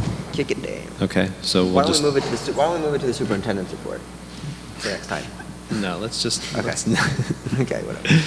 Is there any other old business? I have just one piece of old business. I just want to, I know I sent you all an email. I just want to reiterate that the Highland Park Educational Foundation, which provides our schools with grants for the things that, either that we can't afford to provide our schools with, is having their primary fundraiser. It'll be at the Rutgers Gardens this year on April 27th. And the theme is that it's a garden party, and I would encourage you all to buy tickets and go, because they certainly do a lot for our schools. And if you need any more information, please email me, and I will be happy to provide it to you. Or they have a website too, right? Highland Park Ed Foundation, you can... They have a website too, which I was just looking at, in fact. It's actually a Google site, so it's not just EdFound. It's not as intuitive as you think it is, the URL, so. You can Google them and find them. Yes. Highland Park Education Foundation. Yeah. Thank you, Anne. There was one other piece of old business that I did want to mention. There had been a lot of talk after us losing the SAC position about substance abuse concerns with our students and where those students would be referred. That morphed into the presentation that we got last week from the Teen Center, which overall I think was a fantastic presentation, and I really appreciate it, but I think it's still left open, that very same concern, because what I heard Ms. Asimoa say was that those students are referred out, but I didn't hear where or, so it sounds like what we used to have was a way to handle those students in the district. Unless I'm misunderstanding something, now those students are referred out and we're still not. That was a contract that we've had for how long, Linda? That they've been being referred out with They that were company? still referred out. Yeah, It's just the long county always- referred them out. Yeah. My understanding that that's been the practice. We've used them before. I don't know for how long exactly. So it's a Long time. specific, I think it's a specific type of counseling, not the same type of counseling that was provided in-house. okay. I mean, was I misunderstanding that some of that was provided by Ms. Kotowski, or? I think that the Teen Center, the Teen Center presentation, I think really highlighted what they do for students. Absolutely. And I think that that's really the key. I mean, they do everything I think that's been done in the past. They offer, a lot of great services, and I think the presentation was very thorough with that regard. I do agree with her I'm not question, challenging though. that. I think that's true, except for when a kid doesn't know where to go when he has a problem, and then it's not thorough enough.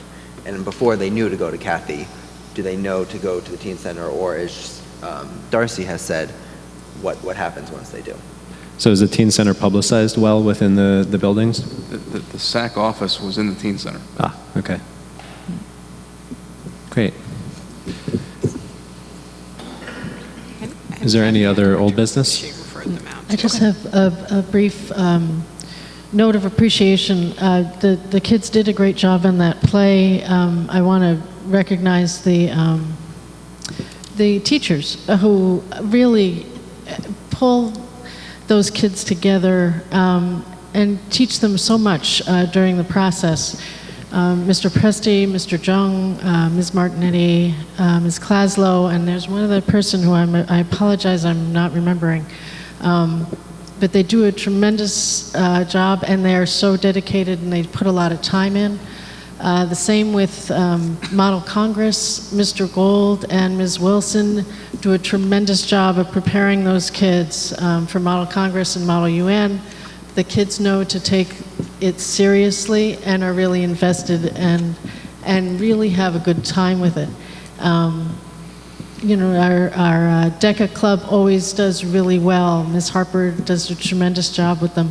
I think we have so many really dedicated teachers who are willing to put in extra time and work with the kids to teach them things that they're not getting necessarily in the classroom. And I just want to say how much we appreciate that. Thank you. Thank you, Catherine. That's a very nice sentiment. Is there any other old business? On to new business. So we've extended the calendar and provided you a list of dates. This was keeping with the Monday meetings that we currently have and bringing us through next year, January 5th. So I guess this is a draft. I don't know if this is, again, this is open for conversation amongst the board on whether or not Monday's the right day, whether these are the right days for the remainder of this year. Does anybody have any thoughts on these? I think it's good to keep it consistent. I think the calendar looks, just like it has the rest of the years. just one Monday. Do we always do one meeting in December? Yes. Okay. Yeah. Okay. Do we want to move this calendar? Are we ready to do that? Or do you want to pull it back for another meeting to just double check everything? No, I mean, if this is acceptable to everyone, I think that it's just moved. So moved. Second. Any other discussion? Who seconded? Greg, Adam? Adam? Adam seconded? I don't think I did. But I did. Oh, I thought it was might have I threw my been voice over there, though. It sounded like it was seconded. I know that they think we're... But it must have been Adam. So discussion, no more discussion. Ms. Berkowitz? Yes. Ms. Bull? Yes. Ms. Simarusti? Yes. Mr. Dietz? Yes. Mr. Ross? Yes. Ms. Scherber? Yes. Mr. Sherman? yes. Mr. Wharton? Yes. So we're back to the budget. And Adam's going to get the slides back on there.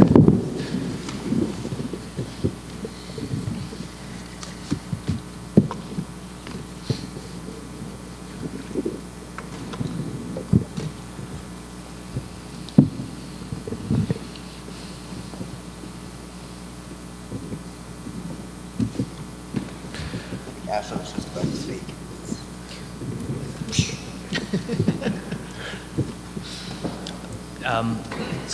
Yes, I'm with probably most of you. The building reorganization seems a very logical starting point. We're in a position where it doesn't have an impact on people, or minimum impact on people. I hate to say it, but the status quo on tech, even coming from tech, I think is something that should be considered in light of everything going on. Eliminating staff inefficiencies, if that truly is positions and not people, i.e. it's taking advantage of current vacancies, then there's an opportunity there if it doesn't have an impact. Absolutely not in favor of changing the structure of the English program or impacting English teachers. And then with you on the paras and the G&T. So that would be my perspective. So my question is, if we make any of these changes, are we reducing the tax levy, or are we investing the money elsewhere in the district? Reducing the tax levy. Yeah. I agree that it would be great to Even put if it, that but we even if have that to. means 0.4%. I think we have to, Adam, I think any savings we realize has to go toward the tax levy. I mean, it's really a burdensome thing we're asking. And especially when we know that it's also coming from the borough end as well, that this would be an across-the-board tax hike. It's not just ours, it's the boroughs as well. But, okay, if we're really talking, 0.4% is literally pennies. No, it's not. Yeah. Okay. It's dollars, but it's small numbers of dollars. I'll do it, but we're talking small numbers, but go on. That could mean big things for the district, is kind of the point I'm making. Other thoughts? Catherine, do you have any? We can't keep it at 8.3%. Can I ask again, if you add all these things up, you're getting down to a 2% increase or a 4% increase? Okay. So it seems like we're hitting somewhere in between. If we can eliminate one, I mean, if there are real staff inefficiencies, if we don't need an ESL teacher, or then it seems like we shouldn't have them. And if we can move them around, that's great. Building reorganization, I'm in favor of. Can we pare some of these down so that we get $100,000 out without just eliminating the whole thing? I don't know about that, the double block in the middle school. You know, we didn't have it, we had it. Would we take it back again? I don't know how effective is it. Are kids, do all kids need it? and do are kids sitting and are they making the most of use of the time? I mean, there are some things that we just don't know about enough, so we have to go on recommendations. If we don't need it, 2 G&T people, then we should get rid of one. So every percent that we bring it down is $48 off of the tax. And that's significant. Of the average assessed home. Say that again? From the quick math that I just ran, every percent we bring it down is $48 off. Yeah. Off? No, that can't be right. I mean, no, that's not. Because the average tax bill is around 10,000, and so So this Greg's is math this is was what I did. right. I did 8% of. Oh no, I did it at the 8% level. That's what I did. I got 480 was an 8%. He's close. 1% of 6,000 is $60. So that's So different he's than pretty close. 48. Yeah, but still, he's pretty close. Yeah, Can but we if you're decide- talking about it as a percentage of the actual raise, tax hike that, since it's only 400, what did you figure, $480 For or a ten, whatever? I mean, Right, that's what I did. I did 480. if that's the average home, I don't know if it is or not. I Right. just thought it was an easy number to paint a picture with. It's close enough, I think. You had that number last time, didn't you, Tim? The average assessed? Yeah, it's on the old slide. Which are on the website, I would think. Yeah. That's why we have computers. Yeah, exactly. Other thoughts? Can we think of what percentage we are comfortable asking for, and then figure out what we have to do to get to that? I think we were comfortable asking 8 1/3%. Yeah, and I think it's the best. And I think that's Who's comfortable with that? I think that the board started with that, the administration started with that. I don't think that that's where we want to end up, but that's what we're comfortable asking. That's with no cuts. I don't think I that didn't say I was comfortable with that. but I don't think that's where any of us want to end up. I don't think that we're comfortable ending up there. So can we think of where we might be comfortable, and then Yeah, figure out that? For way? me, I would rather shave off what we can shave off, and rather than sort of picking an arbitrary number, and, I mean, I sort of agree with pretty much what Catherine said. I think that, if we need 1 G&T teacher instead of 2, but I do think that I would hate for us to lose the tech budget altogether. I don't think that we should return to this, to the current tech budget. I think that's a big mistake. Maybe we don't need the entire increase, but I think we need the technology. I don't think there's any way around that. And again, if we can eliminate what you see of as extraneous positions through attrition and retirements and through sort of redistributing certifications, that would be optimal, obviously. And I actually think your point is very well taken to me about the double block ELA at the middle school, that it doesn't make sense to have the ELA block and not have the math block. That at the very least, there should be, some balance, because, we are, it seems as if those are the core, if those are the classes for which there are now core standards, we ought to be attending to both of them, equally. So to get to 7.33, we need to cut. We need to cut $216,000 to get to 7.33. So if we want to do that, we can have that discussion. If we want to get to 5%, we need to cut $722,000. Well, I think we get 1% out of the building reorg and eliminating 1 G&T teacher. I think that gets us the 200 and change that you just mentioned.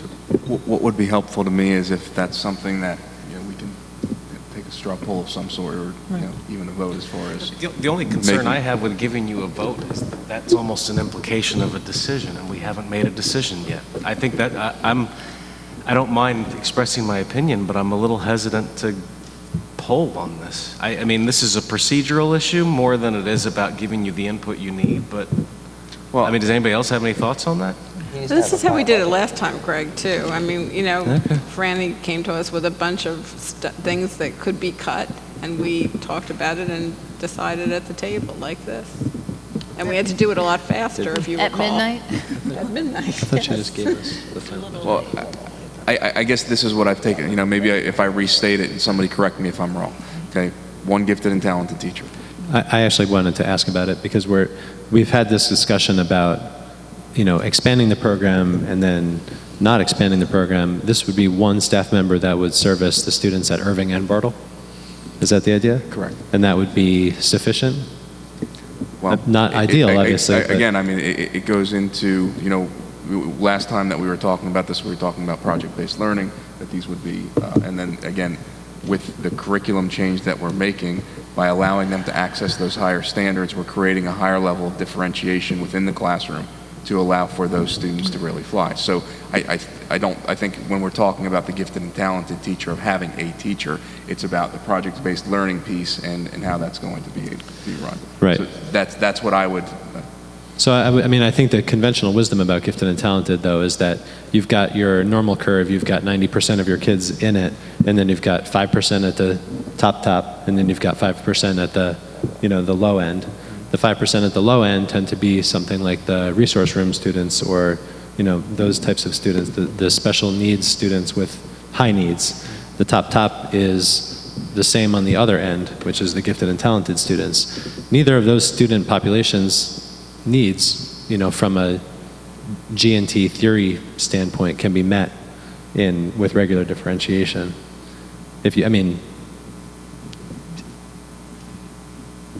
Would be my perspective on it. If you think that one gifted and talented teacher is enough, given the student population and the needs, Well, so here's what I would say. Okay, right now we have second graders that are gifted and talented, and we're looking at that in the Irving School as far as basically having another group of kids. I think one person is sufficient to start as far as getting set up, the program, the identification process, and all of those components, and then see, do we have any gifted and talented fourth graders, fifth graders, and make this so that we're serving all kids that fall within that category. I think that that's the appropriate way to progress. That is what I think is reasonable, so that we have, an identified need. We're addressing that. We're expanding that, and then, if it comes down and a year from now, we now have 3 times as many kids and they can't be serviced, I think we revisit the conversation as far as need.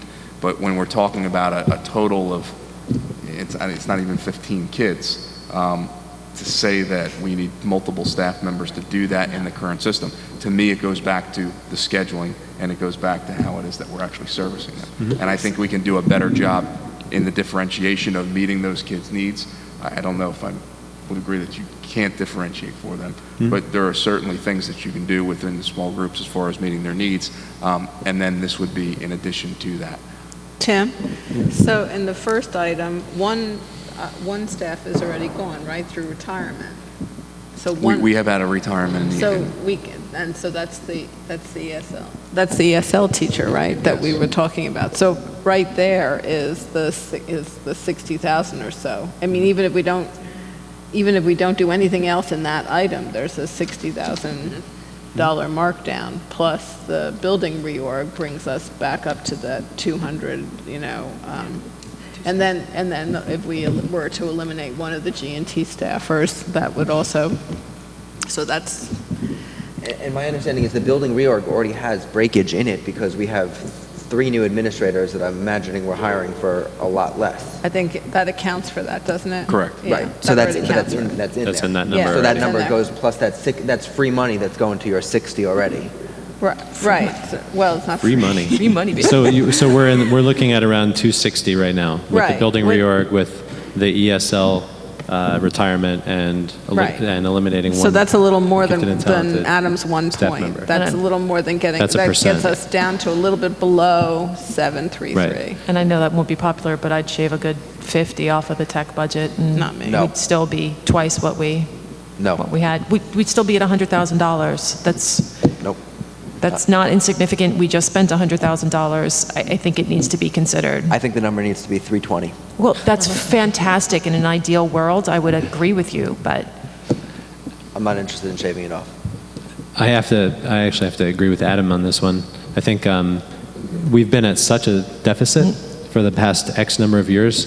This is really an opportunity for us to, we've already taken a very large step forward. I think if we take another large step forward, we're really going to be doing right by the students. But you don't think $100,000 could give us another big step forward after we've already upgraded the bandwidth and we've already spent $100,000 on tech, 100,000 plus What's the this rule of thumb for technology? 1% of budget. 1%. Which would be $300,000. And this is half a percent. So, I mean, I'm not, I wouldn't, I don't want It's a ridiculous, in the grand scheme of things, $150,000 to spend on technology in an organization that's costing over $27 million to operate is just an insanely, ridiculously low, unbelievably, it's a ridiculous number to even debate. I mean, I'm not trying, I just think, you're talking about the fact that technology is needed, and I'm just saying in an organization, schools are different from businesses, but you have to spend money on technology. You have to. I mean, it's a fact of life. And that's And why I don't disagree with that. I just would very often prefer a person to a computer. I don't think we're ever replacing. But I mean, those are some of the considerations that we're having to make. We're making decisions between technology and staff. So, no, we're not. in terms of the line items, We're actually not. We're having a discussion about the tax levy. We're talking about $50,000 on the tax levy, not about people. This is not about staff members versus technology. This is about $10 a month on an average house for technology for classes. But where we're going to get that money is what we're talking about. So, I mean, I want to increase this number, and that's why I was asking if we would be willing to take money from other things and put it into other things, and one of those things would be technology. But it seems like the board doesn't want to do that, so I'm not going to harp on that. So what number are we going? We're shooting for 7%. Is that what everybody is agreeing on? No. We're shooting on doing this the most efficient way possible. But I think we're most sort of close to respectful way possible. 7% at this point, right? We are close to 7%. So again, I asked this question before, but the other staffing inefficiencies you mentioned were the phys ed teachers. We have too many phys ed teachers according to your calculations with the schedule. Yes. Get rid of them. Right, so if we don't eliminate them, then what's the net effect of that? You have small class size in phys ed. We gotta get rid of them. Is it possible with their certifications to move them into different positions? We have to save the money. We're also talking about positions, we don't know who those people would be. We can't talk about people. We can only talk about positions. Right.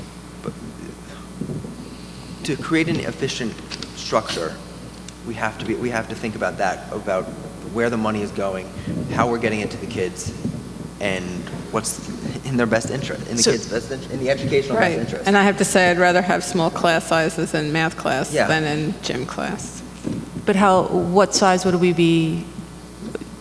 Are we talking about increasing the sizes from what we have now? And gym class, to what? But to what? Well, again, what we're looking at is that within the schedule that's been built, okay, you can service that with 2 less staff members. So it's a normal class size at the elementary school. It's their normal class size.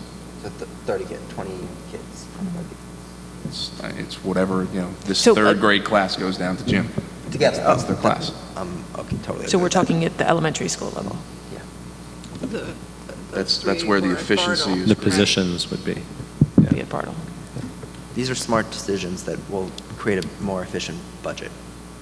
They're hard decisions. So I think that first item and the building reorg and one of the G&T staff, That's It's a big about- chunk. It's $407,000 You have or four- so. how do you have That's what I four? got. So that's like If you 2 points, take right? 60 and the top, I mean, and Yeah. I added Yeah, it it up. gets us to like 600, that gets us to about a little over a 6% increase. Can we talk about gifted and talented just for a second? Sure. You said something before, and in the middle school, do we have a gifted and talented program in the middle school?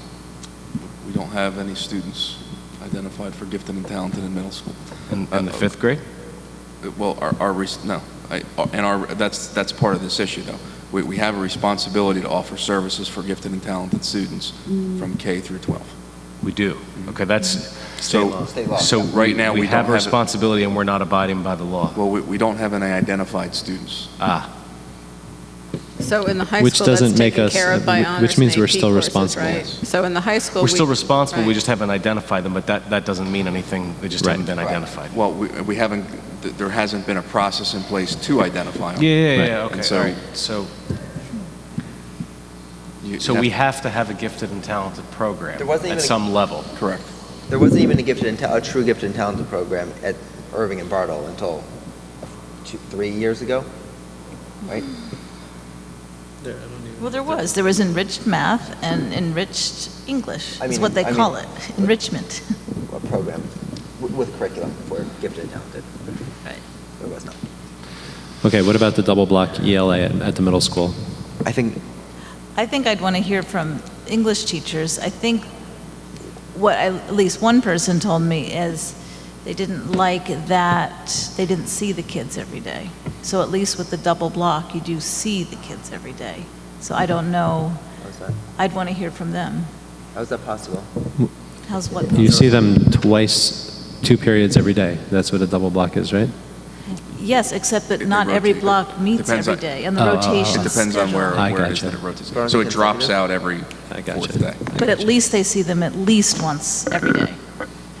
But I think if they could see them every day, that might be fine, because a lot of those literacy Common Cores you can do in other subjects. So it's not really all the English teacher's responsibility, and they shouldn't be. So we've been having conversation and working with the curriculum with the social studies teachers and doing an integrated approach. I think the question becomes, again, whether, almost 2 hours of English Exactly. is the appropriate amount of time. We talked about earlier, 90 minutes, some of us would be able to sit through. How could you be a 6th grader or 7th grader, or 8th grader and sit through 120 minutes of a class? Well, with and no listen, break? in our conversation, I mean, they did, and I'm not going to quote anybody, but I mean, they said it was a long period of time. And I think, again, when we're talking about the resource of time and how you allocate it, to me specifically, okay, you're looking at, should we be treating English and math equitably, okay? And do all students need 2 hours worth of time within a single subject? Right. Those, I think, are the two essential questions that we need to answer. I like your point. And then where does the cost savings come from there? I'm sorry not to. Well, if you were just going to eliminate the double block, that's from staffing. If you were going to actually even it out and say we're going to do, instead of, and let's just call it 90 minutes, where it would be a half hour with additional math and English, then you would need more math instruction and you would need less English. And that wouldn't necessarily be a cost savings if you were going to do it for all kids. If you're only going to do it for a targeted population, then with a targeted population, you would potentially have a reduction in staff. And that would just be a flat-out reduction? Reduction of English staff? So basically there, we're talking about, 3 positions? 2. Ostensibly? That's 2, 146? I mean, again, it depends on what the interest is. Is the interest in just making everything equitable in a single period? Is the interest of, making it where, again, you're going to even out this time between English and math? Those different things look different according to Right, that and time. then I think for me, it gets back to the conversation of how are kids identified of getting double blocks of English or getting double blocks of math, whether that's based on preference or scores or In the teacher future, recommendations or. We'll have Fontes and Pinnell, which will be a longitudinal tracking of that, so that the teachers will have done that every single year, and that'll carry K through 8. So you'll have that as, and again, you're talking about multiple measures are always used. So that's like a running record kind of thing? Is that, okay. I just want to make sure I don't know a lot about curriculum stuff. That was but good, though, running records. I'm picking up some, well, So- I caught that at an East Brunswick meeting, and like they made such an incredible parallel between that and the test scores. So it was like you weren't going towards the test scores, but you were moving the kids through the running record. So it made a lot of sense. Formative assessment. She doesn't have enough fun sitting at this meeting. She goes to East Brunswick as well. I know. I go to ones all over the state. I'm such Okay, a so I'll sucker ask the for same question that I asked about the other pieces. If those 2 English teachers at the middle school are retained and the schedule is changed, what becomes of them? How do they get used? What's the result? How does it affect class sizes? Or are there other positions that we could move them into? Or Well, again, I mean, that would be something that, again, you'd have to look at. There are certain, the 2 lowest people as far as seniority, and then, what their certification was to see if there's other options. I guess, again, I think going back to the point that was just made, though, is that what do we believe this should look like? And if we start there, then this kind of unfolds as far as, again, is it appropriate to have 2 hours of English and, for all kids and no support for math? Is this something that you would want to split between English and math, which again would change staffing and would, essentially impact current staff if you were going to even that time out between English and math? Or is this something that you're going to, only have a targeted population, which again would result in a reduction? Yeah. So at the high school, they have a math support class, so some kids are funneled into that. So would it be that kind of a thing? Like you have a regular math class, so you have a regular English class, a regular math class, and then if you need extra support by whatever measures, then you have another period of that subject? Correct. And to me, that seems fine. I'd want to hear what the teachers would say. But that is how they do it at the high school. So, I mean, with respect to what this should look like, I think a double block in English has, I think it's an imbalance as compared to everything else that's being done. Yeah. So I mean, I would like to see some parity between language arts and math, especially given our math scores at the middle school. Dan, I agree with you, but I don't necessarily agree with you from the perspective of managing the budget. We're talking about creating a budget, and we're talking about something with a very, I don't know, short lens. We did start a conversation about scheduling, and scheduling is a big topic. It's a big conversation that impacts how we allocate everything everywhere, and how long the periods are, and what gets double blocked, what doesn't get double blocked. That to me seems like a really important conversation. That does, at least it could, be the place to talk about how much math are we teaching, how much English are we teaching, but within the context of our budget right now, I don't feel like I have enough information to be able to say that I feel good about taking away the double block of English, or to feel comfortable with what the alternative is. Right. And absent a better alternative to what's currently there, I think that, going back to some of the comments that we heard tonight about maybe we need to slow some things down, this is one of those things where I don't know if this is a slow things down type of thing, but the double blocking of English has generally worked pretty well for the kids that have gone through it. And I'm not going to say it's worked well for everybody. I'm not going to say that I think some kids have probably been surprisingly well served by it, and maybe other kids have just floated through it without it really changing their experience of English. I don't know. I couldn't tell you. But that seems like it's been a positive experience for the most part. I'd rather not touch that if we didn't have to from a budgeting perspective. When we talk about scheduling, I think scheduling is a place to talk about that. What I'm wondering is don't we want to hear from the teachers? Yes. Yes, I do. Yes. Well, you know what, I think actually, We actually want to hear from the I sort of, administrators. for me, I think that we can, for me, at this moment, we need to leave that where it is, and especially given, the potential for the change of schedules. So I think that item, the ELA, the double block ELA item, we should just leave it alone for now. So I'll just go through this. I think there's general consensus, perhaps not unanimous consensus, on the first item. We're going to leave the second item. There is general consensus on the third item. Let's talk about technology. There's certainly consensus that the fifth item is off the table. And with the sixth item, we're talking about one of those two positions being eliminated, right? So the only thing that's left is really the technology piece of it, because I don't think that we've reached a consensus on that. So some folks who haven't shared their opinions on it,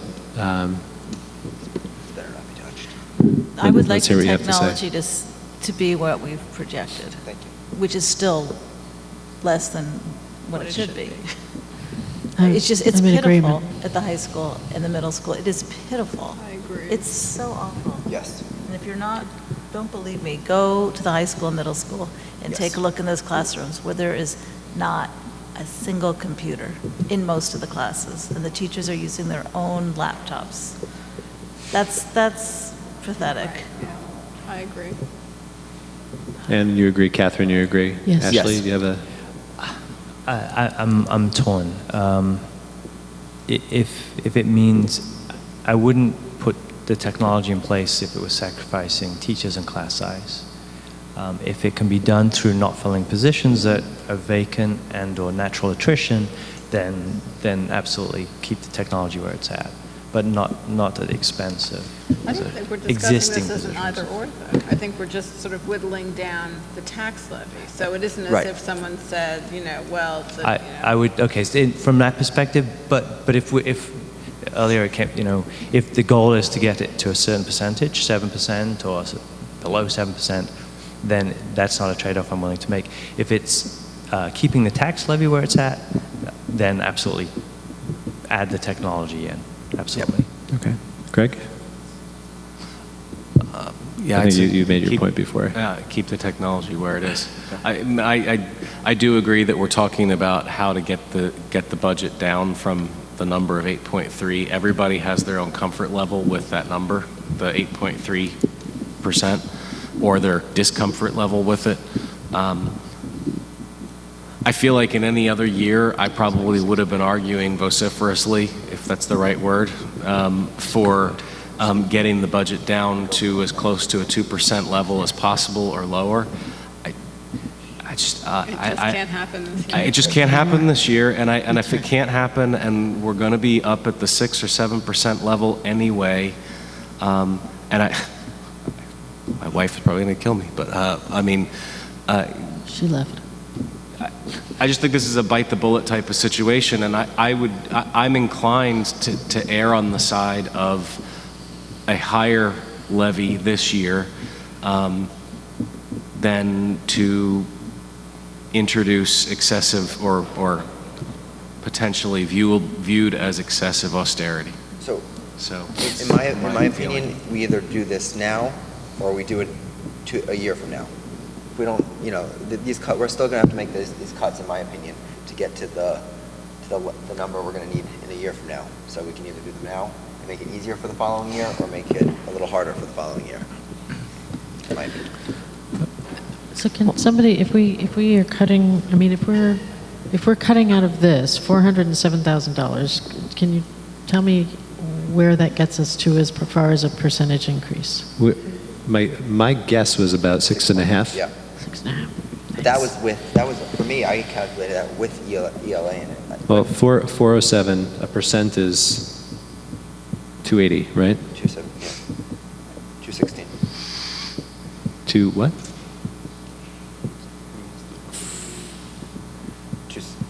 Is it 216? Yeah. Shouldn't it be? Do you want to calculate it? That was the difference between. Yeah. Oh, it was 216. It's about, yeah. 5% is a reduction of 720. So it's 6.5%-ish. Yeah. That's keeping the double block of ELA? Yes.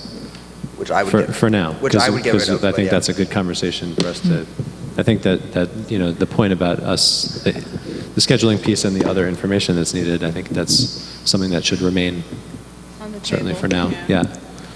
Well, and something else that came up in public comment, and I think has been brought up at the board table, maybe not tonight, but in other board meetings, is our 2 additional central office staff members that are above what we've had in the past. And I mean, is that something that? That's not true. It's not more than what we've had in the past. And Well, from my calculations, in terms of the positions, from my calculations, that I've talked to Linda about, if we eliminated them, it would cost more to fill those positions than to do it. Can you explain that? For the amount of, I guess this is more for Tim to explain exactly how this works, but from my understanding is they're doing jobs that we were paying for in the past.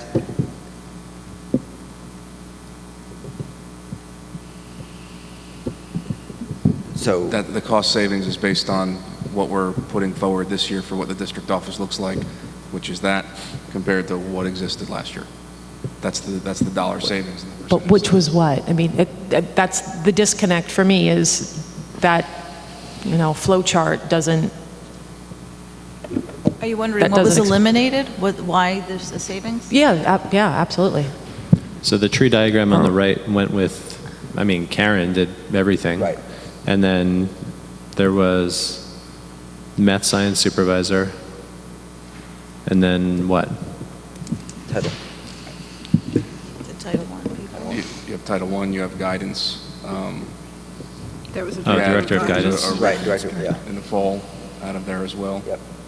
So wait, so are we, so maybe I just need this explained to me, what it is that I'm looking at here. Am I looking at what's on the right was what's before? I mean, I don't. This is all next year. Let's see, This is the 2014, 2015 is next year. Right. A moving change. This is Right. what next year looks like. So the new administrators are doing jobs that were not being done previously. A, we eliminated the director of guidance. We eliminated the math science supervisor. Right. The Title I people, right? Title I is not on there. Title I's not in there. So what happened to our Title I people? Yeah, it's being Michelle's in doing it, another right? it's in another role. It's being absorbed. It's being absorbed into another role. In one of the assistant superintendents is doing the Title I. Well, it's between curriculum instruction and management. And So we're looking at, again, those are 2 other positions that, you know, from a, when you're talking, the goal of everything we've tried to do at the central office is to have fewer people do more jobs. Yes. Okay, and the reason is that leads to cost savings, not just from salaries overall, but from the benefits that goes with it. But so have we eliminated those positions? The Title I positions? We had 2 people doing those. They were moved into other jobs. Well, that would be, again, you know, this is what we're looking at as far as... They were, or they're going to be. Has that already happened, or is that something where... Have they been raised? Yeah. Okay. You're looking at, this is what this would be recommended for next year, and again, those are teacher contracts. Those positions are teacher contracts. I'm sorry, I don't know, I don't understand what that means. So you're looking at job assignments. That's what that comes down to, is as far as job assignments. So those people aren't losing their positions, they're being moved somewhere else, is that right?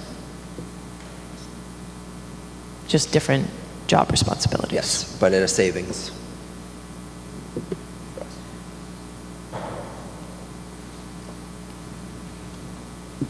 Other questions, thoughts?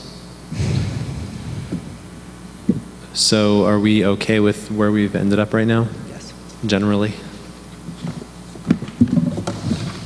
Okay, is there any other new business? Yeah, I do have an item. I would like to have a town hall style special board meeting for us to have a more open conversation with the public. Although there was no public comment tonight, so I don't know if it's completely necessary, but I think out of respect for the community, we're not going to vote, and I think we should provide as much information and continue an open dialogue. I do have a motion that I'd like to read in. Adam, before you do that, though, I guess the question is you sent that email, but are you considering this to be a meeting of the full board, or Yes. is this a presentation? A meeting of the full board. I stole it from Woodbridge, who has the same idea that I have I stole it from them, so it's not even my idea. But it is a town hall style meeting where people, it is a dialogue, and it's not necessarily us sitting here at a table like this. And I would say in terms of maybe there not being as much public comment as we might expect, I think we opened public comment at a pretty late hour again. I mean, if we were to have a meeting at 6:30, where people could get up at 7 o'clock and ask questions, we may have a much different response than what we're getting with these meetings that are going so late into the evening. So I think you can make a presentation, we can all have another discussion, but it would be more for people to talk to us and answer any remaining questions that people have before we move on the following week, the final budget. So I'm going to read in, I move the Highland Park Board of Education schedule. Just wait. Oh, sorry. I guess what I was going to say is we can have Linda poll the board to pick a date the week before. I picked a date of the 22nd. It's the only date that there was no concert or anything else in the district going on. So as long as we can get at least 5 of us Which is what day of the week? It's a Tuesday. Tuesday, next Tuesday? Yep. Next Tuesday. It's after spring break. And it's the only day that there was nothing going on. There's a jazz concert on Thursday, a choir concert on Wednesday, and Monday we're off. It is Earth Day. That's the event that I have too. Oh no, we're off. The calendar says we're off. Are we? Was there a Half day plan Monday. to have another public budget forum during that week?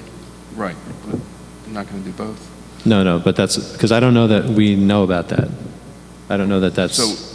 So yeah, we were waiting for today to see what was going to be presented, to see where we were leaving this. If this is going to be a presentation, again, you're talking about these items again. Yeah. And we're down to, here are the things that have, that there have been decisions or at least consensus made on, and then here's the one that's still being discussed.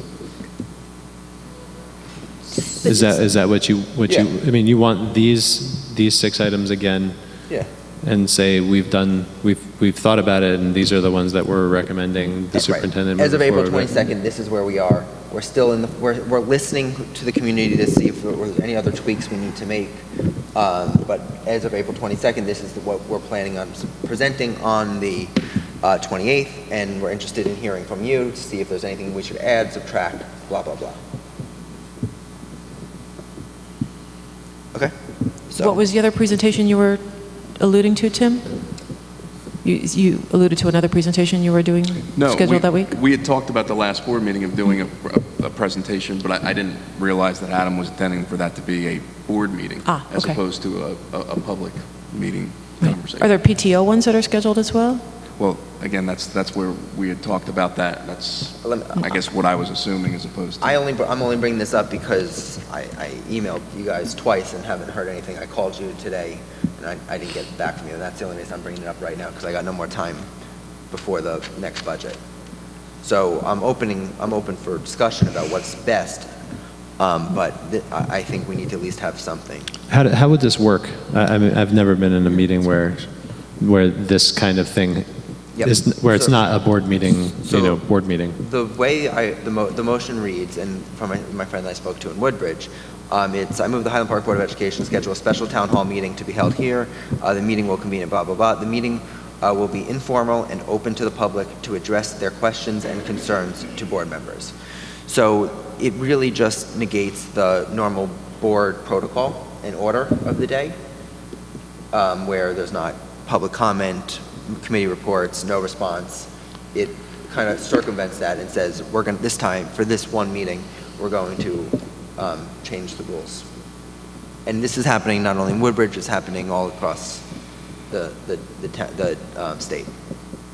So we will get asked hard questions. We will have to answer those, and it will be a fruitful experience in democracy.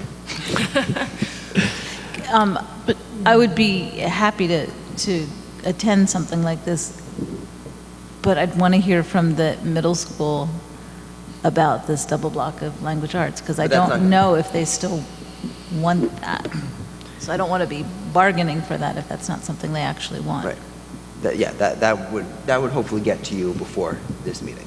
a conversation that the administration would have with them. Okay. Have you ever heard of anything like this? A work session. Yeah, there have been budget work sessions before. Can you explain it in Well, you open up the meeting like a regular meeting. You know, you have roll call and pledge of allegiance. And, you know, and as far as how the business or the comments are conducted, I haven't really had any. I would imagine that it would be people, you know, in turn speaking, and then as far as responses, I don't know. I think it would be more of a series of public comments and then responses when possible, but if you're not prepared with responses, you can't give a response. So, Yeah, I guess I'm just a little bit concerned about the format, which I think would be, you know. I thought that Adam earlier had said that he wanted to give the public an opportunity to comment on the budget, and I suppose if there are questions that can be answered, that you can have a dialogue. It doesn't have to be just one-way public comment, but I would think that's really the prerogative of the board as to whether it's appropriate to respond. Because I think if we ask people to pose their comment saying what tax levy amount they're comfortable, they would like, and how they would propose to get there.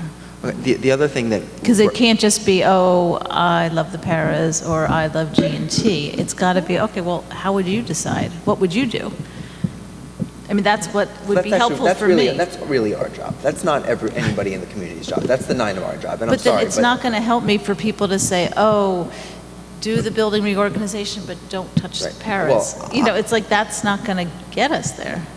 So I guess my question would be, do we need a formal meeting of the board, or that's the piece that I'm missing? And I'm not saying that, you know, one way or the other.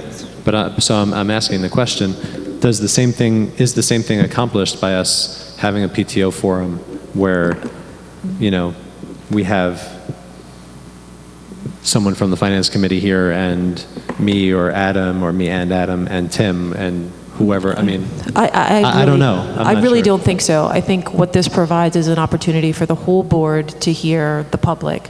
It provides us the opportunity to have Linda there, who really is, you know, historically the person who's been involved with this budget for 5 years. I am not physically able to be pulling up spreadsheets on a computer during Right. meetings. Yes. I'm physically not able to do that. So I'm not We're not an getting answer. into- we're not getting I can't be into giving E-rate. you answers right off the cuff. Right.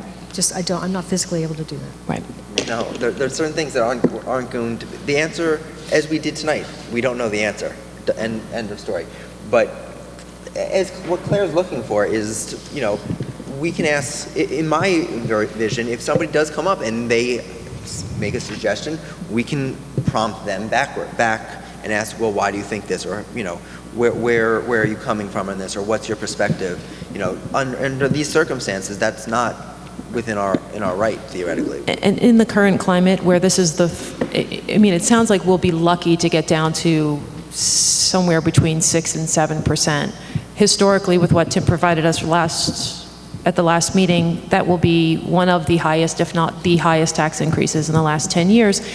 And we don't have to put it to a vote. Yes. I think the least we can do for the public is provide a public forum where all 9 of us are there to hear any and all questions or concerns or suggestions. So, right. So my question is just, how does it operate? Because I mean, the idea of everything that you're saying makes perfect sense. But if it's a board meeting, then how is it not that there's public comment in the traditional way that public comment operates? And maybe that's a question that we need to know the answer to before we commit to this, or maybe we commit to this and then I talk to, you know, the school board's rep and say, okay, we've committed to this open forum, but you know, and this is, don't consider this pushback. This is really just me, like, No, I get trying it. to envision how this operates. Right. It might be also that you still are the one speaking for the board. Right. Even, I mean, we're all there to witness. That's fine. And it's another opportunity for all of us to hear public comment. So it's a matter of presence. but- The presence is the I think the we also, important piece of it. I think we also disagree on some of these things, and that's an okay conversation to have. On what kind of, which? You know, I want to eliminate the double block, personally. Sure, yeah. So, yeah, and I think that having another opportunity to talk about this budget among ourselves in public is fine. Yeah. But I'm not, I still like the structure that we maintain here, but I have never liked that everybody gets to respond to the public. I think that the board president is supposed to do that. That's what we've heard. So if we could just check with We'll check with Gwen. But that's school why, boards and sorry. maybe the attorney. That's why Yeah. the motion reads differently than a normal board motion. The motion is, I move the Highland Park Board of Education schedule a special town hall style meeting to be held at Bartle School, 435 Mansfield Street, Highland Park, New Jersey. This meeting will convene at 7:30 p.m. on Tuesday, April 22nd, 2014. The meeting will be informal and open to the public to address their questions and concerns to board members and administration. Formal action may be taken. So, yeah, I mean, so we're addressing their questions and concerns. What do you mean by addressing their questions and concerns? Are we hearing them? Informal and open to the public to address. So they're addressing their concerns to us. Okay. So we will have an option to respond or not respond, just like we would at any time. It just, And what's the formal action? What does that encompass? that was just, that formal action may be taken, that just leaves us open to, I guess, go into closed session or do other formal things. That part I don't know the answer to that. I suppose if we wanted to go into executive session. Well, Right. I don't really know. I mean, this is something that you did these presentations before because, again, you were wrapping it up all in one night. Right. So now we have 3 board meetings. Now you're saying adding a 4th, which again is fine. It's just another opportunity to have that. As far as the format, I'm not clear on how that is different from tonight or the other night or potentially on the 28th either, as opposed to something that is. I like the idea of changing the format up, along with Darcy, and that it means the public comment can occur at 7:30 rather than waiting till 9 o'clock, and probably get a bigger representation of the community. Hopefully, it certainly can't hurt. No, I mean, and we would have no other business for this meeting. Yeah, it would just be this. So it would be starting with public comment. We would do a session of public comment, and then That's it? that's it. We'll start with the presentation. We'll actually start with the Presentation, And right. maybe anything else that you learn. I mean, like Claire's. So the question is, do we just make a motion to add another board meeting? Or should it be a special town style? Town style. I think it should Town be hall? super special. Well, if we're going to advertise it as something different than a board meeting, Yeah. then it has to operate differently than Yeah. a board meeting. I think Well, I it mean, should we did operate- this it when should we were operate doing the differently than a strategic board planning meeting. stuff, right? I mean, Take away the formal structure. it was advertised as a board meeting, but as a special strategic That's planning. exactly what I'm trying to Oh. do, is take away the formal structure. I mean, All right, okay. so it's not like there isn't precedent for this even, and then. How is the strategic planning meeting advertised? Work session. Yeah, it was not the first one. Yeah, where we were all there, or many of us were there. That was as a board meeting. That was as a board meeting. Yeah, because there's a quorum. Yeah, but how do we do that as a board meeting how do we take minutes for that? They were very brief. Yeah. You opened the meeting and then you broke into separate groups. And then you came back. There wasn't a lot So of... let's just we should advertise this as a board meeting. Yeah. And I'll talk to Gwen about how we can set the agenda so that it looks different than, it operates differently than, with less formality than this meeting I think style. I think we can do whatever we want, pretty much, and I think we shouldn't be constricted by what protectionist Gwen will say. I'm not comfortable with just doing whatever I want. I'm going to check the policy too. Yeah. We So- called a special public meeting to discuss budget issues. Yeah. Okay. Budget. Yeah. Okay, so we need this to be, we need the language. Do we need to poll the members to see who's available that night? Is there at least 5 of us available on the 22nd? I think there should be. I'm available. I'm available. 3, 4, 5. All right.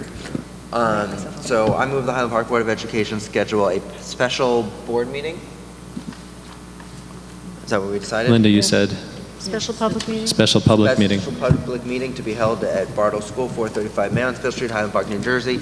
Does everybody want it at 7 or 7:30? 7. 7. To be convened at 7 on April 22nd, 2014.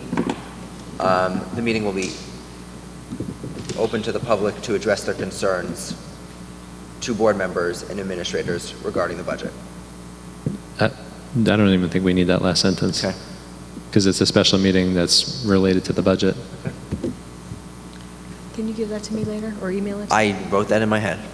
I have something completely different on here, but I can email it.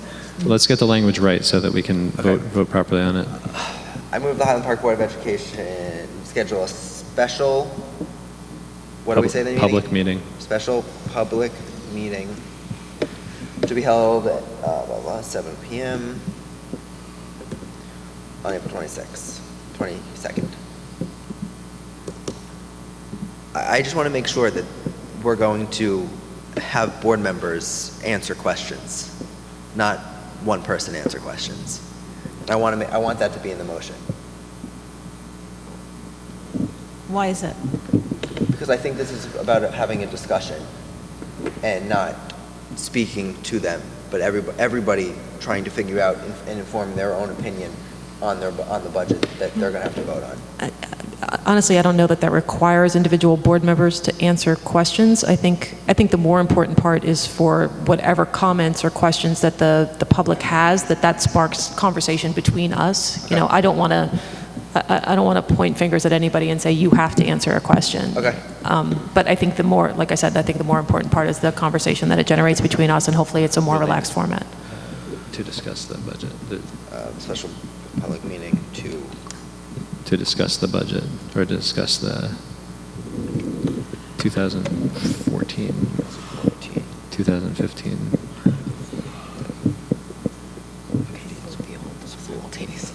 Okay, Linda, I'm emailing it to you.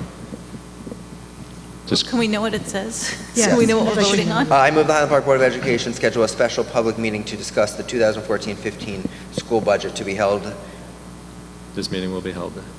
To be held at Bartle School, 435 Mansfield, Highland Park, New Jersey. The meeting will convene at 7 p.m. on Tuesday, April 22nd, 2014. 2014. Period. Good enough? Period. There is a period. Ashley? Yeah? Any other comments about this? Give me a second. So we need a second? Second. So it'll be read. Okay. Thank you, guys. Linda? Ms. Berkowitz? Yes. Ms. Bull? Yes. Ms. Simarusti? Yes. Mr. Dietz? Yes. Mr. Ross? Yes. Ms. Sherber? Yes. Mr. Sherman? Yes. Mr. Wharton? Yes. Is there any other new business? I'm not going to bring it up for tonight, but I do for the next one. Tim, if we could have a conversation about, as one of the public commenters mentioned, I'm sorry I didn't get her name, that she would be opting out. I know other parents have sent in letters, just how the district is going to be handling that.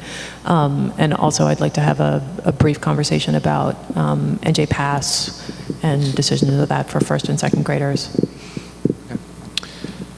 Is there any other new business? Okay.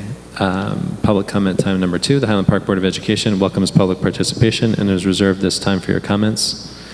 Again, if you are interested in making public comment, you're limited to about 3 minutes. Please state your name and your address and sign in on the ledger. Thank you.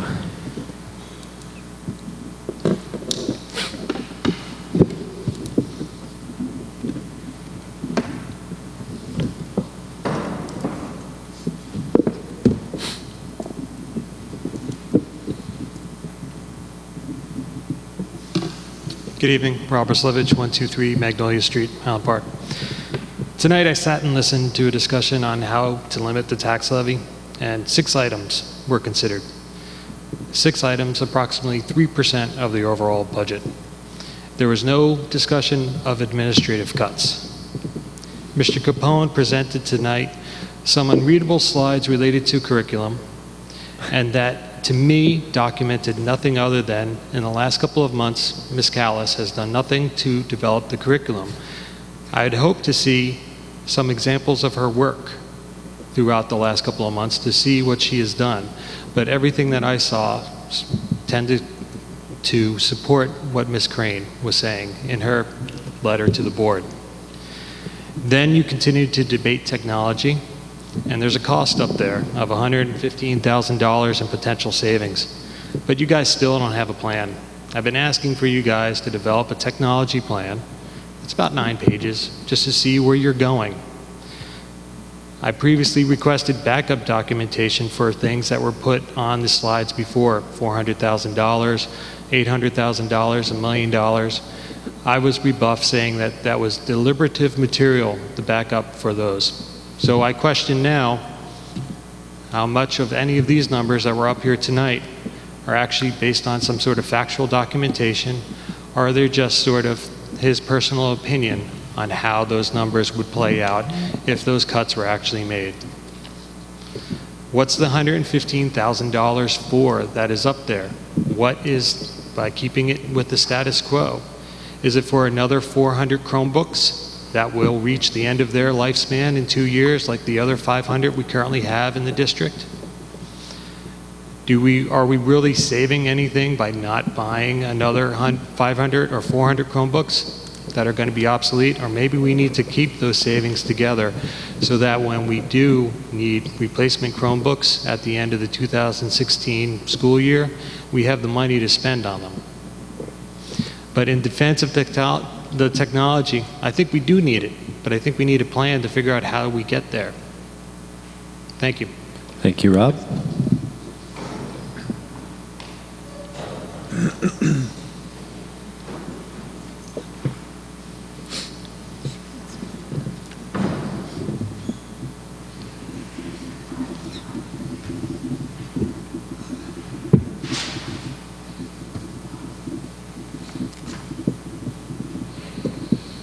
Hi, Brian Graff, 137 Hill Street. Good evening.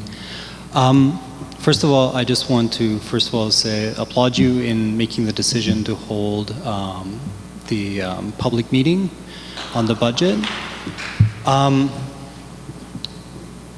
In the meantime, and maybe in the lead up to that as well, however, and this is addressed to the board members, not to Mr. Capone, is I really feel, just based on all the discussion that I heard here, and at least from the way it sounded from a spectator's perspective, and the questions that were asked and the information that was presented, that the presentations that have been made by administration, by Mr. Capone, at the last meeting and at this meeting, have really been wanting. And I think it's important for the board to ask hard questions of the administration, which in halting ways members of the board have done tonight. But I think, for instance, the discussion towards the end of the evening, when you went back to the slide about the central administrative savings, and questions started coming up about, well, how does this picture differ from the central administrative picture that existed before? Where exactly are the savings coming from? I mean, just using that as an example, any clear presentation of a budget and what it means and the implications that it has would spell that out. It wouldn't just create a slide of, here's what our central administration looks like now, here's the lump sum of what we're saving, and leave it at that. Where are the savings coming from? How much of that is due to simple legislative changes in the state that limited administrative salaries? How much of that is due to, somewhere along the way, finally, in the second round of discussions, something came up about changes in Title I and coordinating Title I, that some of those responsibilities are being moved up to the central administration. What does that mean? And if there are cost savings involved in making those moves, first of all, have those moves happened?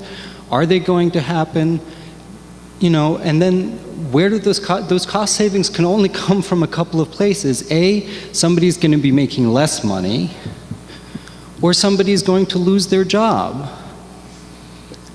Those are the only possibilities I can think of, but none of that is being talked about by the administration. There's just sort of like these basic presentations of here's a number, there's a slide, here's some basic information, here are the only 6 options we have.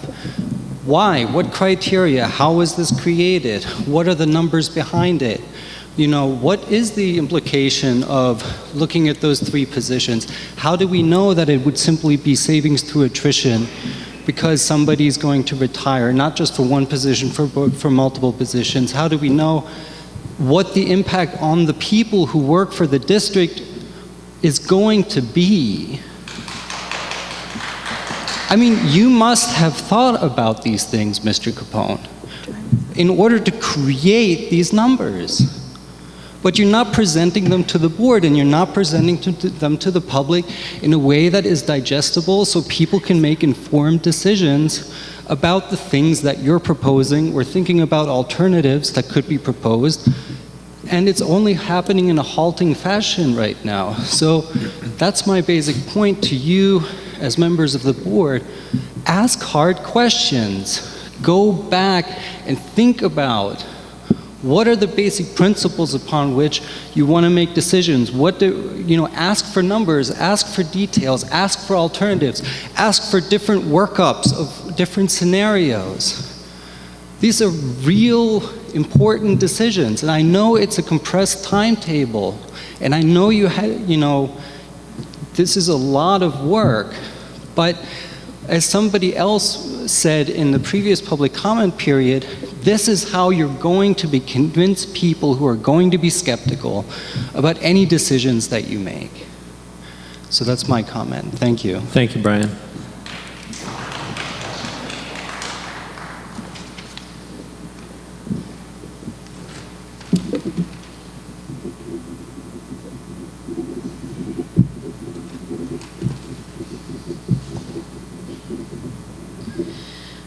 Thank you all for being here tonight. As usual, I thank you and appreciate you doing your jobs. Thank you for passing that resolution. Thank you. That was positive. That was great. Thank you. Thank you for having a forum. This is good. You're listening to your community. Thank you. Frankly, your conversation tonight amongst each other was the most frank I've ever seen you all do. Thank you for that. So, last time I asked you about policy 111110, I'm tired, which is your organizational chart, which you are in violation of. And everything I saw up here as part of the budget, whether it was savings currently or propositions for next year, is in violation of that policy. The person who clearly is in violation of this policy is the position of Ms. Callis. Ms. Callis seems to be doing an awful job not presenting us with curriculum, causing problems for the teachers, lying. It's $130,000 a year plus benefits. That would bring us down a little bit, wouldn't it? And you still have not told us what, if anything, was done with the savings from the people you riffed. And I know I'm not going to get an answer by the looks on your face, and I don't know why. It's been answered. No, it really hasn't. Money is so fungible. I'm not kidding. It really hasn't. You really haven't explained why you selected those 10 people as opposed to 10 other people. I mean, you just haven't done that. You still have people talking about it. You still have people up in arms about it. I know I don't know. But thank you, thank you, thank you. I look forward to seeing you all on the 22nd of April. And please, please engage with people. Please don't sit here with all your stone faces, which I know you have to do, but talk to people, please. Not me. You don't have to talk to me. I talk too much. Denise, I do want to talk to you. Thank you, Denise. I actually want to go back to something that you brought up last time, and actually, I'm glad you're there because it reminded me something else that I want to make sure that we talk about at the next meeting, and I've brought up with Ashley and a couple of other people, is the point that you made last time about student privacy moving forward with the Chromebooks, and I want to let you know that at least I'm looking into that, and I want to encourage the board to look into that as well. I know that that's a very real concern, and I want to know how that's going to work with the Chromebooks, and that we'll hopefully very soon have a presentation of some sort about that. Thank you for that, Darcy. And just as an FYI, my child, both of them have used the Google stuff from the school on their personal computers, which Google's tracking them. I can run my kids. Google's tracking my kids. Yeah, we'll put that on the 28th. Yeah, I think it's a agenda. very real concern, and I want to make sure that we address it. Thank you very much.